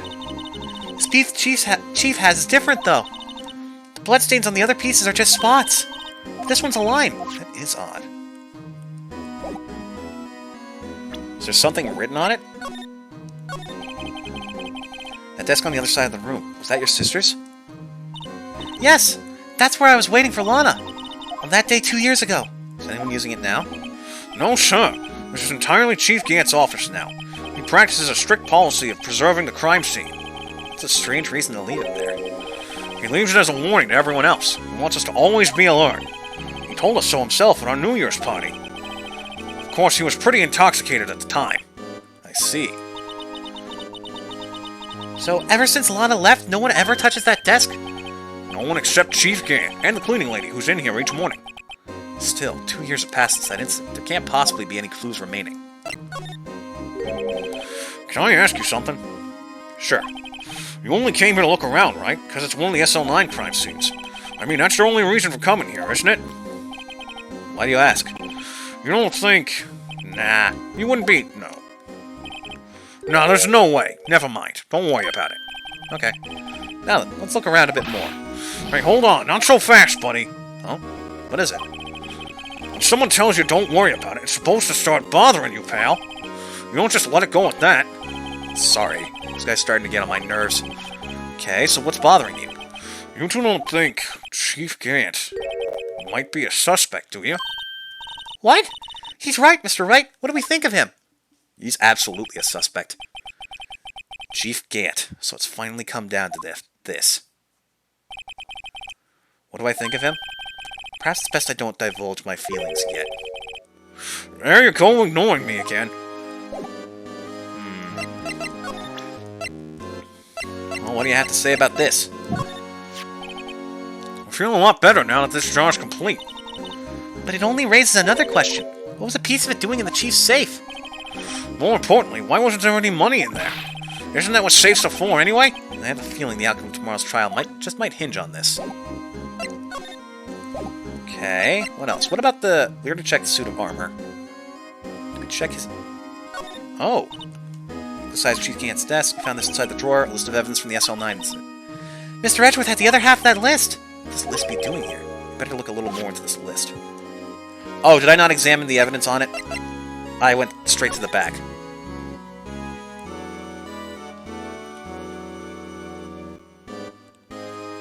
I can't examine the evidence on it. Oh, maybe I have to present it to Gumshoe.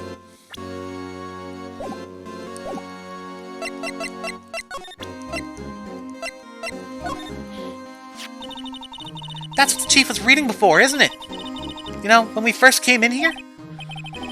Yeah, it looks like the right side of the form's been torn off. So Mr. Edgeworth's list really was only half of the whole thing. Something else is bugging me about that. Take a look at the back of that form, pal. The back? Yeah, I already did. I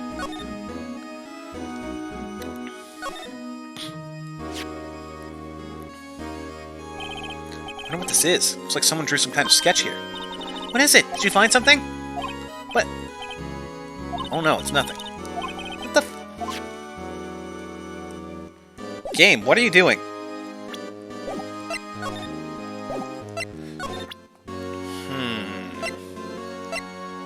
Do I have to, like, go to Edgeworth and show him the list?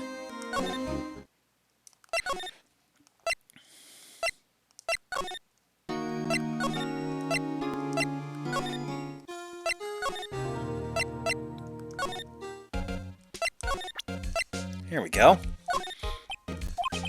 Right, please, on the pros... What?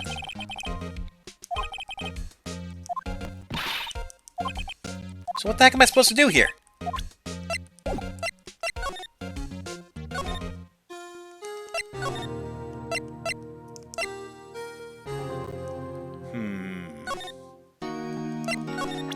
How about you, Sky? What do you have to say about this? No business showing evidence outside court. It's taboo, especially when the interests of both parties are involved.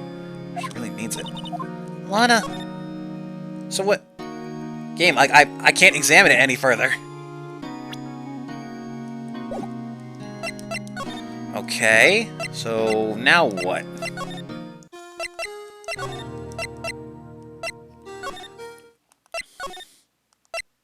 So then to criminal affairs, then detention center.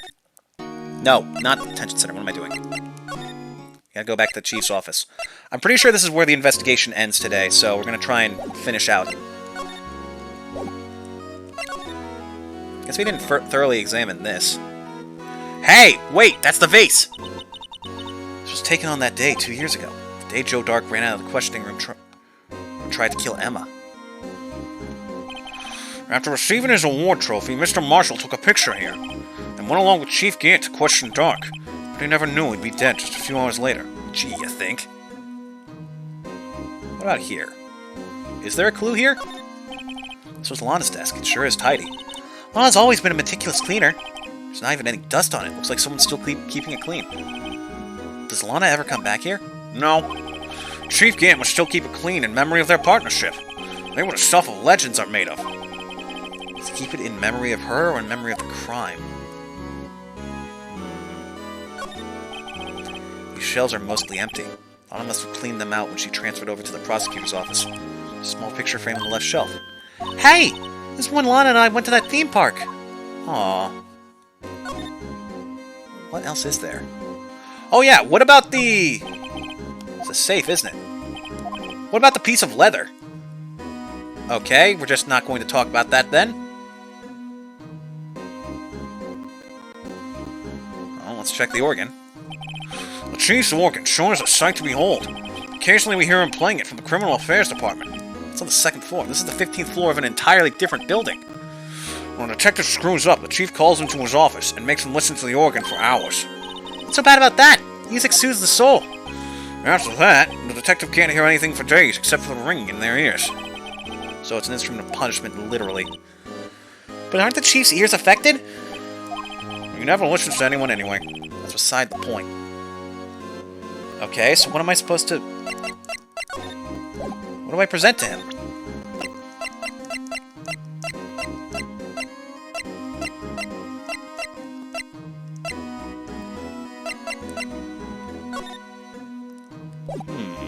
Maybe I have to show him this to prove that it's the... That's the ID card record, isn't it? There we go. Yes, there's only one number left to investigate. At 4:20 p.m., the victim, Detective Goodman, must have entered the evidence room along with someone else. Someone with an executive officer number. 7777777. That's 17 too many, Detective. Executive officer. Just might have a hunch. What do I do? Oh. Detective Gumshoe, I'd like you to have a look at this. Hey, I know what that is. So you want to take some fingerprints? That's a great idea, Detective. Alright, go to town. Sheesh. What are you doing? Why are you sticking out your hand like that? Go ahead. Take my fingerprints. It's not your fingerprints we want to take. This freaking idiot. Huh? Come on, this isn't the time for jokes. We're talking about that cloth we found in the safe. Oh, I knew that. The one with the handprint on it, right? Sheesh, where's your sense of humor? Okay, that makes a bit of sense. Okay, Mr. Wright, let's check for prints. Sprinkle the powder on the cloth. Then once they've been absorbed into the prints, blow the rest away. What are you, my mom? I don't have to be told a million times. Alright, let's get this over with. Let's go with the thumbprint. That's usually the best one to work with.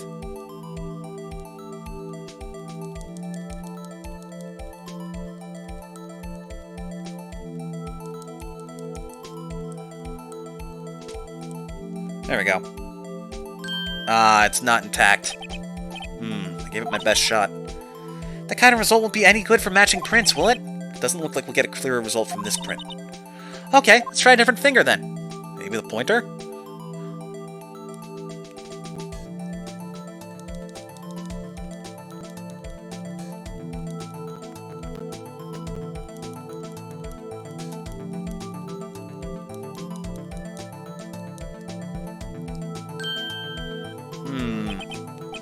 Gave it my best shot, yeah. Alright. This one looks pretty intact then.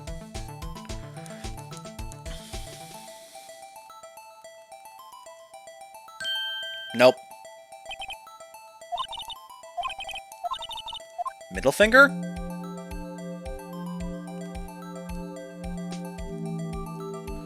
The pinky looks like by far the most faded, so I don't think that's it. There we go. Just make sure we get every last inch. It's a little bit faded around here, and you know what? We'll just cover up the whole thing again. Okay, maybe I missed a bit at the bottom. Well, you know what? Third time's a charm.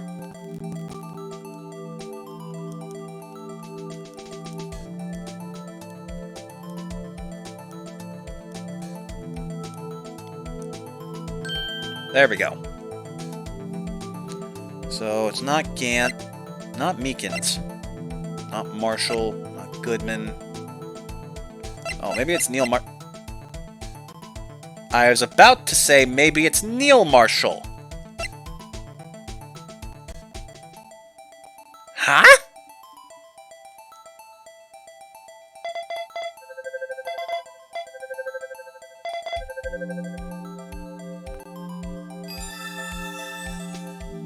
Emma?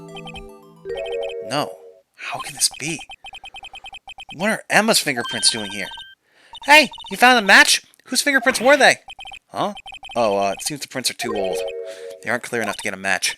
Oh, that's too bad. I thought they'd be Dark's prints. Psst, hey you, over here.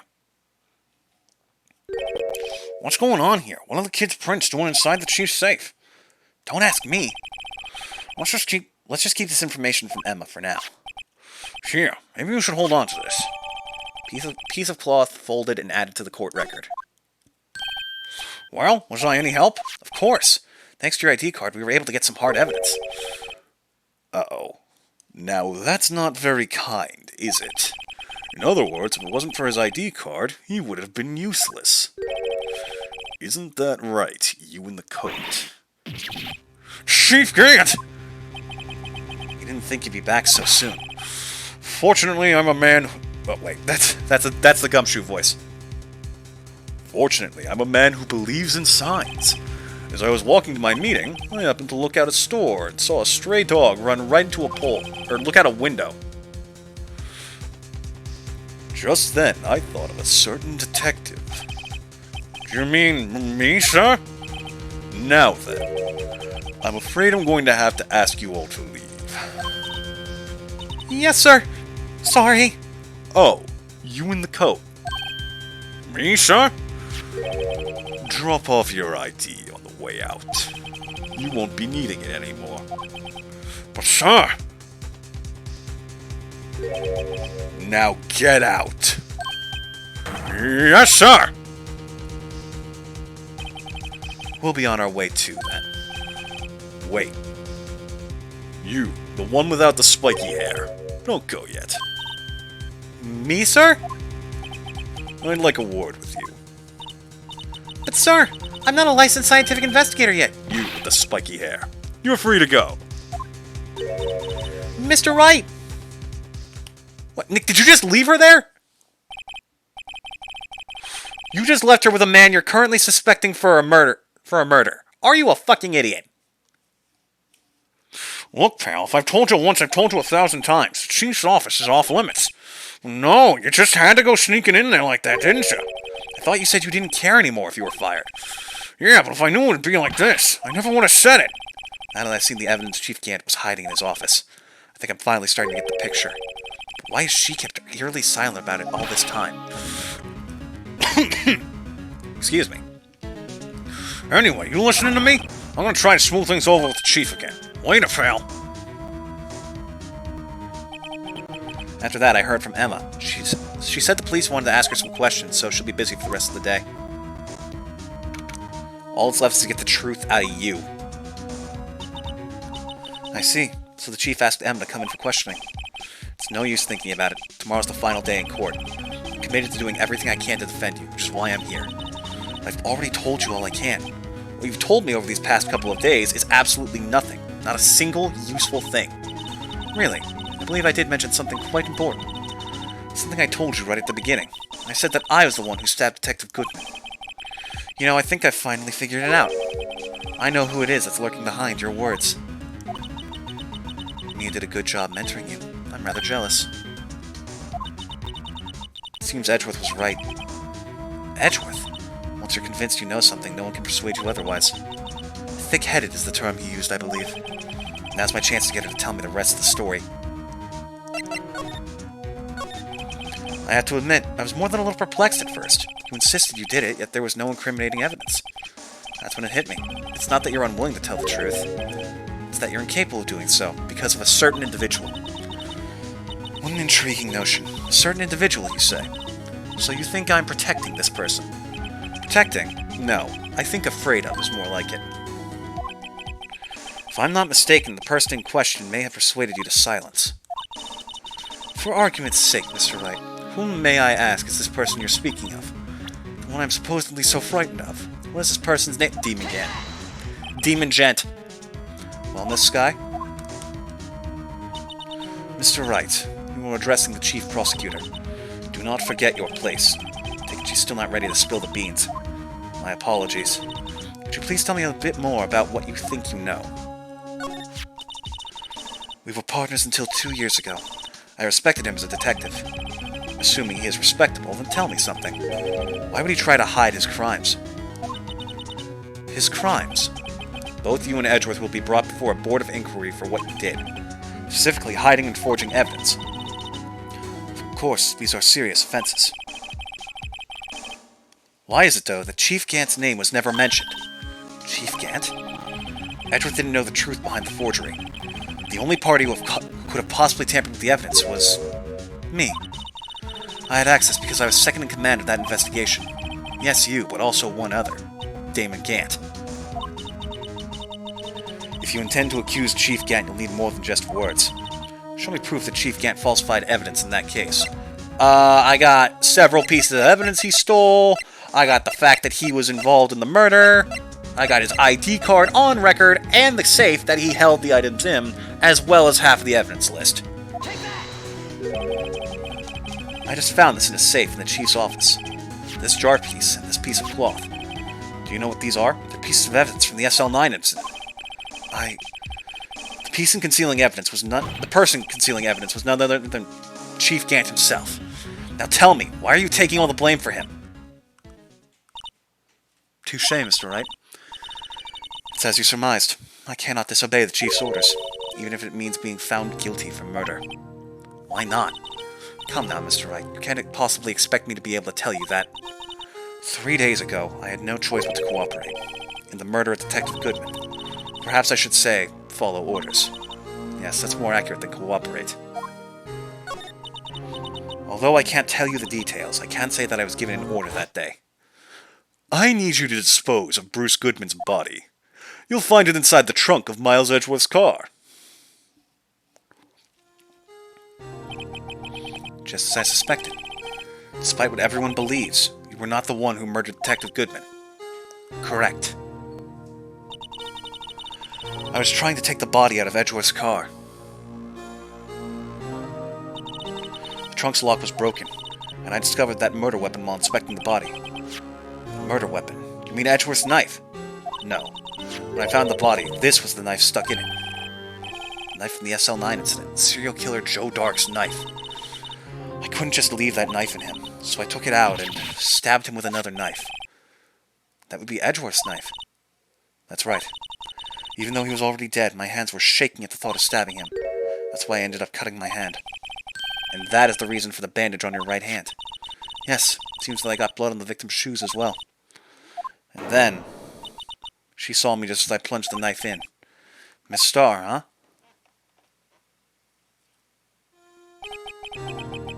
Why did you need to hide Dark's knife so badly? It took a lot of work to finally close the Dark case 2 years ago. It was over with. I didn't ever want it to be opened again. My intent was to prevent that by whatever means possible. So, you hid Dark's knife. The weapon used to stab the detective was evidence in the Joe Dark case.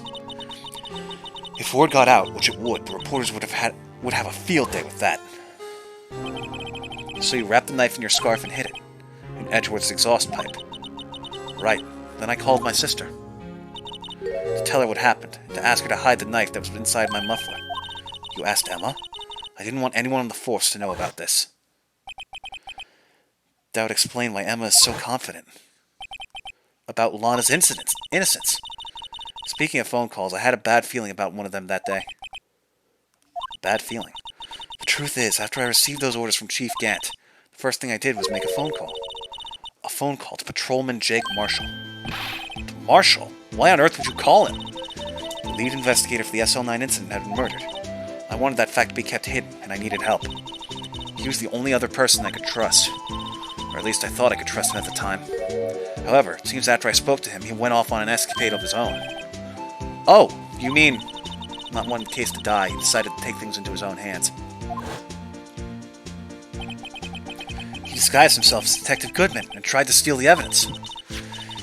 He had already stolen the ID card, but it seems he still hadn't made up his mind to break into the evidence room. After my phone call, any remaining doubts he had must have disappeared. So your phone call caused the incident in the evidence room.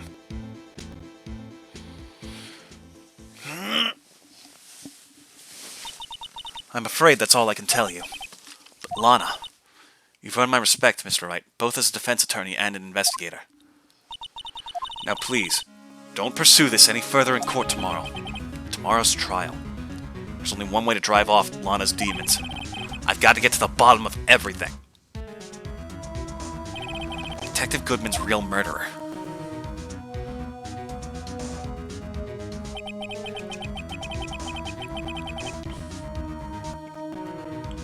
Ah, excuse me.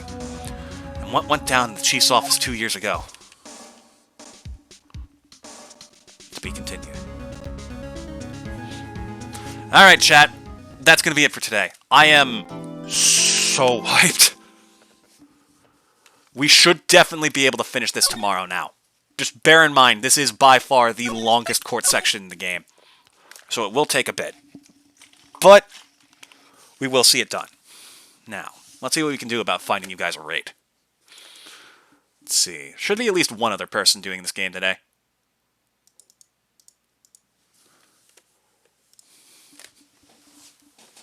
Let's see.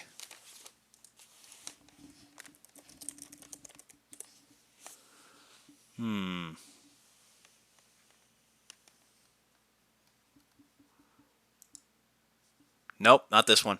I want to see like an aged version of Ash for sure. Sorry about that. Forgot to mute the site.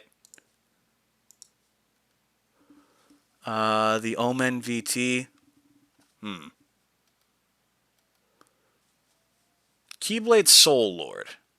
Oh, they're doing the Apollo Justice game. Oh. That seems like a good person to raid. Alright, chat. What was the name of the person I just read? God damn it. Got it.